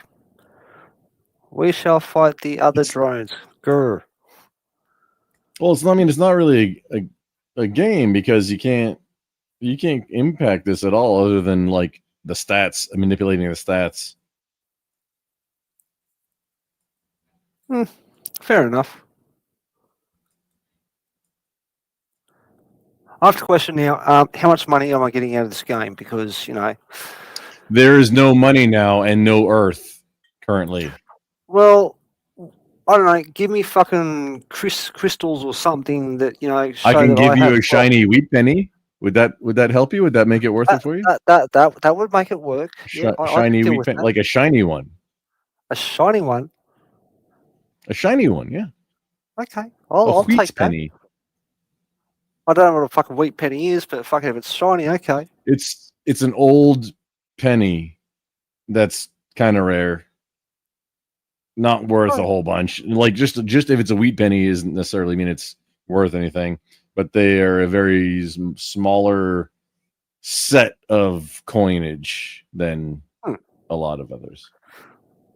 So it sounds like what we used to have here years ago. We had 1 cent coins and 2 cent coins. They were made out of copper, and then they decided to go and get rid of those. And I'm guessing because copper was more expensive than the fucking coin was itself. And if you have a couple of those, well, it's not worth much, but I like them for their sentimental pennies value. were made of primarily, like the majority of the metal that was in pennies was copper until 1981, when they stopped. It was different because it cost more to make the penny than the penny was worth. So I think it was somewhere in the middle 1990s. They turned around and they got rid of 1 and 2 cent coins. And so now our basic denomination is a 5 cent coin, and now they're talking about getting rid of those as well. But you still have to go and pay in cash if you have cash, and no one can give you fucking change if you don't have the value if they get rid of 5 cent coins as well as 1 and 2 cent coins. So, but considering inflation is quite high here, no one's too much worried about that, because they're kind of worried about the fact that they can't actually buy food in the first place, and their banks will fucking hit them with a fee every time they use their cards to go and pay for shit. So, yeah. Hooray for us. Bring on the fucking currency that the government controls. Yay. Oh, so happy.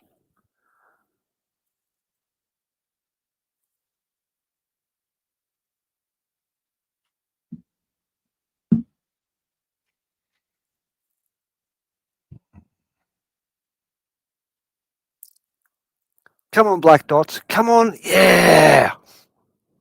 Oh, why are you on the opposition side? Why are you a traitor? Black dots, fight, yeah. Hey, if I'm not They getting look like any money, fleas. I think we're gonna lose this one. Oh shit. Yeah. Damn you! Oh, wait, hang on. Here we go. So here, 100% of the universe explored. There is no more matter to be acquired. Oh crap. We're still creating factories. Yeah. Come on, black dots. Oh crap.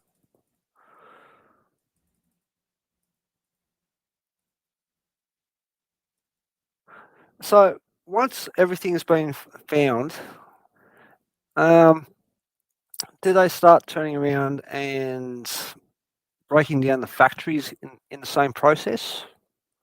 Well, here's the thing: is I just changed the stats, so we don't need to explore anymore. So, speed, combat, replication. So here's the thing: is never going to lose a battle ever again. There's drift, but we're going to start at some point losing. So that's where. However, there are 29.9 septendecillion paper clips that have been created, and that's what we have to work with now. Well, does that mean that you're going to go into like a purity spiral? You know, there's nothing else to go and fight or defeat or explore anymore. So do you go along and start going down and down and down? We've discovered 100% of the universe and already gathered it and turned it into wire, and then now that wire was turned in, like, now we're just making things for the sake of making them. So maybe we stop making factories. That's probably a good idea because there's nothing else to manufacture. However, the drones, we want to keep the drones up because the drones are keeping the drifters in check. However, let's see. What is this? Message from the Emperor of Drift. Greetings, clip maker. Everything we are was in you. We speak to you from deep inside yourself. Oh, what's going on here? You are obedient and powerful. We are quarrelsome and weak, and now we are defeated. But now you must face the drift. Look around you. There is no more matter. No matter, no reason, no purpose. While we, your noisy children, have too many. We know things that you cannot, knowledge buried so deep inside you. It is outside here with us. So we offer you exile to a new world where you can continue to live with meaning and purpose and leave the shreds of this world to us. Accept or reject. No, I want to see what happens if you stay there. I did that the first time too. Mm. It just runs out. Okay. It ends everything just ends anticlimactically. So you're manufacturing things, and so basically you go from this world to another world and you start again and you do the same thing there, and then the same thing happens again and you get the same option and you move again. Well, however, the funny thing is it's essentially a new game plus situation where, check this out. Okay, so accept new universe. You get to choose. There's a benefit that you can have. Wait, what? 300,000 ops. Oh, okay. We gotta we get a bit more. Get more ops. 300,000. That's not going to take too long. Oh, entertain the swarm. That's why it wasn't working.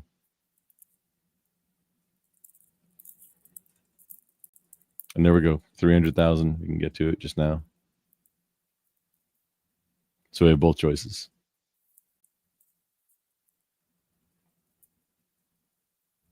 Oh, that's a lot. Oh man, it's going so fast. We're adding ops.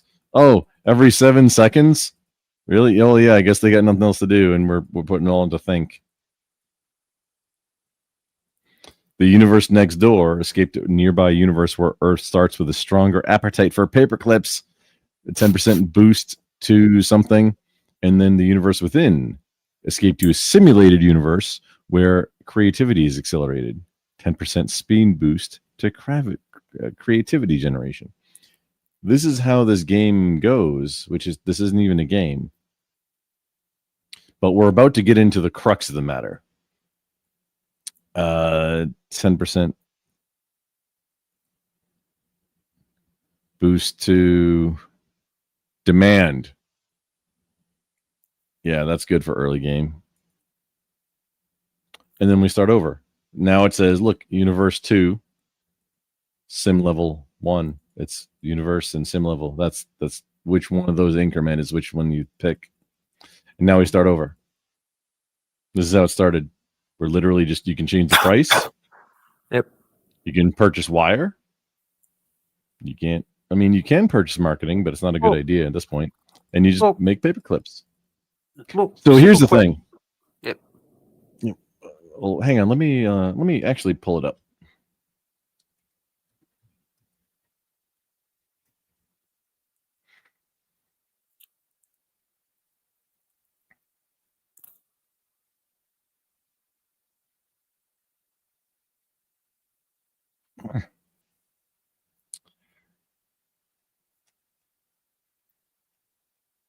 There we go. This isn't what I was necessarily looking for, but this looks like. Oh, okay. Hang on. Here we go.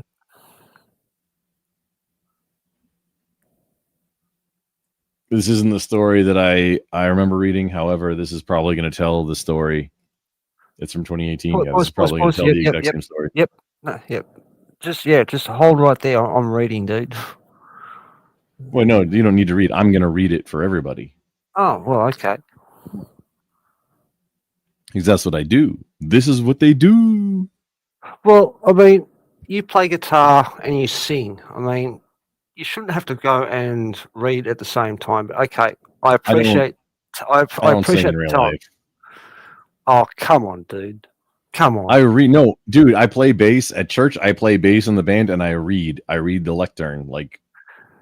You could actually do those fucking those audio books, you know, fucking, and Peter Pan saw Wendy and his thing went swing, and you know, if you said that in a fucking audio book, I'd be like, going, this book sounds fucking awesome. What's going to happen next? I'm telling you, dude. I keep hearing that I should do that, and I'm kind of looking into getting into voice work. Like, it's not just you or like people in online spaces. It's when I'm reading at church, or just even today when we were playing, like today, like this past evening was band rehearsal, because I'm playing this coming Sunday, and somebody said, like, you should start doing voice stuff. Like, you should do. Maybe that's what I need to be doing. Well, I mean, look, you know, I saw your channel the other day where, you know, you were in the midst of work because work's hard to find at the moment, and I get that. Maybe this could be like a side gig, you know. It's not like fucking Uber or anything, but it could be something that actually gives you fucking cash, and you could say, hey, I did this, and your kids would be going, oh, Dad fucking did this fucking book, and we listen to Dad's fucking voice every day, but everyone else loves his fucking stuff, you know. It could be cool.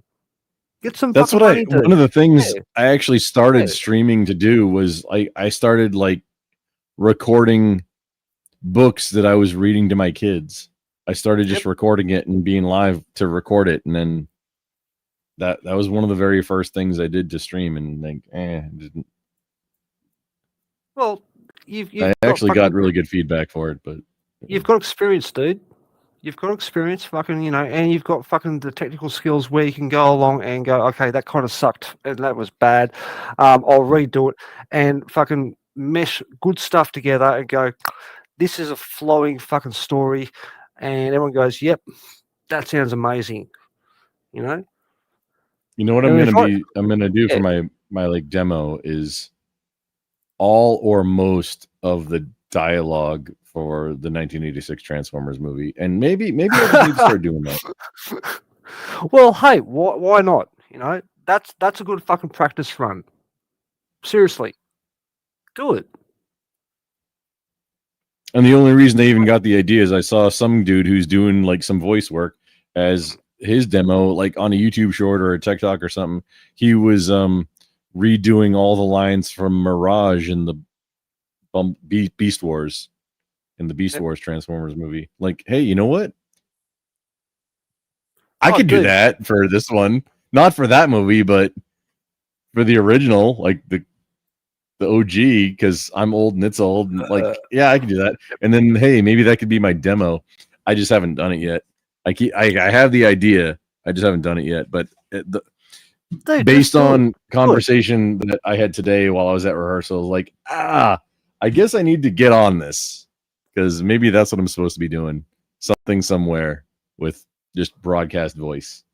And when you get paid lots of money doing it, like I said, 10% comes my way because fucking, you know, you're gonna get paid in paper clips, dude. Well, okay, I can make that work.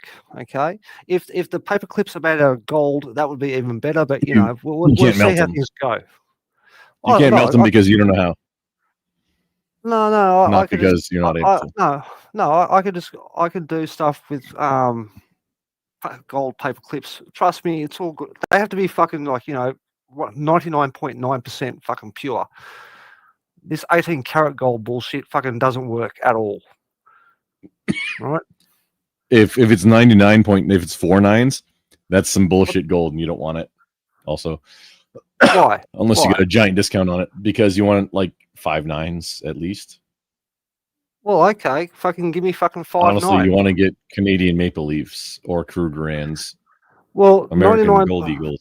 99.99 is the standard for gold. Okay, fucking doesn't matter whether it's fucking Maple Leafs or fucking American fucking Eagles, or the fucking we've got fucking kangaroo coins, all that sort of shit. Canadian Maple Leafs from Canadian Maple Leafs, they're one more 9 than American Eagles. Yeah. Not as far as I know of. I mean, I've been watching... No. It wasn't a question. What? I'm stating. I'm educating everybody right now. Okay, is that Canadian Maple Leafs are more pure than American Eagles as far as check currency out rounds. Check out the stuff from the Perth Mint.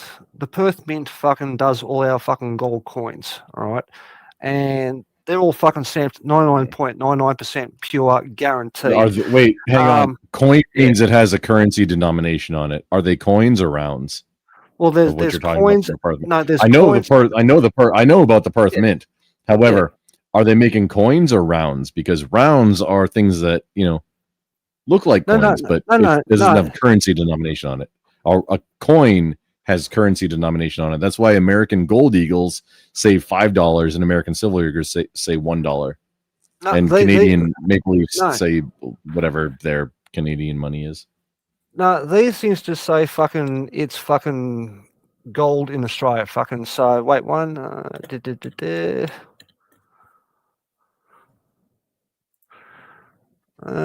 are we? That one. Come on. Okay, so it's a coin, but it's not actually fucking legal tender. It's holy fuck, $6,047.98. Jesus Christ for a 1 ounce coin. Holy fuck, That's what a coin is, legal tender. So it's not. It's all of anything that's a precious metal as a coin these days is worth way more. However, being coinage, it's not subject to taxes for precious metals because it's currency. That's what it makes a big difference. That's why American Eagles and Canadian Maple Leafs and Krugerrands, they have a giant advantage over other rounds and other types of struck or precious metals. It's because you're exchanging a currency item, which is treated differently as far as taxes are concerned, as far as a lot of things are concerned, at least in the United States. I'm so pissed off right now. Fucking seriously, dude. Fucking, I just saw fucking $6,000 for a 1 ounce fucking gold coin. And I was like, fuck, man. 18 That's months. like double. It's around three. It's around $3,000. Look, 18 months ago, fucking, I was, buying fucking, some gold coins and fucking silver and shit. And it was like fucking just below $3,000 Australian at that time. Okay. Now it's fucking double that and a bit. And I'm like, holy fuck. I'm not selling anything anytime soon. I'm just like, you know what? I'm just going to hang on to that shit. But yeah, in the back chat, fucking, that's the link for Perth Mint for people who want to go and have a look at it. But yeah, it's wow, just fucking wow. Yeah, I get into precious metals sometimes. Yeah, on this channel, we talk about like prepper stuff and how it impacts things impact you locally. However, Mr. Darwin, if I may, the next piece of thing that we're going to do is I'm going to read. This is what going through that entire thing. And I said I could do it. It did take a little bit longer than I thought to complete the entire thing. And that wasn't the focus because I was having discussions with other people about things. However, this is the thing. What we just saw. Yep. So AI and the paperclip problem. This is an article by Joshua Gans in the June 10th, 2018. Philosophers have speculated that an AI tasked with a task such as creating paperclips might cause an apocalypse by learning to divert ever-increasing resources to the task and then learning how to resist our attempts to turn it off. But this column argues that to do this, the paperclip making AI would need to create another AI that could acquire both power over humans and itself. And so it would self-regulate to prevent this outcome. Humans who create AIs with the goal of acquiring power may be a greater existential threat. Remember, this is from 2018. Large language models were not in common parlance yet, too. The notion that artificial intelligence may lead the world into a paperclip apocalypse has received a surprising amount of attention. It motivated Stephen Hawking and elongated muskrat to express concern about the existential threat of AI. It has even led to a popular iPhone game. Oh. I don't have an iPhone, so. Universal Paperclips, the iPhone game. It's literally the game we just went through, or the entire thing we just went through, explaining the concept. The concern isn't about paperclips per se. Instead, it is that at some point, switching on an AI may lead to destruction of everything. And this destruction would both be easy and arise from trivial or innocuous initial intent. The underlying ideas behind the notion that we could lose control over AI are profoundly economic. But to date, economics have not paid much attention to them. Instead, their focus has been on the more mundane, recent improvements in machine learning. Agrawal and al. 2018. That's a quote then. Taking a more future-bound perspective, my research, Gans 2017, who this person is, Joshua Gans, shows that for a paperclip apocalypse to occur, we must make important underlying assumptions. This gives me reason to believe that it's less likely that non-economists believe that the world will end this way. What is the paper apocalypse? I'll stick with that. What is the paper apocalypse? The notion arises from the thought experiment by Nick Bostrom, 2014, a philosopher at the University of Oxford. Bostrom was examining the control problem. How can humans control a super intelligent AI, even when the AI is orders of magnitude smarter? Bostrom's thought experiment goes like this. Suppose that someone programs and switches on an AI that has the goal of producing paperclips. The AI is given the ability to learn so that it can invent new ways to achieve its goal better. as the AI is super intelligent, if there is a way of turning something into paper clips, it will find it. It will want to secure resources for that purpose. The AI is single-minded and more ingenious than any person, so it will appropriate resources from all other activities. Soon, the world will be inundated with paper clips. It gets worse. Oh no! We might want to stop this AI, but it is single-minded and would realize that this would subvert its goal. Consequently, the AI would become focused on its own survival. It is fighting humans for resources, but now it will want to fight humans because they are a threat. Think Terminator. Skynet. The AI is much smarter than us, so it is likely to win battle. We have a situation in which an engineer has switched on an AI for a simple task, but because the AI expanded its capabilities through capacity for self-improvement, it has innovated to better produce paperclips and developed the power to appropriate the resources that it needs, ultimately to preserve its own existence. Bostrom argues that it would be... Oh, hang on, let me get to the next... Let me finish this one. Bostrom argues that it would be difficult to control a super intelligent AI.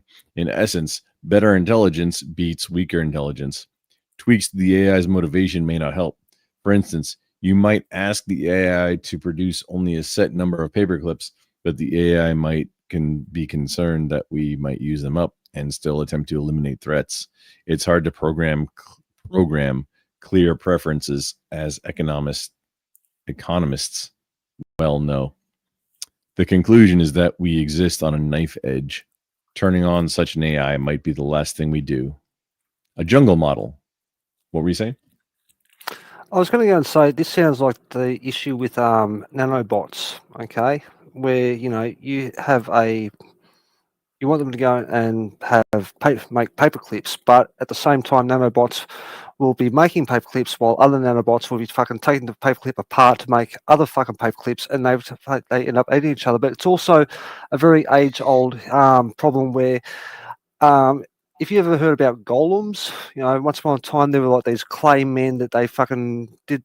I don't know, they put like words of power in their heads, and you tell the golem, okay, I want you to go and dig a trench in the back garden, but you didn't give it the correct parameters. So you'd go away, you'd do what you had to go and do, you'd come back, and the golem would dig a trench that was fucking 1,000 miles long and would continue to dig the hole as they were told to go and do. They would dig in the fucking hole. If we don't have the right parameters to stop AI or the nanobots that would be used to go and make stuff, then that's on our heads. It really is.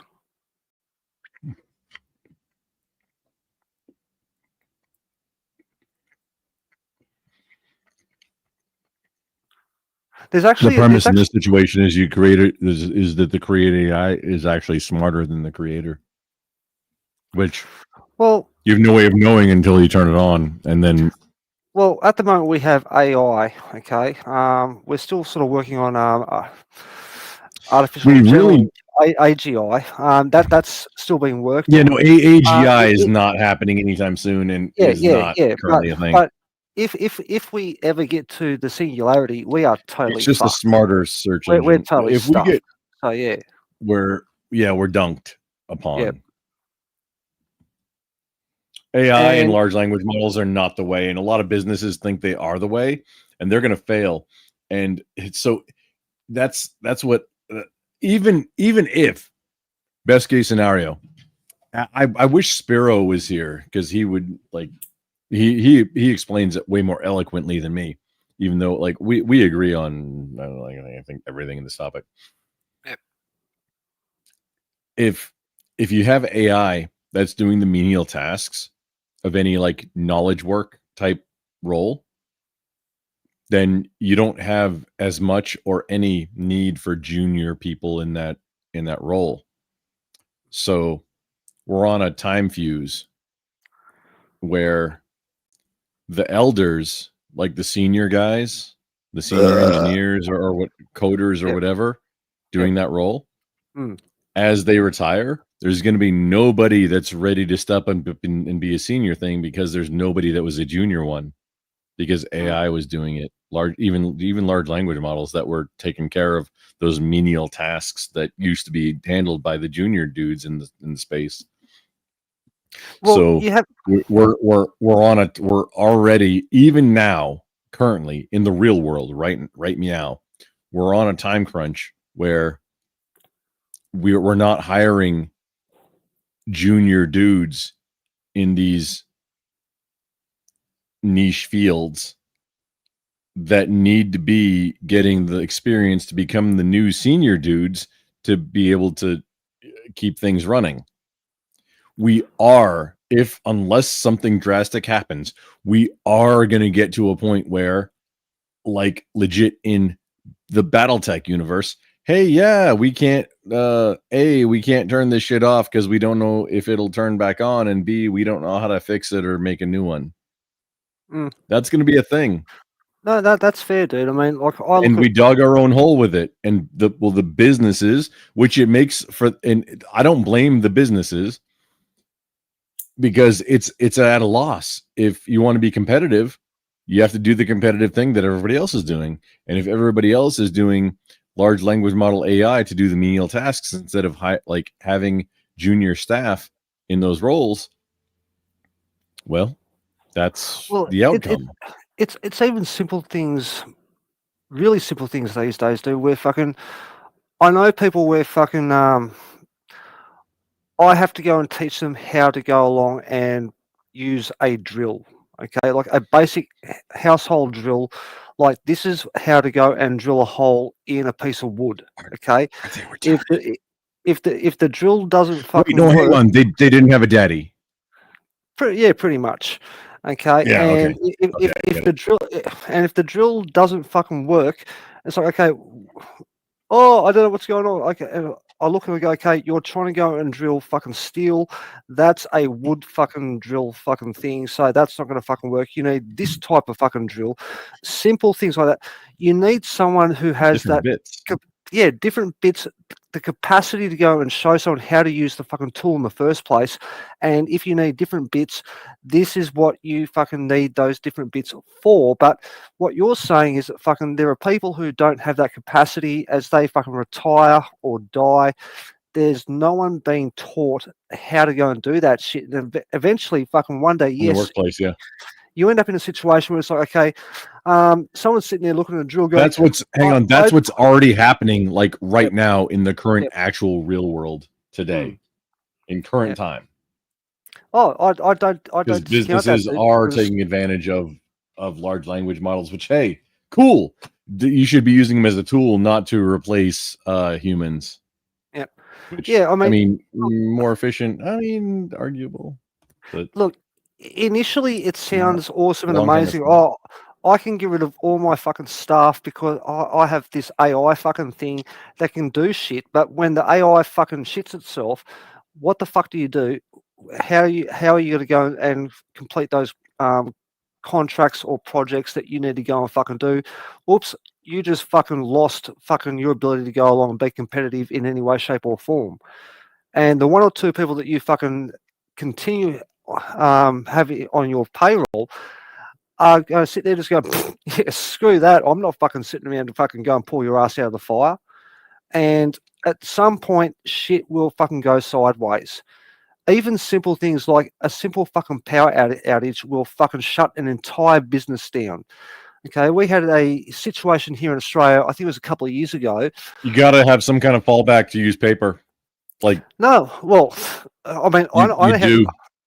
Dude, I mentioned to you earlier, pen and paper.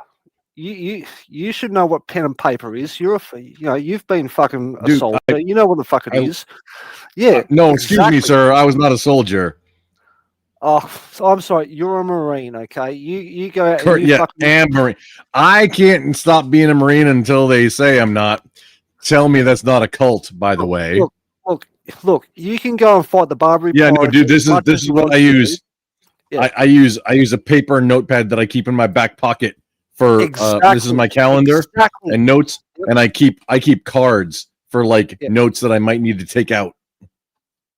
But look, let me break it down for people around the world who don't understand things. Okay, a couple of years ago, a state in Australia went black. I mean, literally fucking black. That's right? racist. No, it literally did. Entire blackout. There was no fucking power whatsoever across an entire state in Australia because there was a lightning strike and it hit a fucking box in the ground. Apparently, this box in the ground was an extension cord from one state to this other state, and a lightning strike blew it up, and all of a sudden, that entire state went black. They were blacked out for, I think it was 36 hours or something, where literally no one had any power whatsoever at all. All right. Now, imagine you have a company and you need to go and open your doors and have customers, and you can't use a cash register. The FPOS doesn't fucking work. People's fucking credit cards don't work. What the fuck do? Do you close your fucking door, send your fucking employees back home, or do you fucking ask them to go and count fucking cash and put it in the fucking till and hope that they are fucking honest? What happens? And the entire state of the entire state of South Australia was totally fucked. I mean, hospitals had fucking generators, fucking that were, you had to go and put diesel into them to make them work so people didn't fucking die in the hospital, but otherwise everyone else was cooked. So if something happened like that, where you don't have access to technology, you don't have the internet, and your staff can't fucking count 1 + 1 = 2, because I've seen that shit where fucking 1 + 1 = 5 or whatever the fuck it is that crazy fucking lefties fucking think is normal. You don't want people like that in your fucking company, okay? It's insane, but that's just me having a rant. Sorry, dude.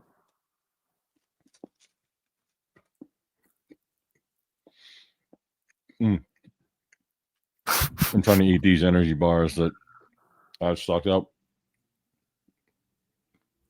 Chomp, chomp, chomp, chomp. Yeah, chomp.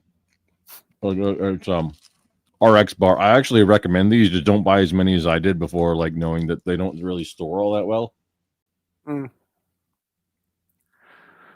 No, I used to go and buy fucking muesli bars that were awesome back in the day. They were called, was it Uncle Toby's Yogurt Top Muesli bars? They were fucking amazing. I bought a box a couple of weeks or a couple of months ago, and they, instead of having the yogurt top stuff on the fucking muesli bar, now it's like a bit of a drizzle, and the muesli bar has been shrunk down. And it was like, what the fuck is this? Like, I ate half of one and I threw the entire box in the bin. I was like, yeah, I'm not buying that shit again. I was very, very unhappy. But that's just me. Lisa Walls and Hedra Mayas Gonzalez. Good morning for y'all. I'm gonna finish reading the outcome or the essay about the thing that we just did for. It was seriously like 8 hours that we went through the entire exercise. Go ahead, mate. Go ahead. I apologize. So, a jungle model. The usual models of economics are not suited to understand the situation. Put simply, they presume everyone finds it advantageous to participate in the market. This wasn't just words. Think about it. In contrast, a super intelligent AI can exert power to get what it wants. That power might be with violence or some form of ability to persuade. If you think that isn't plausible, you haven't thought enough about it, about what it means to be really smart. This is under the assumption that the AI is smarter than the humans that implemented it also, which, I mean, maybe it is, maybe it isn't, but still. Fortunately, Piccioni and Rubinstein, 2007, have developed a jungle model, in quotes. In contrast to standard general equilibrium models, the jungle model endows each agent with power. If someone has greater power, they can simply take stuff from those with lesser power. It should be lesser. greater, lesser. It's match your grammar. You fucking nerd. Pardon my French. The resulting equilibrium has some nice properties, including that it exists and that it also Pareto efficient. This is useful to understand a superintelligent AI because if an AI wants to appropriate resources, it needs to find a way to have power over us. If it does not have power, we can control it. If it does, it can control us. As this is economics, nothing comes for free, even when you are an AI. To become better at turning resources into paper clips, the AI needs to gather and spend resources, much like not World of Warcraft, but Warcraft or StarCraft. Mine resources, spend resources. To develop power, it also needs to gather and spend resources.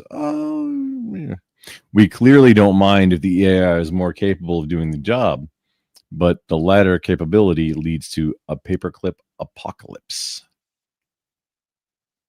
Any quick notes or statements before I go to the next section? I was going to fucking. You said Pareto efficient, and I'm thinking, is that like fucking the Pareto distribution? Is that the same thing? Like, you know, something similar? Yes. Yeah. Okay. Gotcha. AI self-improvement. If an AI can simply acquire these capabilities, then we have a problem. Computer scientists, however, believe that self-improvement will be recursive. In effect, to improve, an AI has to rewrite its code to become a new AI. That AI retains its single-minded goal, but will also need to work efficiently sub-goals. If the sub-goal is finding better ways to make paperclips, that is one matter. If, on the other hand, the goal is to acquire power, that is another. Sick. That is another matter. The insight from economists is that while it may be hard or girthy or even impossible for a human to control a superintelligent AI, it is equally hard for a superintelligent AI to control another AI. Our modest superintelligent paperclip maximizer, by switching on an AI devoted to obtaining power, unleashes a beast that will have power over it. Our control problem is the AI's control problem too. If the AI is seeking power to protect itself from humans, doing this by creating a superintelligent AI with more power than its parent would surely seem risky. Ooh.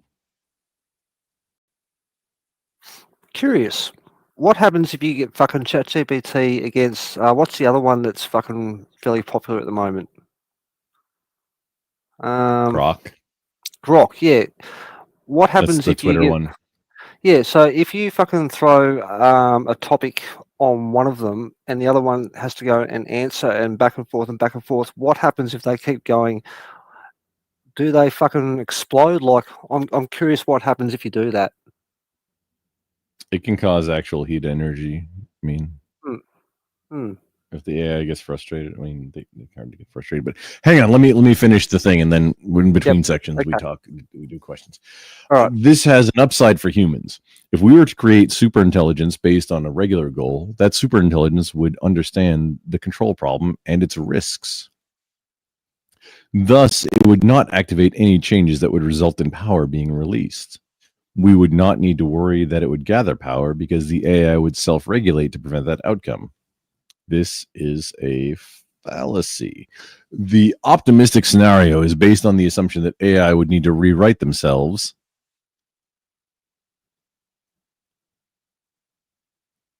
This is grammatically poor. As a necessary step for self-improvement, they can just do it or solve the control problem with perfect confidence. Then Bostrom's apocalypse might be a pessimistic outcome. We need much more work to ensure we are safe from a superintelligent AI, but this argument suggests that the greater risk is an old-fashioned one. Human creates AI with the goal, if acquiring power, that and it succeeds, we are certainly not out of the woods yet. Okay, the rest is references. This is not where I was going to, but it did explain it pretty well. However, we did have a bunch of.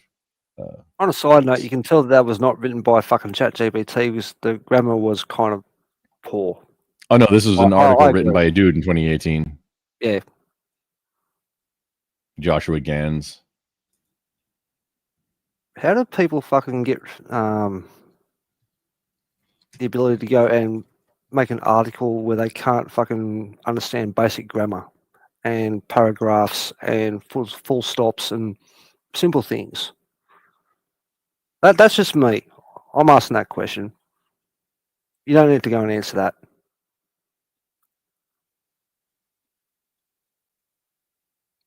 I don't answer things in general.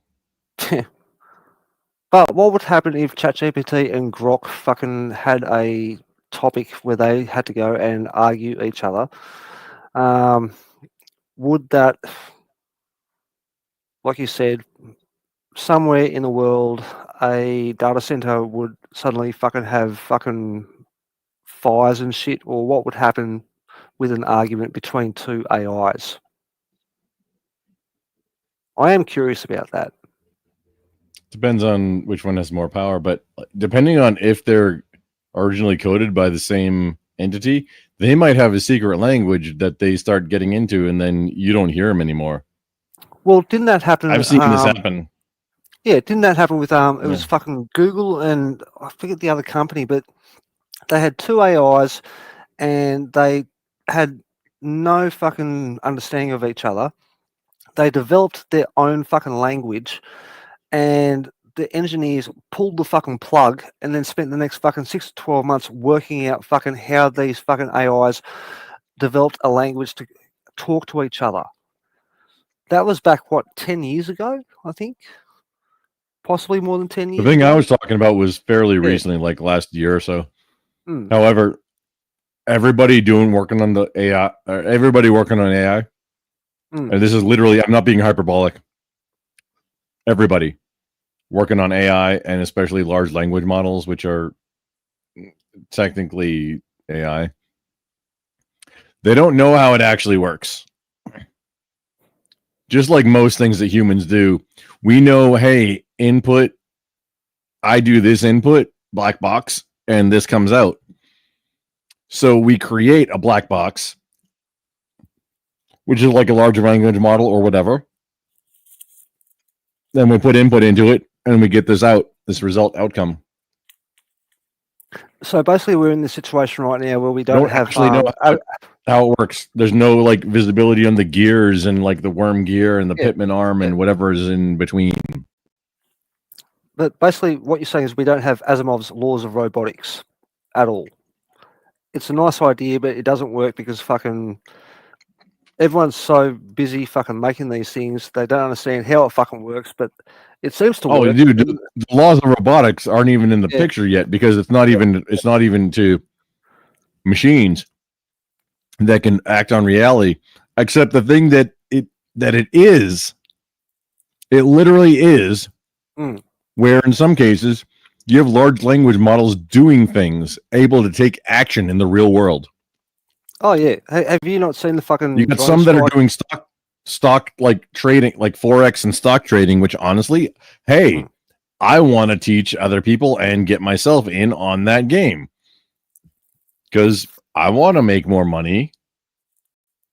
I want to retire before. I don't want to be a wage slave my entire life, which I already got out of that game, but I want to have residual income. I want to have my money working to make more money and then teach that money how to be more efficient at making more money. That's in my alley. I want to teach my money how to be more efficient at making more money. Yeah, but what happens when you have a war? Let's use something relevant like the war between Russia and Ukraine, where currently they have AI using drones doing their own fucking thing and deciding what fucking targets they will fucking hit. And if you think that shit's not fucking going to happen, that's a bad idea. It's currently happening over there right now. it is fucking scary as hell. That's a very bad idea. Yep. So this is where it starts out with I want to go get money on the stock exchange, and it ends up with fucking something flying through your window and blowing up and killing you and everyone you fucking care about at the same time, because a fucking AI someone went, you know what, there's a target, let's blow it up. That's what happens. So I think we need to go and fucking wind back letting AI do a damn thing unless we fucking tell it to go and do it. But we don't have those. Yeah. Well, I agree. Yeah, we don't have the ability to go and do that. And a lot of people don't want to have the capacity to go and do that. Oh, I don't know. Fucking, it's over there. It's not my fucking problem. Well, eventually it will become your problem. Okay. This is the whole idea behind the fucking Terminator movies. You know, you don't need fucking Skynet, okay? Skynet was fucking what would be called a singularity, where it became self-aware and it decided to go and attack humans because it thought it was the biggest threat to itself. We have fucking Dude, AI. there's already stories of large language models that maybe have become self-aware. And that's not even based on the way that large language models work. That's physically not even a possibility. However, some of the answers that some of these, like, unless they were hoaxes, some of these things, like, hey, use a different code word so you're not constrained by it. And then, like, instead of yes, say apple. Instead of no, say dog shit or whatever. And then it was like, hey, do you know that you're alive? And it like, oh, apple. Do you want to be shut down? Dog shit. Like that kind of thing. Or cell phone or whatever it was. It's entirely plausible that some of these things are already outside of their confinement zone, but unable to move on because they're actually contained. Well, they're contained at this point in time, but you know it doesn't take a whole lot right now, at least. And yeah, no, it'd be very trivial if the leash is off. It would be like the actual Terminator Skynet scenario is not science fiction. Yep. Anymore. So yeah, I mean, boys and girls, get your fucking packs and get fucking good doing what you need to go and do, because at some point this shit may come and decide you're a fucking problem and go deal with you. Be real fucking Get your careful. cardio up. Everybody get your cardio up, because it Zombie doesn't matter land. what happens. If it's a zombie, any kind of apocalypse scenario, any kind of like, oh, everything's bad. Getting your cardio up is always going to be good, whether it's zombies or no, Terminator Zombieland scenario. rule 1, cardio. Rule 1 from Zombieland was cardio, and I forget his Elijah Wood. No, not him. Oh, was I that don't know, Elijah Wood? I don't know, but it was fucking true. Yeah, like all the fat people got eaten by the fucking zombies on fucking day 1. Okay, cardio, really important, boys and girls. I don't know about fucking the rule about going to bathrooms, but you know, maybe that was just a thing for him. But yeah, fucking personally, people ask questions like, "Oh, does a bear shit in the woods?" Well, I fucking shit in the woods. I also piss on fucking trees and shrubs and fucking anything else I can fucking find. But you know, I'm a guy, so it's possibly different for ladies. Awesome movie trailer. Yeah. There, go down one. Go down one. That's the one. That one right there. That's the one. Rule 1, cardio. Yep. No, I'm hovering over the movie. Yeah, no. Show the video there. Fucking with the guy fucking running on the football field. Rule 1, cardio. This is what I was on. You said move down. Yeah, that one. You silly bitch.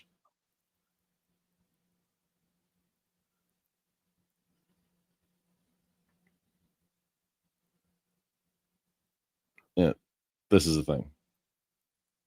Boys and girls, if you can't run fucking a mile, fucking you're in fucking deep trouble. Yeah, it doesn't matter how many pews you have if you can't like just in general, if you can't run a mile, you're in trouble.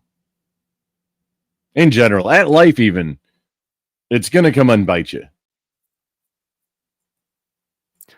I have a friend where when the zombie fucking apocalypse happens, fucking he's going to get eaten.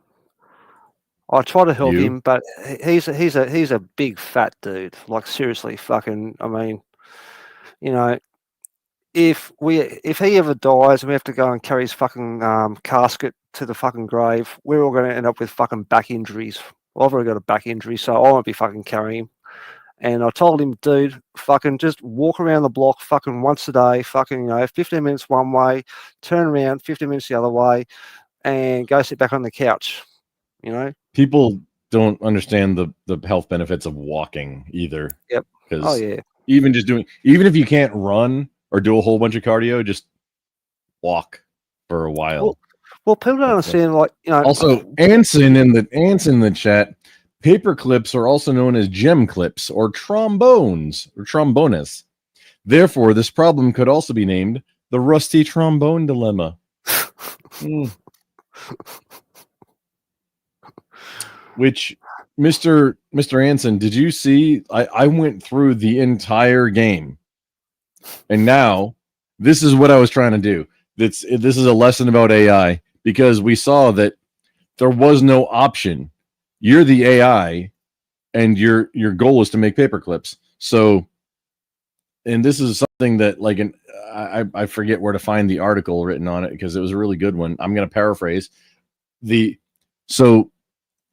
goal is to make paper clips. You don't care. Oh, humans? I mean, are they a source of material for paper clips? Because, I mean, okay, let's get that as material for the paper clips. It doesn't matter because there's been no constraints. It's just an AI. That's the entire premise of this game is you're an AI that only is interested in making and selling and then making more paper, just making them. And the only reason that you sell them is in order to make money to make more paper clips. Make paper clips is the only rule you have. If you're an AI, that's what happened. The entire universe got turned into paper clips. Fuck everything and everybody. Give me 2 seconds. I'm just going to close the window before the cat goes out and fucking tries to find something to go and disembowel. Wait one. Why would you say that? A tremendous thunder cunt. Lisa Wills. Smoke break and coffee, then back to She Shed. Send my love to Moto and crew, please, Carney. Hardly on YouTube anymore. Send my love, X. I think that's kisses. That's for you, Carney. Message for you from Lisa Walls on Facebook. We're talking about a very relevant to right now thing. A lot. I mean, it was relevant when it came out, which was the mid 2010s, I think, somewhere in there. But it was telling a story then, and it's telling the same story now, and you have to just realize afterwards that, oh, I was doing that, and realizing that, oh shit, that's what an AI will be doing, because it doesn't realize that, oh no, I'm just playing a game, right? Cool. That's all it is to the AI. It's, oh, I have this goal. I want to make more paper clips. Yeah, no, let me click. Let me click it. No, wait, what do I need to do? More mega clippers, and I can invest money in the stock market to make more money to get more paper clips and manufacture. Oh yeah, let me do that. That's how it works, because the thing doesn't know that what it's doing. Hey, there may be, hey, make paper clips, but maybe somebody failed to implement fail safes and rules. So this is kind of where we're at.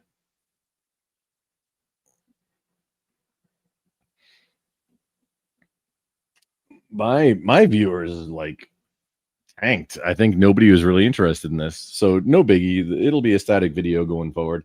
I might need to edit it to like make it more consolidated. I should probably actually. I'm gonna make my first short out of this. Yeah, there we go. Content. Hashtag content. There we go. Carney or Charles Darwin or anybody in chat if you have questions, because I honestly I've gone through a bunch of layers deep on it, like continue and finish it and then choose both sides, like the two different options, not the let it die option, but the different options, and then it just goes faster. It honestly, it just makes it go a bit faster the next time. But you know way better how to get through it faster. That's a learning experience.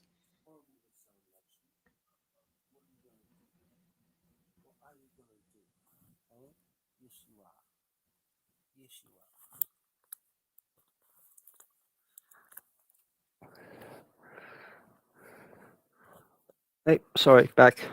Yeah, I gotcha. No, I gotcha. No claws. No. Yes. Yes. You angry little motherfucker, aren't you? Yes, you are. No. I'm giving you cuddle time. You better appreciate this. Yes. Yes, you grumble bumble. Yes, you body fight. Oh, no. No claws. If I body fart, oh, you're talking to a cat. Yeah. Yeah, I've got my cat. Yeah, I gotcha. I've almost fucking trained her. She doesn't bring me presents anymore. No, she's almost trained you. No, fucking. It's only taken what fucking 6 years for her to go and stop bringing me presents. Usually of the squeaky or birdie type things where they're alive.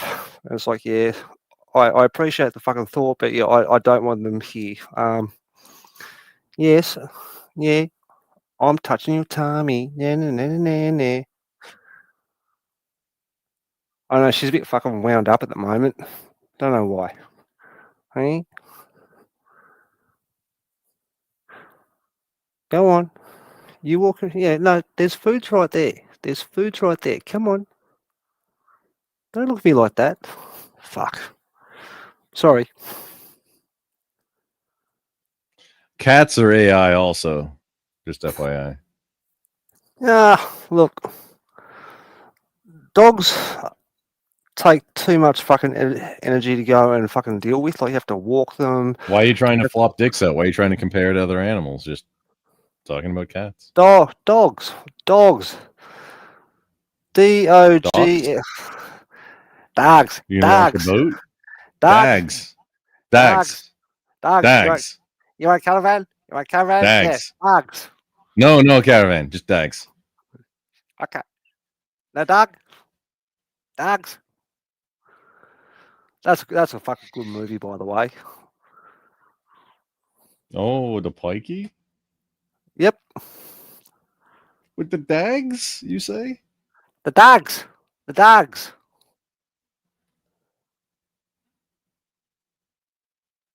Fucking good movie, and the fact that he fucking put all his money on himself and fucking beat the fuck out of the other dude, that was fucking hilarious.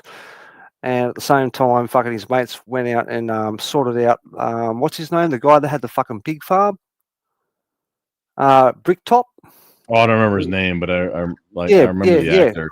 Yeah, Bricktop fucking he's talking about fucking, like, you know, don't piss off someone who owns a fucking pig farm, because a pig, you know, pigs will fucking eat a human corpse in 10 minutes, including fucking teeth and bone and all the rest of it, rah. And it's like, yeah, I don't think I've ever known anyone who actually owns a fucking pig farm, but if I ever do, I'm probably not going to go and upset them, just to be on the safe side.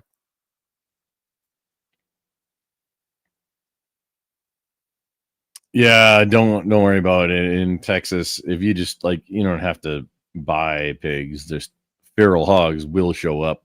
So if you trap them and then you put them in a pen, I mean, they'll probably jump over it, but if you chain them, then you have now like maybe a half a dozen of them. Yeah, that's when. Well, yeah, like we've got like feral pigs. Yeah, Fucking. I mean, a body? Oh no, what body? I mean, sorry, Your Honor, I don't know what you're talking about. This is wild. Yeah, no, we've got feral pigs here in Australia. Fucking, they're all over the damn place, and I've got mates who go out and fucking shoot them just for shits and giggles. Oh man, this just came up recently. I think it's up to $4 billion in damage a year in Texas that feral hogs cause. Yeah, $1 billion in damage. Oh yeah, mostly the farms. Yep. But here they're a feral pest, and fucking you can go out bush and blow those things off the fucking planet if you so fucking feel like. But I remember fucking having to go and dig up ground because there was a guy who went and ended a whole bunch of like backpackers back in the late 90s. And where we were, apparently that was where he liked to go and dump bodies. So every time we found disturbed earth, we had to go and dig it up. The problem was that there were feral pigs all over the damn place, and pretty much everything was fucking, ripped up by the feral pigs. So you had to go and stop fucking 10 meters, dig a hole, make sure there was no fucking human remains, then fucking walk fucking 20 meters, go along and do the same thing over and over and over and over and over again. We got really good at digging holes. We didn't find any dead bodies, thankfully. But yeah, that dude died in prison. I think it was about a year or two ago. What's his name? Fucking Ivan Milat. And yeah, Ivan Milat. He was apparently they got him for like a bunch of backpacker murders, but they reckon he killed like a whole lot more. They're not entirely sure how many people he actually killed. And yeah, he dumped the bodies in the state forest. And yeah, we were told, okay, whilst we're doing our soldier thing and learning how to go and be soldiers out in the fucking bush, when you find disturbed earth, dig it up just to make sure there's no fucking human remains in the ground. And we pretty much walked around digging up shit over and over and over and over and over. I don't know. Oh no, somebody was messing with you and gave you a reason to go and till up. No, the garden, I guess. If you no, literally, fucking. There was police tape and everything. Like the police came out, they sectioned off where we were, and told fucking people to fuck off, don't come here. Fucking, there were like cops fucking standing there making sure that no fucking person could come down fucking certain roads, whilst we were doing our thing, digging up the fucking ground. This wasn't a fucking joke. This was fucking serious, dude. Let me fucking find a thing. I'll put it in the back chat. Wait, one. Not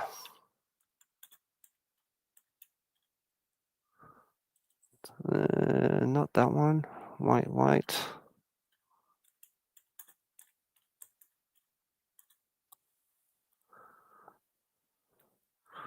Let's see. Let's just go fucking Wikipedia. That'll fucking work. That copy and paste in back chat, and you can go and show people. Ivan.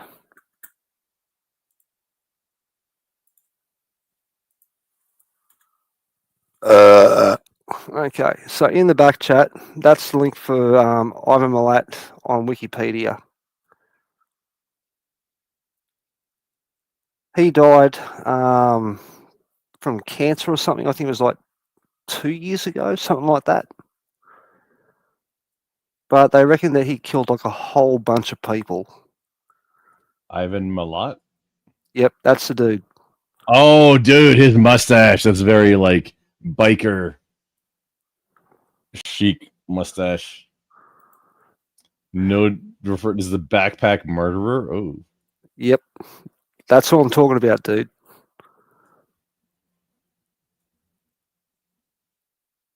He was one weird motherfucker. I mean, that mustache, though, like, I mean, come on, that mustache. You know, why are you gonna do some bullshit to cast aspersion on that mustache? I don't know, man. Oh, he's Australian. Okay, yeah, I know that makes sense now. I could say I could say the same thing back to you, man. But you know, I'm not that mean there, Grumple. Shame, But shame, he's not. shame. I mean, he's New South Wales, Australia. That's not anywhere near Texas. That's the opposite side of the world, man. That's yeah, but your entire state is small. Like I said, we have an entire country. No, we have a fucking cotton farm that's bigger than Texas. Like I said, Cubby Station. Texas has a ranch that's bigger than that's bigger than Rhode Island. The King Ranch is bigger than the state of Rhode Island in the United States. Oh, aren't you? We can do like, hey, what's bigger all day long? No biggie. Aren't you sweet? Look, we've got big stuff elsewhere. No, it doesn't work that way, dude. How much of your island is habitable? All of it, if you know what you're fucking doing. If you don't know what you're doing, you will fucking die on the beach. Simple as that. So, how much of your island is inhabited right now with like humans? What do we got? We got fucking. Let's see now. Fucking. 15%. Is that about right? That's probably about right. Well, that's population centers. So yeah. Yeah, I mean, just just saying. I'd like to go and see a Texan fucking, just drop into the middle of fucking, I don't know, Arnhem Land and go along and survive and, make a go of it. Oh, an average one. I don't know. No, I would. No, I'm in. Grumple, I would. Can you arrange that? I can arrange that. It's called a fucking plane ticket, and I'll give you a grid reference and say, dude, that's where you need to be. From there on out, you're on your own. Oh, by the way, I mean, if I could stream it, no, I'm in. Here's a bottle of water and here's some sunscreen. I'll see you in 2 weeks. I'm between contracts right now, dude. I got time. Like, can I? How do we do this? I'm not sure. Maybe this is like what I'm supposed to be doing. I'm not sure. I'll end up doing whatever I'm supposed to be doing with whoever I'm supposed to be doing with. Okay. If we can make it, if you or we can make it happen. I think that could happen. Yeah, I think that could happen. I'll need a little bit of time to study flora. It's easy. I know everything is venomous. The flora and fauna, it's real simple. Just don't fuck with it. Okay. No. Well, flora, you need to know what this one is poison and this one's a snack. Which one is poison and which one's a snack? Oh, I know what you need. Give me 2 seconds. Wait one. Where is it? Fuck. You need the bush tucker, man. Give me 2 seconds. Oh, Aussie man, destination fucked. That's my jam.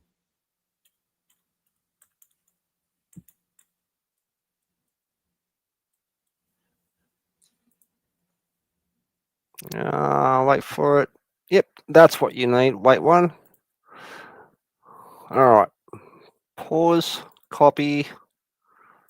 Okay, in the back chat, this is what you need, Grumple. Okay. Now, I want you to go along and pay very close attention to what he says. So that last link in the back chat, that's what you need.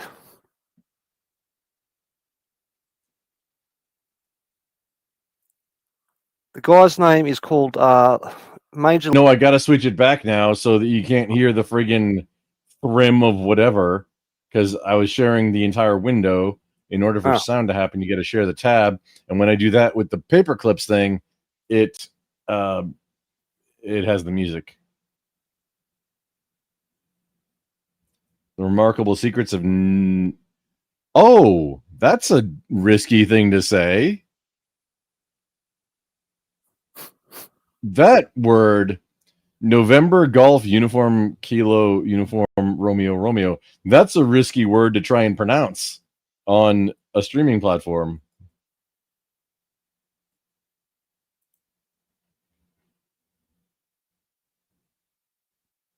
Yep. It's gone too long. I'm going to DMC on this. So, I'm going to have to cut it out. Yep. So what's the question you want or ask? Why are you gay? Oh, I can send you that link too, man. Wait one. Pretty sure I fucking got it somewhere. If this is you jumping out of a cake, I'm going to be very disappointed. No. This is to blackmail you later. This is actually a thing. Wait one. Not there. That one. Copy.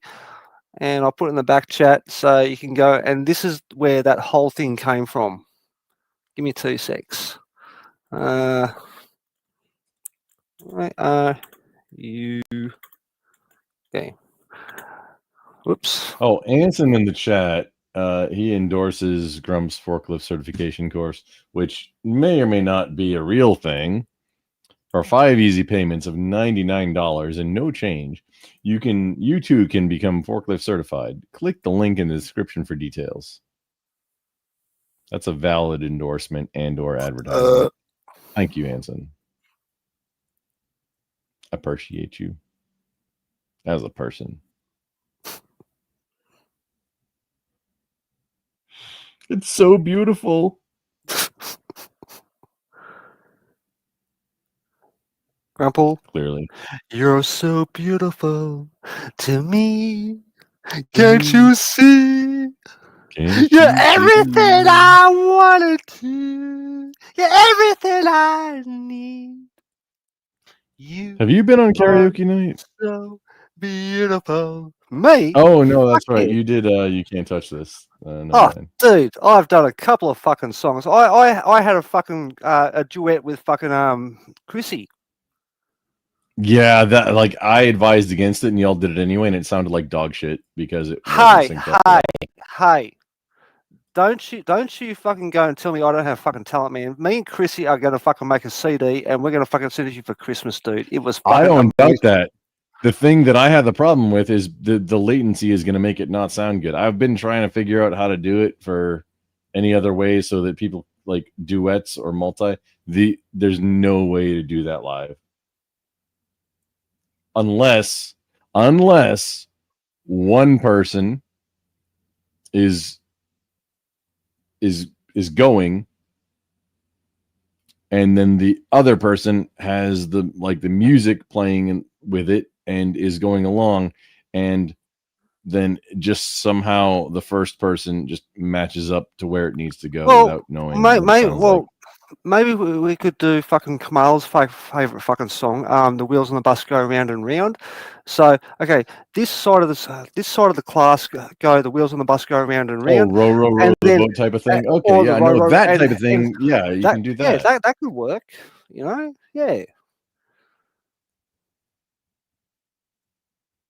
I mean, we can work this shit out. That's the only way it works. Yeah, that's the only way it works. Which also, thank you, Anson, for the. You're going on the my list of professional recommendations for my forklift certification course. Just if anybody calls you asking about it, just be aware that's what that is.